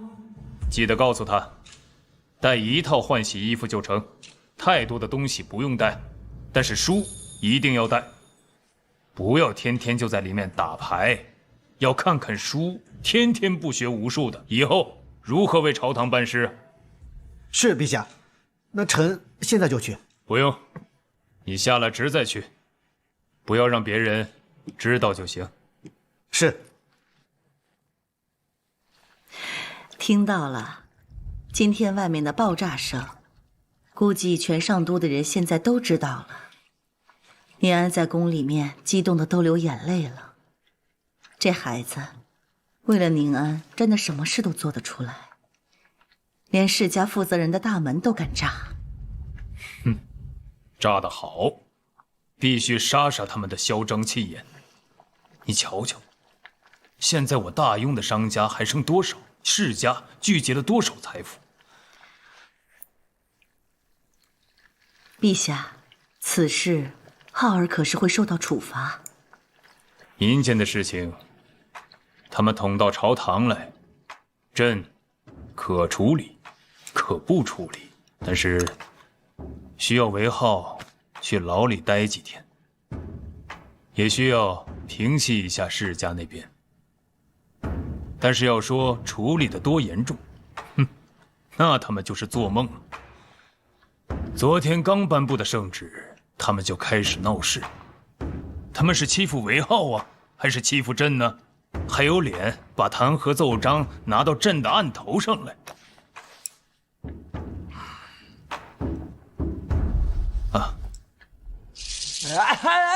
等，小姨，你有话好好说。好端端的炸人家大门干嘛？想吓死我呀！我不是跟你说了，人家世家的势力有多大，你还不长记性？炸了就炸了嘛，我不炸难道让他们去休了我的姐姐、姑姑、姑奶奶啊？那现在呢？人家更要休掉了，还刚好就是这个借口，成事不足败事有余。我不跟你说，关键是你根本就不信任我。要不是人家族长派家丁来要了10贯钱修大门，我还不知道这个事儿呢。不是100贯吗？居然只要了10贯钱，那族长什么时候人变那么好了？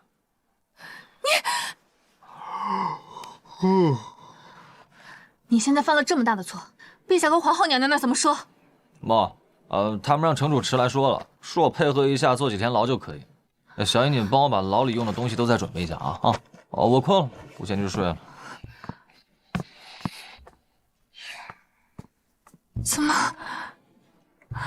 又要坐牢？韦侯爷，我没花眼吧？您才出去几天呢，怎么又来了？哎，还是我那房间吧，走。不是，侯爷，您这次又是因为什么呀？这你都不知道？你昨天没听见那爆炸声啊？听到了。那我弄的。啊？不是，侯爷，您这……他是谁啊？怎么这么好的待遇啊？一年进5次刑部大牢的人，进来几天就出去了，人比人气死人呢。确定抓进去了？确定，很多人看到韦浩被刑部带走了。总算是进去了，就算他在里面有多逍遥，那也是刑部大牢。看来我们的那些弹劾奏章还是起作用了。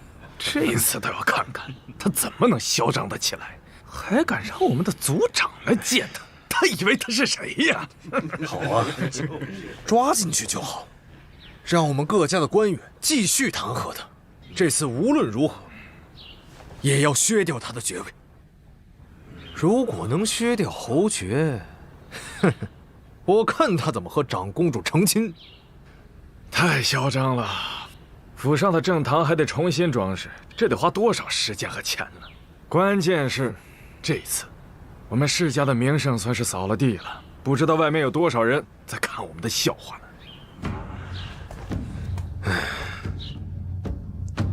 最近上都发生的事情，你们都通知各家族长了吗？当然了。那韦浩说，如果10日之内不来上都城这里见他，他每个月就以10万本书。我呀，哪敢不报啊？谁知道他说的是真的假的？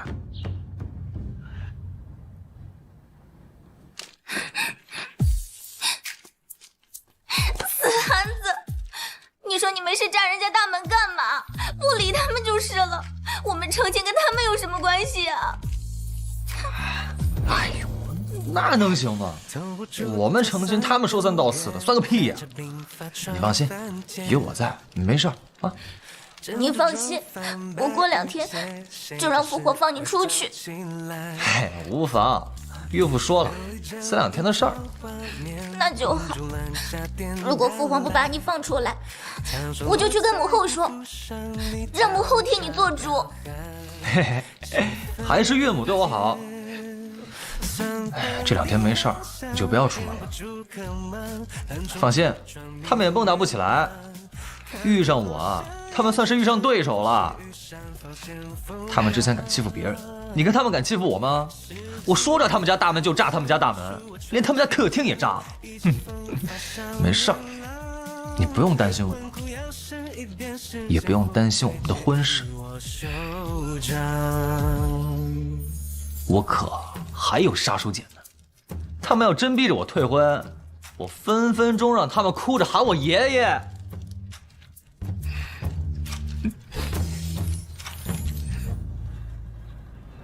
启禀陛下，韦浩私自使用工部火药炸了各世家大门，此事必须严惩。是啊，况且火药可是工部管控的东西，韦浩是怎么弄到的？给我弄点火药。谁得罪你了？快点去准备就是。到时候你可不能对外说是我给你的成品。难道没人告诉你，这个火药是韦浩弄出来的？现在工部的配方都是韦浩给的，韦浩弄出火药来有什么奇怪的？再说了，你们一个个瞎起什么哄啊？只是一个民间打架的事情，弄到朝堂来，这像话吗？哼，怎么？这个朝堂是世家人开的不成？哦，世家人打个架就弄到朝堂来，这里可是讨论天下大事的地方。臣恳请陛下不要搭理这件事情，这个他根本就不是在这里讨论的事情。诸位爱卿，朕就想知道，如果这2个人是民间的百姓，他们互相打架了，把对方的大门炸了，把厅堂炸了，会闹到这里来吗？如若不上书到这里来，那应该去何处申冤呢？难道是去上都县令那边吗？上都县令可是没有权力管韦浩，韦浩可是侯爷，而且臣对韦浩也有所耳闻，此人喜欢打架，而且在西城那边都打出名来了。还有据臣所知，此人屡教不改，不配为大庸侯爷。陛下，您不能因为韦浩是您未来的女婿，就如此包庇他。陛下，现在韦浩和长公主还未成亲，臣以为不应该把长公主往火坑里推啊！是啊，陛下是啊，请陛下下旨削去韦浩侯爵之位。请陛下下旨。诸位，听老夫说两句可好？韦浩有错，这个不争辩，需要赔礼道歉就赔礼道歉。但是你们说要削去韦浩的爵位，这个老夫不同意。首先，韦浩的伯爵是靠协助长公主获得的，这个功劳对大庸自不必多说。侯爷呢，则是靠提炼出细盐而获得的。细盐，诸位府上肯定都买过，关键量大，百姓都能买得到。这样的功劳，就是因为和那些人有了冲突，就要削掉爵位。诸位，如果此事传到百姓当中，百姓会怎么评价这个事情？会怎么议论这个事情？是说陛下昏庸，还是说世家霸道？现在百姓当中对世家的风评可不怎么好。房仆爷说的不妥，我们说削掉韦浩的爵位，是说此人德行有亏，不能娶长公主，也不能承担一个侯爷的责任。陛下，如若陛下不能还我等一个公道，那微臣只能挂印而去，告老还乡，望陛下应允。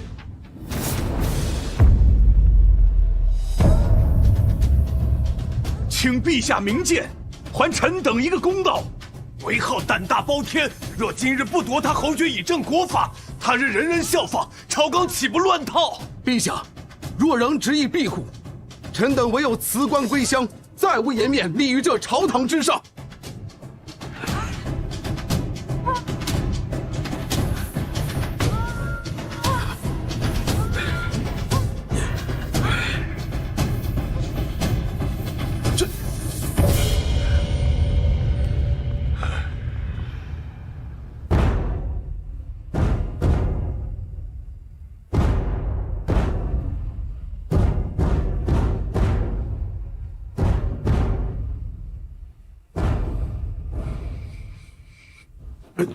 陛下，这些人这次真辞官呐！陛下，此事怕是不好解决了。世家那边的态度太坚决了，与其说是韦浩打人，不如说是要韦浩退婚。估计如果陛下拿这个跟世家那边做交易的话，世家那边肯定也不会追究韦浩炸门了。这不明摆着的事情吗？是，这个韦浩也是，为何送这个把柄给世家那边啊？不是送把柄，哪怕韦浩不去炸门，那些世家也会找到其他借口的。这可如何是好啊？这样推来推去的，也不是办法呀。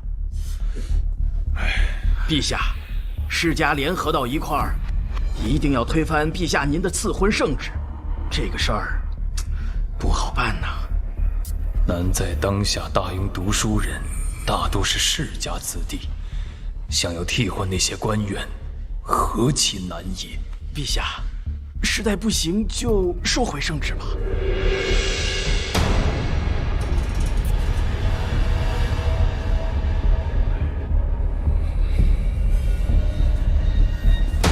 朕再考虑考虑。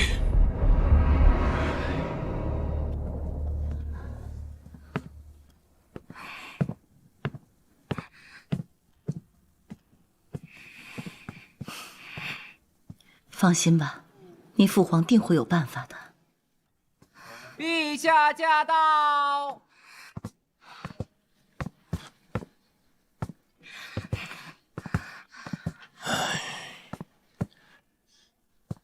今天商议的如何？这件事情过去了吧？世家那边非要抓住韦浩不放不成？他们不是抓住韦浩不放，是抓住朕不放。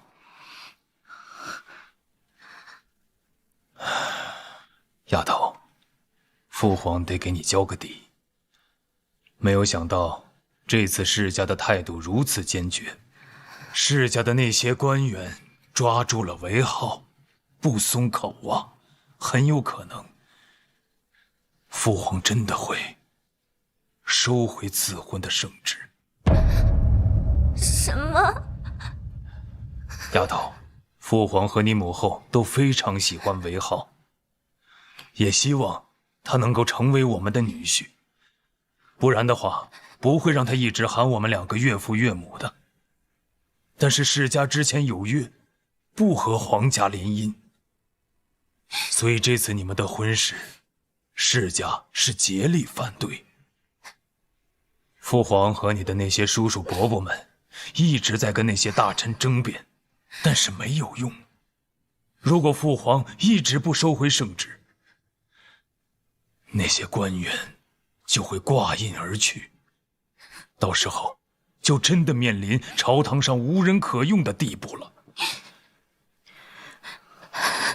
父皇，女儿不甘心，不知道为什么，世家好像并没有多喜欢那个韦汉子，可是现在知道不能嫁给他，女儿就好伤心。是爹没用，作为皇上，都不能保住自己闺女的幸福。韦浩肯定有办法，他一定有办法的。父皇，女儿要去一趟刑部大牢。他能有什么办法？韦浩肯定有办法的，他之前跟我说过，没有人能阻止我们2个人在一起的，肯定会没事的。算了，别去了，没用的。这个小子有时候说话也不靠谱的。你就让他去吧，去问问韦浩。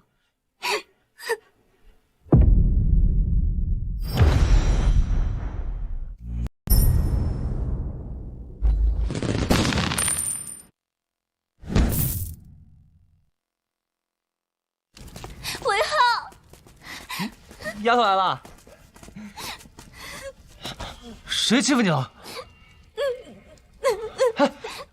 我的天，谁欺负你了？你跟我说，我弄死他！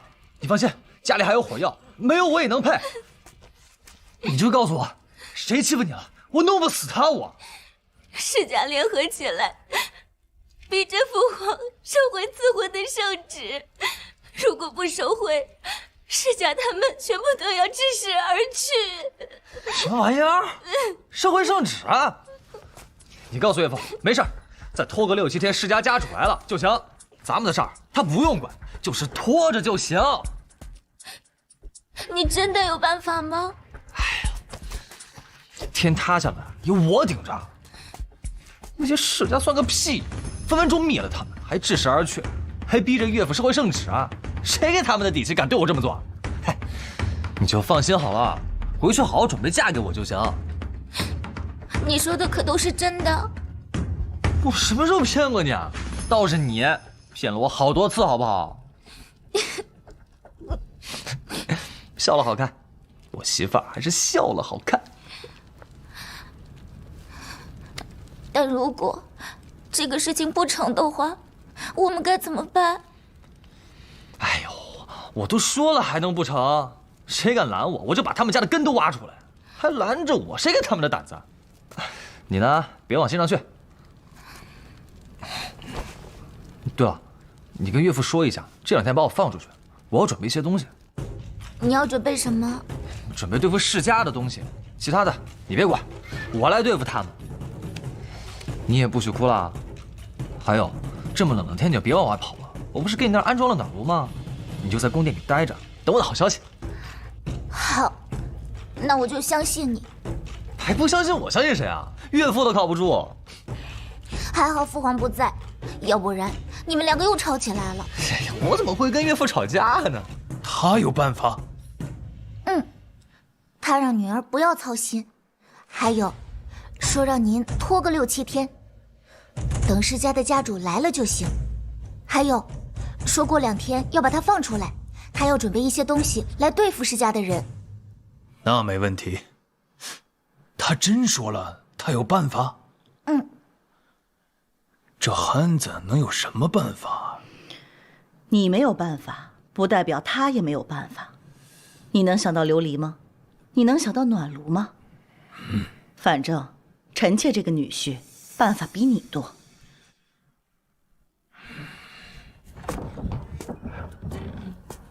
公子，公子，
爹，您怎么还真来了？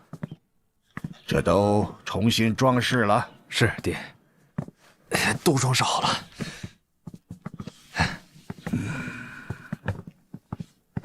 爹，您一路辛苦了，喝口茶，润润。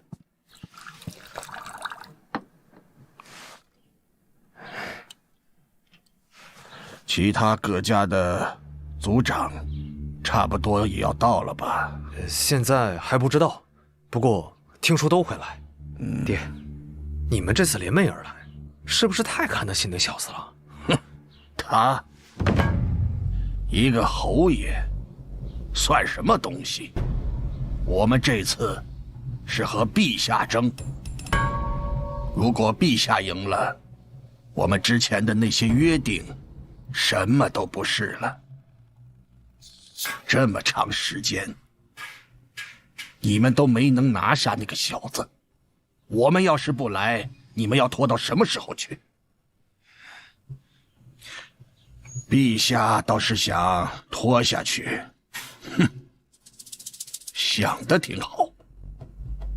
是，只是现在上都城民间对我们的风评不太好，还是只是担心。在乎他们做什么？我们又不是那做天下的，百姓说的话，会有谁在乎？是朝堂大员在乎，还是陛下在乎？既然没人在乎，百姓说什么都无妨。我们世家什么时候在乎过那些个百姓了？是，爹。老夫要休息了，这一路坐车，骨头架都要震散了。您慢点，爹。来，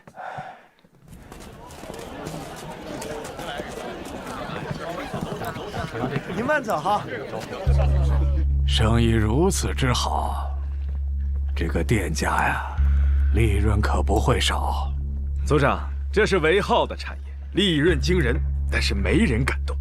哦，为什么没人敢动？就韦家的人会做这样的饭菜，现在听说宫里面的人也会，但是宫里放出消息，若是谁敢泄露出去，死罪。如果市面上有人会做和聚贤楼一样的饭菜，那宫里估计会有人来查，所以这家酒楼无人敢动。这韦家出了一个韦浩，就把大家折腾得够呛。现在的琉璃生意还没有我们的份儿，买卖琉璃的商人个个赚得盆满钵满，我们只能干看着。哼，这个韦浩真够狠的。这次我们要狠狠地收拾这个韦浩，否则他继续上蹿下跳，还不知道给我们带来多大的麻烦。一旦让他和长公主成了亲，我们这些世家的脸面，到时候往哪儿搁呀？还有啊，他炸了我们在上都的府邸，没有一句道歉，也没有赔款，怎么着？他韦浩这么有底气，以为有皇上撑腰，就能在上都城横着走吗？哼，让他先蹦跶几天，他不是要我们来见他吗？我们都来了，到时候看他敢不敢来。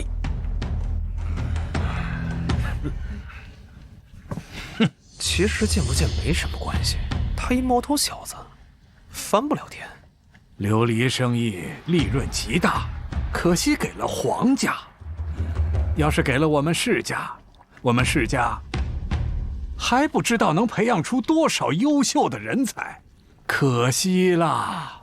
哎呀，诸位仁兄，诸位仁兄，韦老，久等了，请，坐吧。哎呀，本来呀，这顿应该是我请的，没想到这让崔老给抢先了啊！这样，今天晚上我请客，还是这里，还是这个宝箱，我已经跟掌柜打过招呼了，把这个宝箱给定下来了。认识这么久了，就不必了，说说吧。你们韦家出了这么一个人，该如何处置？崔老，这是何意呀？韦浩和长公主的婚事啊，万万不能成。如果我们失败了，以后我们这些世家在陛下面前如何抬得起头来？韦兄，这件事啊，你一定得给我们一个交代。对，是，必须得给交代，这可事关着我们的前程啊！没错，只要不要了他的小命就行。诸位都知道，这小子5代单传，若是要了他的小命，那就可惜了。其他的，你们说怎么办就怎么办。毕竟啊，这小子也不懂事，老夫也是没有办法呀。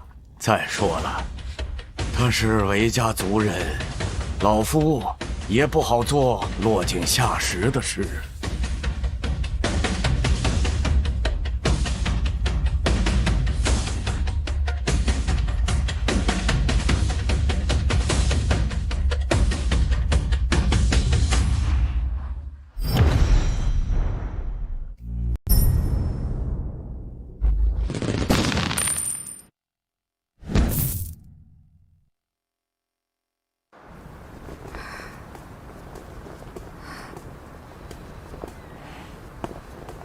韦憨子，你怎么不进来？母后都说了，你不用通报的。给，我不冷。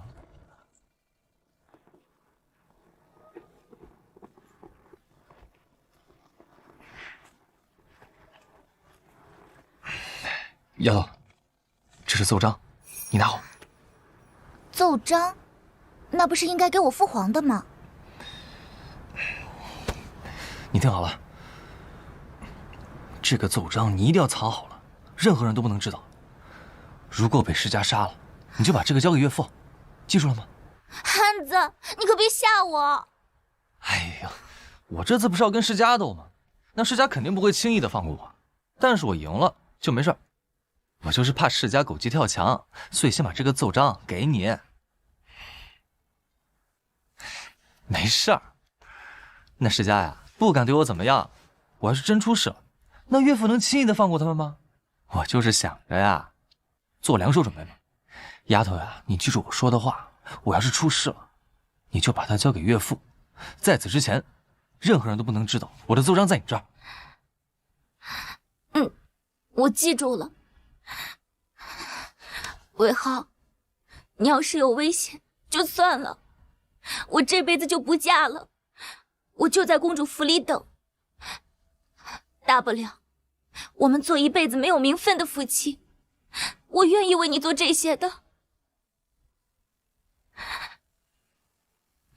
瞎说什么呢？我可是明媒正娶你的，做什么没名分的夫妻啊？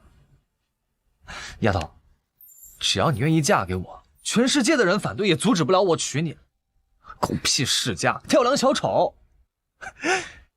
你就放心，把这个奏章藏好，给岳母也说一声，让她安心等我的好消息。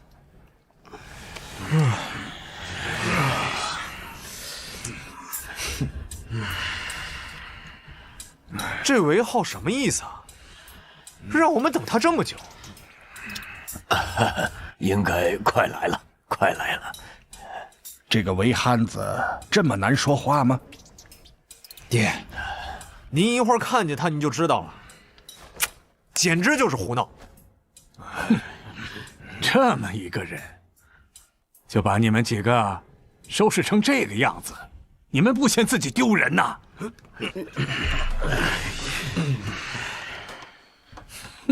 族长，韦浩过来了。来了，来了。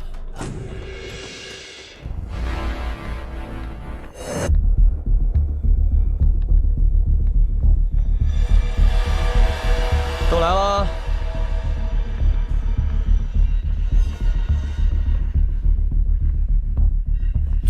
这顿饭我请了吧？算了，还是老夫请。你大伙儿啊，讲清楚你的事情。这个婚呐，还是退了吧。那行，咱们是先说呀，还是吃了饭再说呀？我的建议是先吃了再说，我怕你们等会儿没有胃口了，到时候就浪费了。韦浩，少在那里吓唬人！退婚你不退，你这个爵位就是不想要了。哎，韦组长，如果韦浩不听你族长的命令，是不是可以把他驱逐出你的家族？韦浩啊，听老夫的，把这个婚给退了。老夫给你学么一门好亲事还不成吗？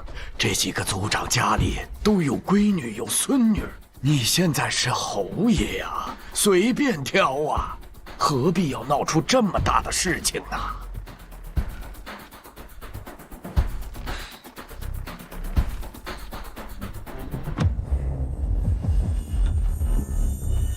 族长啊，我就喜欢宁安，就喜欢长公主，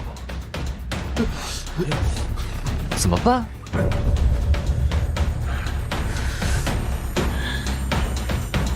韦浩跟你说过他到底用什么方法对付那些世家家主了吗？韦浩说过，奏章的事暂时保密。没有，他就说让我放心，交给他就好了。他哪儿来的自信呢？嘿，你小子哪有这么多情情爱的？真是的，你听老夫的，老夫不会害你呀。不听。看来这事儿不说清楚，大家也没心情吃饭。那就先把这事儿说清楚。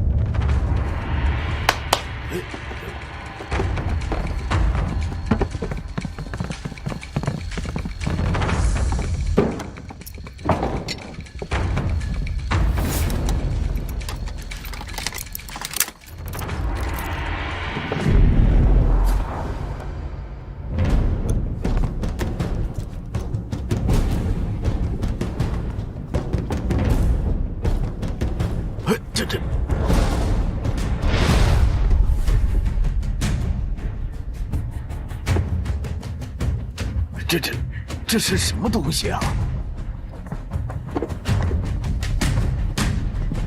韦浩，你要干什么呀？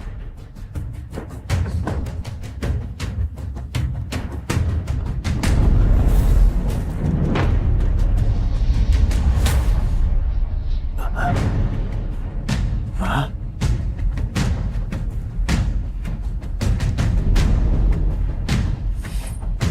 这是干什么用的？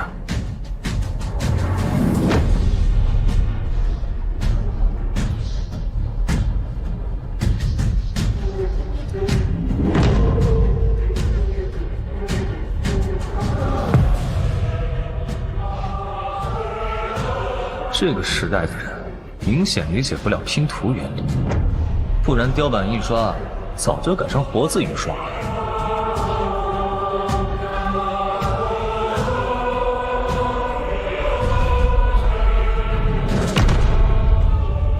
故弄玄虚。既然这样，就给你们来一场活字印刷的视觉震撼。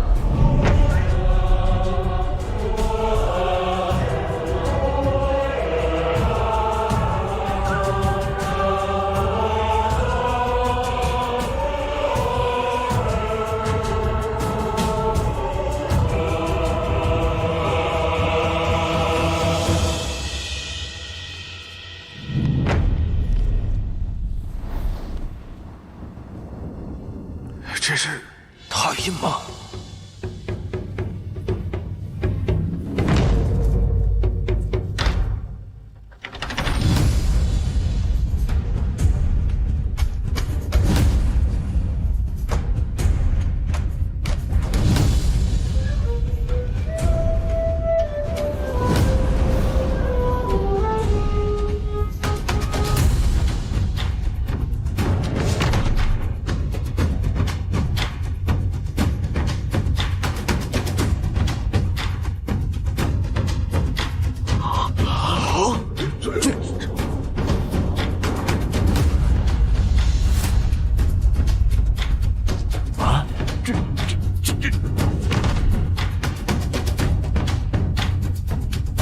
呦！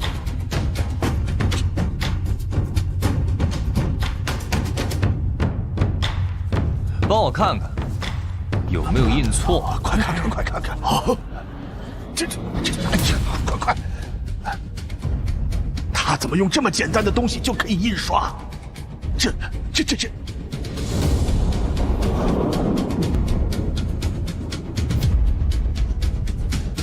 他这是在拼第2页的雕版。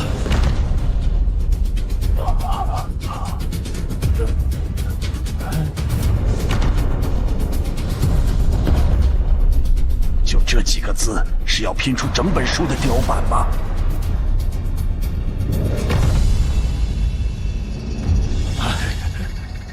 哎呀，完了！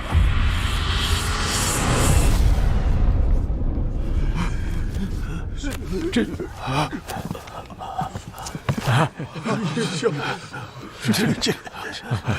帮我看看，我前2页印对了吗？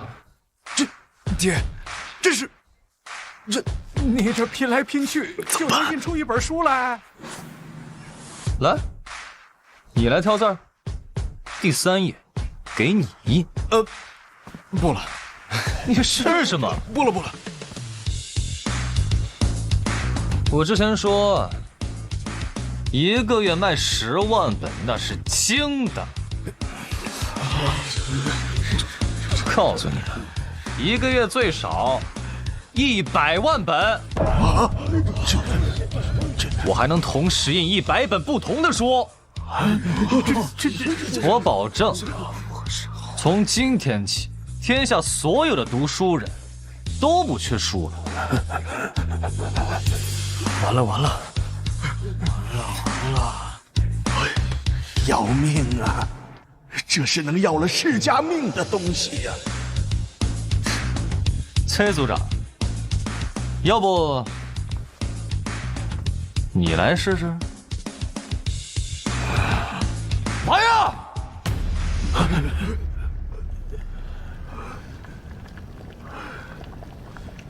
真没想到韦汉子居然会这个东西。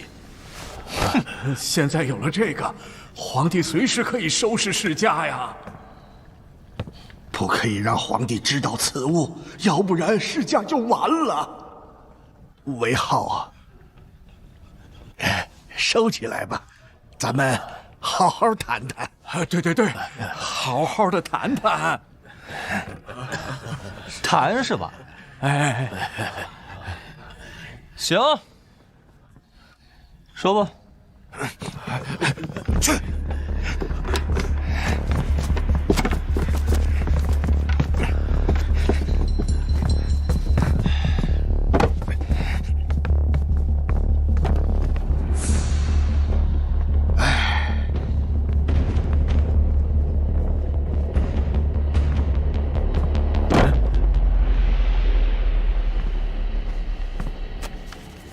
22日，我跟宁安的订婚宴，准时到啊！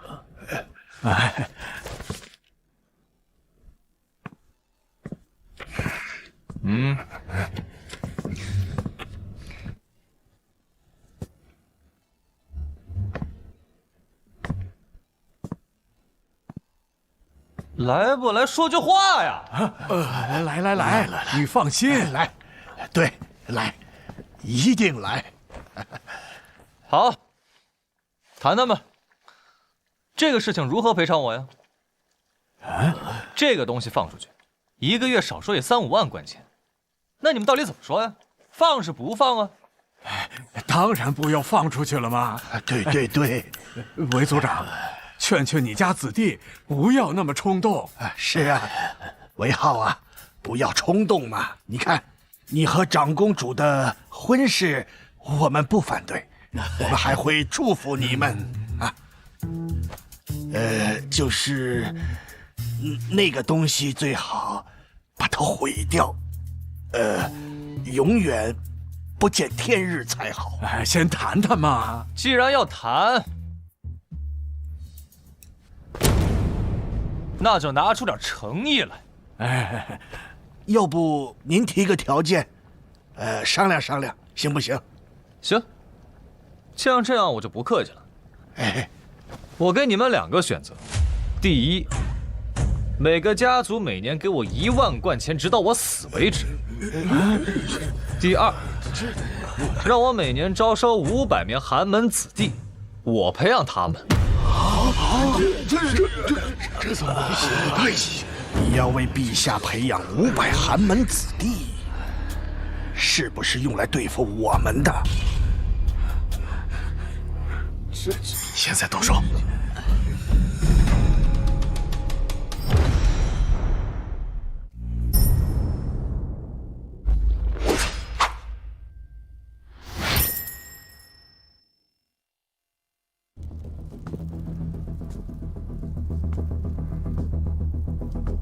派谁暗中保护韦浩了？啊，派了2组铁卫。好。你们也可以干掉我，不过这个东西我已经备了好几份。只要我出事，这个东西立马就会出现在陛下的案头，到时候陛下自然知道该怎么做。你们的势力太大，每次出事都有世家的人在朝堂给你们撑腰，说弹劾就弹劾我。我也要有我自己的势力。既然不能把印刷术光明正大的拿出来，那就为这个天下培养人才。也许后面的人会想到签字印刷术，到时候就和我无关了。哎呀，这第一个条件吧，1年1万贯，这确实太多了。你看，我们这是7个家族，你1年那就是7万贯呐。你看能不能？我发现你们的算术是真不好啊！我那个活字印刷术，1个月赚不到1万贯算我输，1年就是12万贯，这是最少的，很有可能1年能赚到30万贯。我大庸的百姓，包括你们世家，谁不想多收集点数啊？再说你们世家有那么穷吗？啊，1万贯钱小钱，根本没多少钱。哎，这臭小子！咱们家族1年才2万贯钱的营收，你就要拿去1万贯钱，这族长给你当吧？我不当，族长又不是说谁当谁就能当的。培养500人太多了，而且是每年。这样吧，每年100人，行不行？100人，想都不要想！我1年100人，有几个人可以入朝为官啊？这还没入朝为官呢，就被你们欺负死了。你手里有这种东西，现在谁还敢欺负你呀？是啊，谁知道后面会发生什么？韦浩啊，你放心，以后我们世家见到你都会绕道走。是。但是500人太多了，哎，你看，200不成。哎，300个人。就这个数了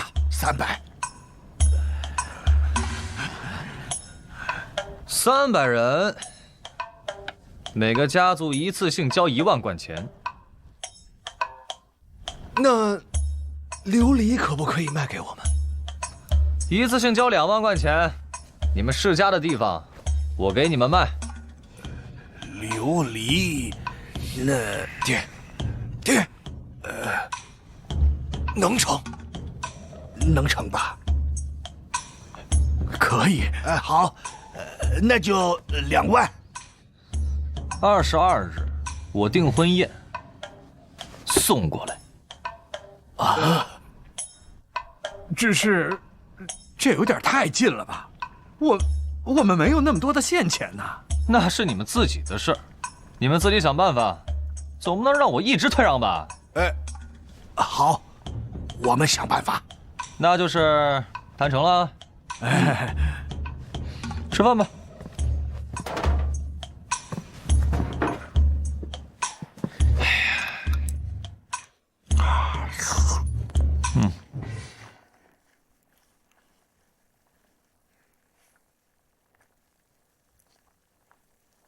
尝尝啊！哎呀，我刚刚说了，吃完再聊，你们又不听，现在又吃不下了。韦浩此子，此等能耐，陛须拉拢。韦浩，你毕竟还是世家子弟，不要多偏向陛下那边，把心也多放在我们这边。是。咱不吃了。我呢，不管你那些破事儿，你们也别管我的，我们互不干涉。你们要是再来招惹我，别怪我没提醒你们啊！不会，我韦浩不是能忍的人。订婚宴记得来才是啊！记得啊！走了。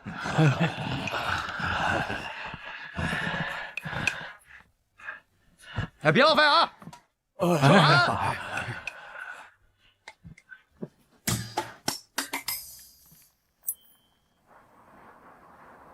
回禀陛下，并没有打听到。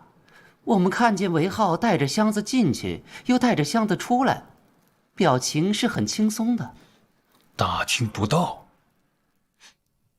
那小子还把周边的包厢都清空了。这小子肯定是有事瞒着朕，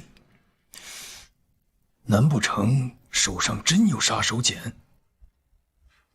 我有个主意。在我们世家当中选一个女子送给韦浩，不知行不行？你的意思是拉拢韦浩啊，不能让他完全倒向陛下那边，得倒向我们这边。诸位，这事儿你们就别想了。韦浩现在是被长公主迷得神魂颠倒、鬼迷心窍的，你们还想送女人拉拢他？这样不但无法拉拢他，还会坏事儿。现在最主要的是稳住他，别让他把箱子里面的东西给拿出来，其他的事情啊就别管了，没必要。哎呀，失策了，都是这帮废物！明知道韦浩有这样的本事，你们还去招惹他？谁能想到那憨子有这种本事？是啊，那些个东西哪是人能研究出来的？哼，不知天高地厚的东西，你们有什么本事还去招惹韦浩？爹，哦，族长，我也不知道会酿成这般大祸。错了就是错了，不要再找什么借口。世家100年基业，何曾这般抬不起头过？韦浩本就是身怀大才之人，我们世家应该主动跟他接近，可你们倒好，直接把路给堵死了。不严惩你们，我们怎么向韦浩表示诚意？不严惩你们，我怎么对得起族人上上下下？族长，我愿意弥补，我愿意把我的家产全拿出来，天不亏空。那每年培养出的300寒门学子呢？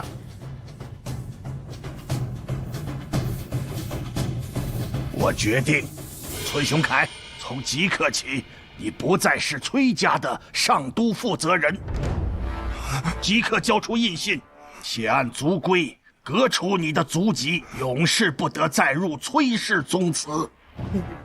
族长，爹，我不能没有崔家，我真的知道错了。还有你，即刻给我滚出王家！以后王家的一切产业，你休想再占半分！爹，我真的知道错了。您帮我跟韦浩说说情，我以后再也不招惹他了。爹，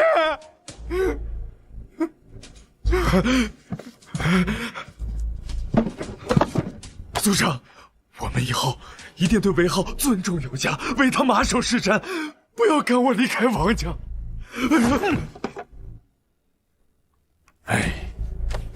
韦族长，劳烦您替我跟韦浩求求情，我以后再也不招惹他了。哎呀，我早跟你们说过，你们听了吗？那时候，你们可没把我韦族长放在眼里啊！早知今日，当初何必这么嚣张呢？当初是多说无益，族规难违，今日之法，谁也改不了。来人，把他俩拖下去，即刻送出上都。族长，不要赶我走，我不能离开王家。族长，不要！族长，族长，哎呦，族长！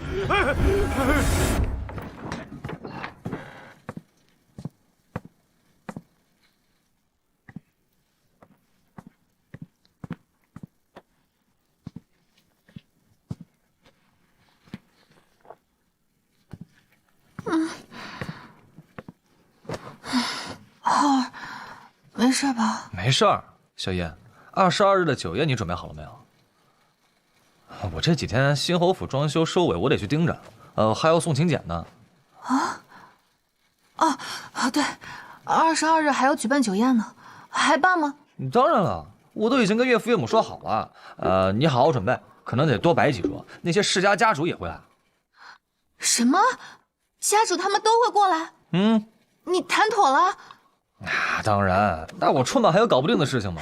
你怎么谈妥的？哎呀，跟你说了你也不懂。主要是这样的事情，他也要保密嘛。到时候泄露出去了，那些族长感觉自己被冒犯了，那就麻烦了。你就安心准备就成。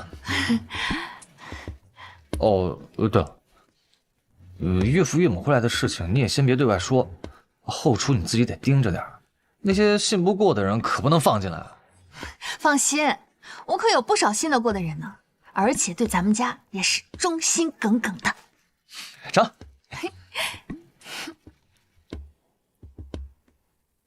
今天可有新送来的弹劾奏章？回禀陛下，并无新的。看来这憨子应该是谈妥了。怎么样，这小子过来了吗？侯爷是进宫了，不过侯爷去找殿下了。这小子什么意思啊？不来跟朕汇报，去找丫头。程主持，臣在。马上去叫这小子来趟甘露殿。这小子现在眼里根本没有朕了。是，陛下。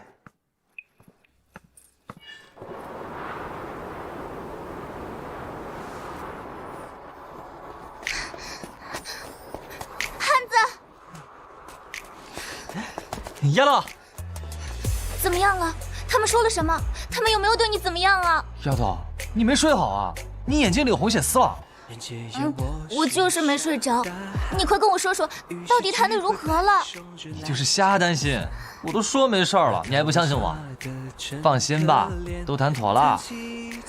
对了，22日记得来啊！我要办订婚宴，没有你我可不好办。真的谈妥了？死憨子，我就知道你一定能行。必须行。行了，我一会儿还要去勋贵家里送请柬呢。这眼看就22了，我还没去拜访他们。要去的，要抓紧时间去。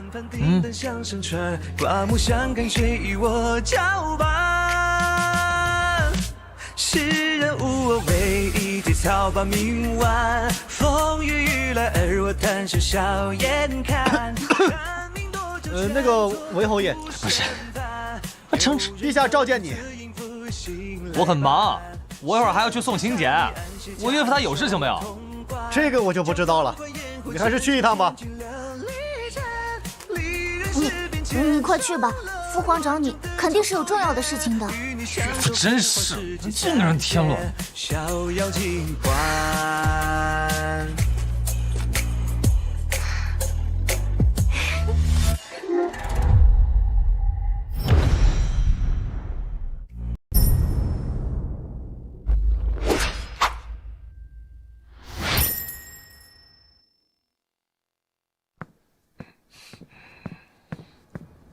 岳父，谈妥了？谈妥了。哎呀，放心吧，岳父，多大的事情啊！我都说了能搞定，那就肯定能搞定。22日他们还参加订婚宴呢。哎呀，岳父，你到底有事没有？没有的话，我可是需要去勋爵府上拜访去，不然到时候他们真说我不懂事了。你现在才知道拜访，前几天干嘛了？我前几天不是在准备对付世家的东西吗？昨天才准备好。你别问我准备什么东西了，我不能说。我答应世家了，不然到时候他们真搞我了。岳父，没事我就回去啊。我这几天我都很忙，可能没时间过来看你。你一定要自己保重身体啊！滚，滚远点！这几天真都不想见到你。哎，好嘞，拜拜。这小子一天天，没他好像真的日子过不下去一样。哎，对了，岳父，你帮我跟岳母说一声，你就说没事儿，搞定了，让他不要担心啊。哎，记得说。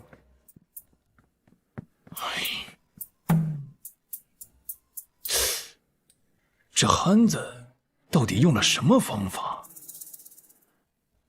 一定是那个箱子。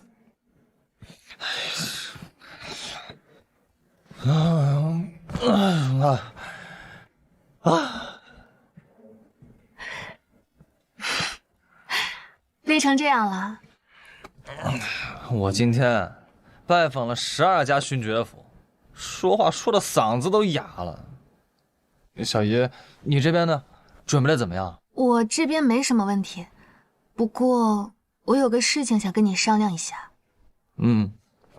你看啊，这些年小姨也有一些闺中密友，我想邀请他们也来参加宴会，但是他们身份没有那些大人们尊贵，我怕给你丢人。哎，那就请啊！你都说是朋友了嘛，朋友是不分贵贱的。成。小姨娘，公子，族长前来拜访。他来干什么？那准没好事。快请。哎，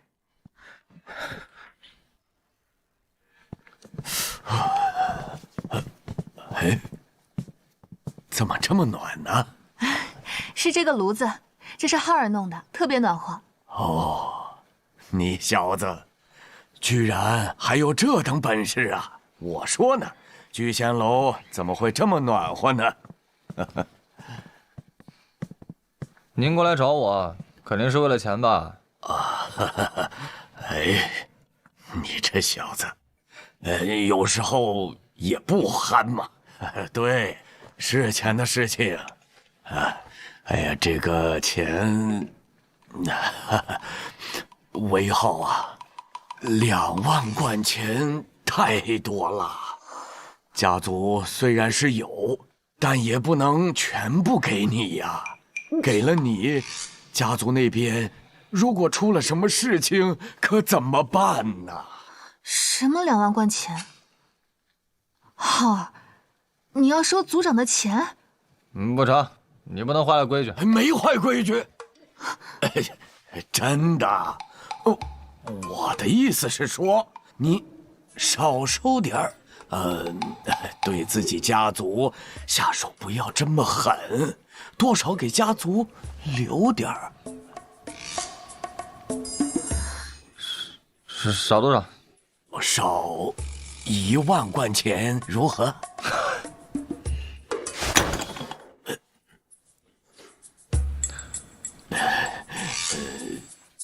那你说少多少？我告诉你，最多1000贯。你别太过分啊！虽然是炸了你家门，但你自己说省了多少事儿？而且修门的钱我小姨不是给你了吗？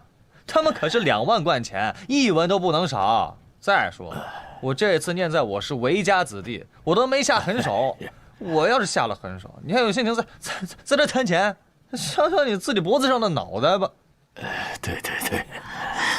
族长，这到底是怎么回事啊？是这样的。家族因为一些事情啊，具体什么事情不方便和你说。因为这些事情啊，必须要补偿韦浩2万贯钱。哎呀，你是知道的，家族是有这么多钱，但也不能全部都给了韦浩啊。林小姨娘，你帮老夫劝劝。小爷。这个事儿跟你没关系啊。2万贯钱，这么多。你想啊，这些钱是家族的备用资金，家族需要用钱的地方太多了，需要给那些官员补助，还有那些读书人补助啊。另外呀，家里有喜事啊、白事的，家族也需要出钱嘛。还有啊，家里出了巨大变故的，家族也是要出钱的。需要用钱的地方不少啊。是，我也知道。这样吧，我做主了，那就少2000贯钱，怎么样？这再多，我说的也不算。这个行是行，只是能不能再少点啊？不是，你别太过分啊！这2000贯钱，很给你面子了。浩儿，怎么跟组长说话的？那这样，那就再少1000贯。组长，你下面就别说了，你再说3000贯都没了。行，就少3000。魏浩啊，你这个啊，组长，你现在能跟我说说到底是怎么回事了吧？昨天的事儿就这么谈拢了？你说呢？老夫钱都送来了。22日你们举办订婚宴的时候，老夫和那些族长都会过来。这小子从另外的方面来考虑，为咱们家族争气了，绝对是个人才。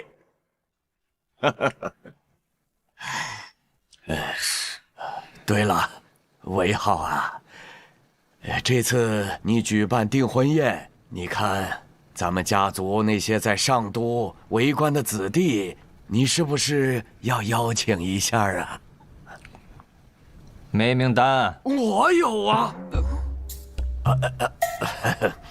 这样吧，明日我派人给你送过来，到时候啊，你也派人送亲戚过去。确实是要请的，毕竟以后还要入朝为官，自己家人也信任些。请就请吧，全强，你就多几副碗筷嘛。既如此，老夫就先回去了。浩儿，快送组长。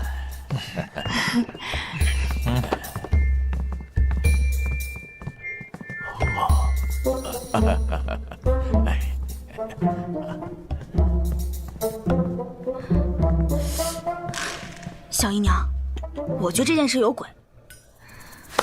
哦，我知道了，一定是因为公子占了这族长的大门，要赔太多钱了，他赔不起。但是这件事又不能跟宁宁说，所以他们才串通起来演了这出戏。嘿，我说这憨子也真是够可以的，一口气炸了这么多大门，这正常人还真干不了这事儿。这一个大门就得是1-2千贯钱，这么多大门，这得多少钱啊？这不得把这家里全都赔光了？你说这公子……秀儿啊，有件事我其实一直都想跟你说。小姨娘，您说。虽然浩儿一直都不知道你在背后腹诽他，但是我真的已经受不了了。赶紧收拾你的东西，离开韦家吧。小姨娘别啊！现在正是咱韦家风光的时候，我可不能现在就走啊！你也知道我们家风光了，那这些风光是靠谁得来的？是公子。那你为什么还总是在我面前颠倒是非，不承认浩儿的优秀呢？我就是不服气。你有什么资格不服气？是什么让你主仆不分呢？我就是气不过。当年您本来可以带着我嫁进宁远侯府的，但是就是因为这个憨子，耽误了您的姻缘，把我这一生也给耽误了。宁远侯，我跟他有交集？啊，小姨娘，你连那宁远侯府的大公子都不记得了？为什么您的眼里只有那个韦憨子？韦憨子也是你叫的？王管家，哎，把秀儿逐出侯府，永不再入韦氏。小姨娘别，我还没跟你过正走吧，小姨娘她仁慈，要是在别的家，早把你给弄死了。王管家，你替我求求情好不好？我替你求情，老子早就忍你好久了，还替你求情，赶紧走！求情还？走！哎呀，别赶我走！恭喜恭喜啊！慢点啊！哎，来，放这儿。诸位里边请，哎，里面请。哟，你小子行啊！程叔叔啊，今晚可把酒喝饱了。那放心好了啊！恭喜了，恭喜啊！东西。来坐。好，他们是工部、兵部、民部的尚书。尚书。见过太子殿下。免礼。韦浩，这次的事情办得厉害啊！拜佛。必须的。大舅哥今晚可得喝好了。楼上请。里边请。韦公子，恭喜了，韦浩，恭喜！东西带了吗？全带来了。小爷，你跟着他们去趟仓库，他们每家2万贯啊。多少？每家2万贯。快去吧。行，诸位跟我到里面来吧。我就觉得这小子行。哎，你看，这小子还有这等本事，让这些家主参加，还带这么多礼物，你说他是怎么做到的？哎呀，老夫也不知道啊，反正啊，我是做不到。楼上请吧，楼上请。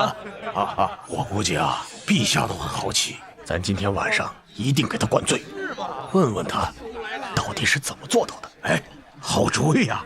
老程，待会儿可就看你的了。行。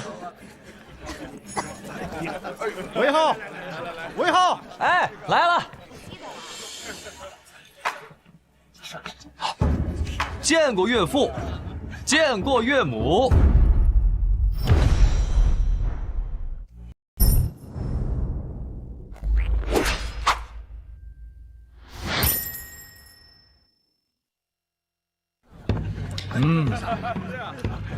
你小子这几天也不来皇宫了，看来得尽快让你完婚，尽早在宫里给你找份差事。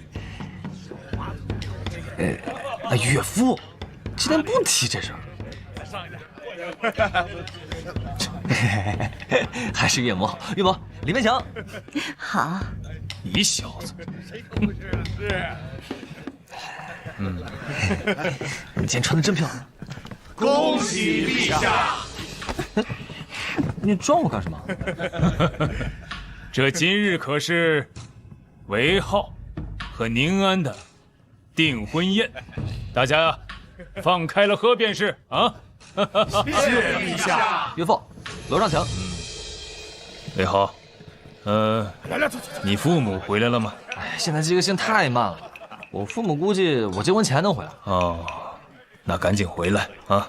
朕呢，和皇后准备御赐你母亲为诰命夫人。真的？多谢岳母。这岳父就不用谢吗？岳父，我发现你小心眼儿。岳母请。你这小子，你看，一会儿记得过来找我。陛下到。见过陛下，见过太子殿下。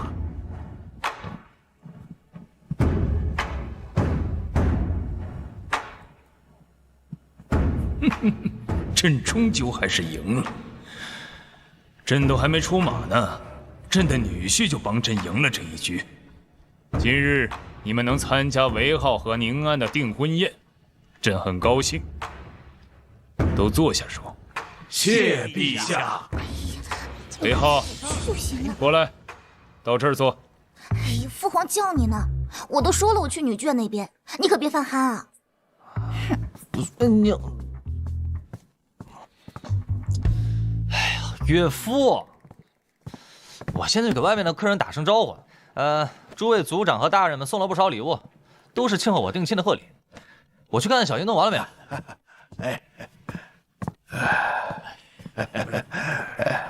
各位有心了。以后也请多多担待啊，多多关照，多多关照。大家吃好喝好。哎，伟浩，来来，伟浩，来，喝酒。你看看你啊，人高马大的，不能喝不了。你可别用没加官来搪塞老夫啊！程叔叔，你可别坑我了。我岳父要知道我喝酒，我还没拿酒敬他，以后日子怎么过呀？你看看。再说了，等我加官了，我陪你喝，不喝到你认输，你别走了。哎呦，好小子，胆子不小啊！老程，看见没有？挑战你酒量的人来了。好，伟浩，就冲你这胆子，老夫敬你是条汉子。哎，那成，那我等着你啊，等着你加官那天呐。一言为定。来，我以水代酒，敬各位大人。好，哎，有心呐。来。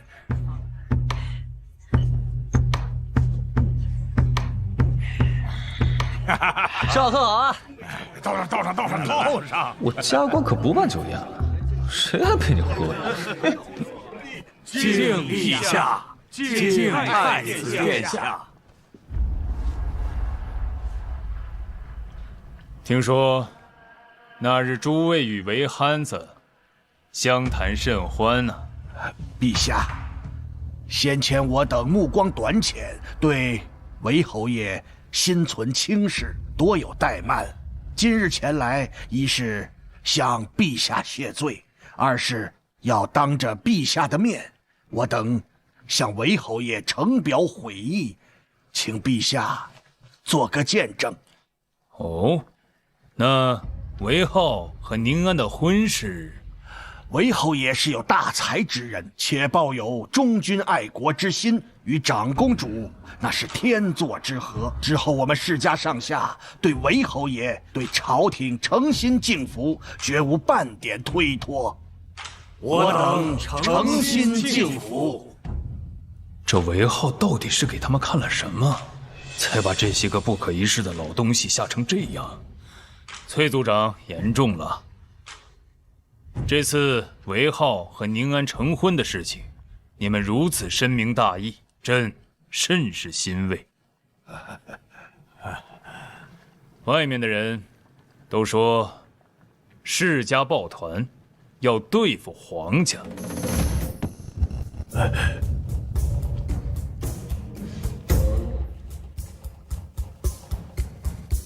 如今见到各位族长的态度，朕自然不会相信那些流言蜚语了。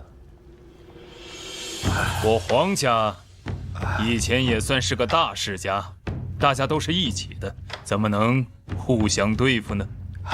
谨遵陛下圣意，我等谨遵陛下圣意。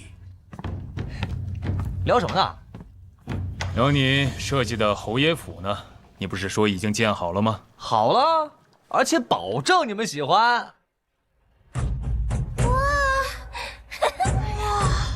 这房子好特别呀！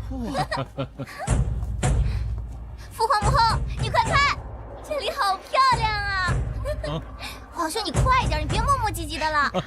这儿，岳父、岳母、大舅哥，小姨，快来！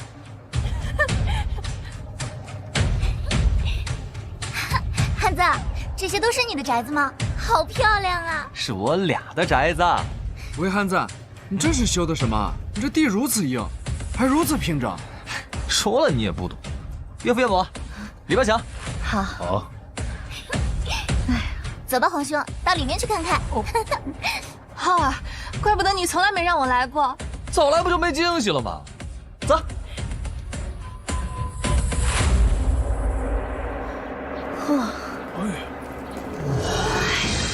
这究竟是何造型啊？哎，哇塞！还有这透明的东西是什么？玻璃啊！啊？哎，好兄，看那个琉璃啊，跟那个一样的。哦，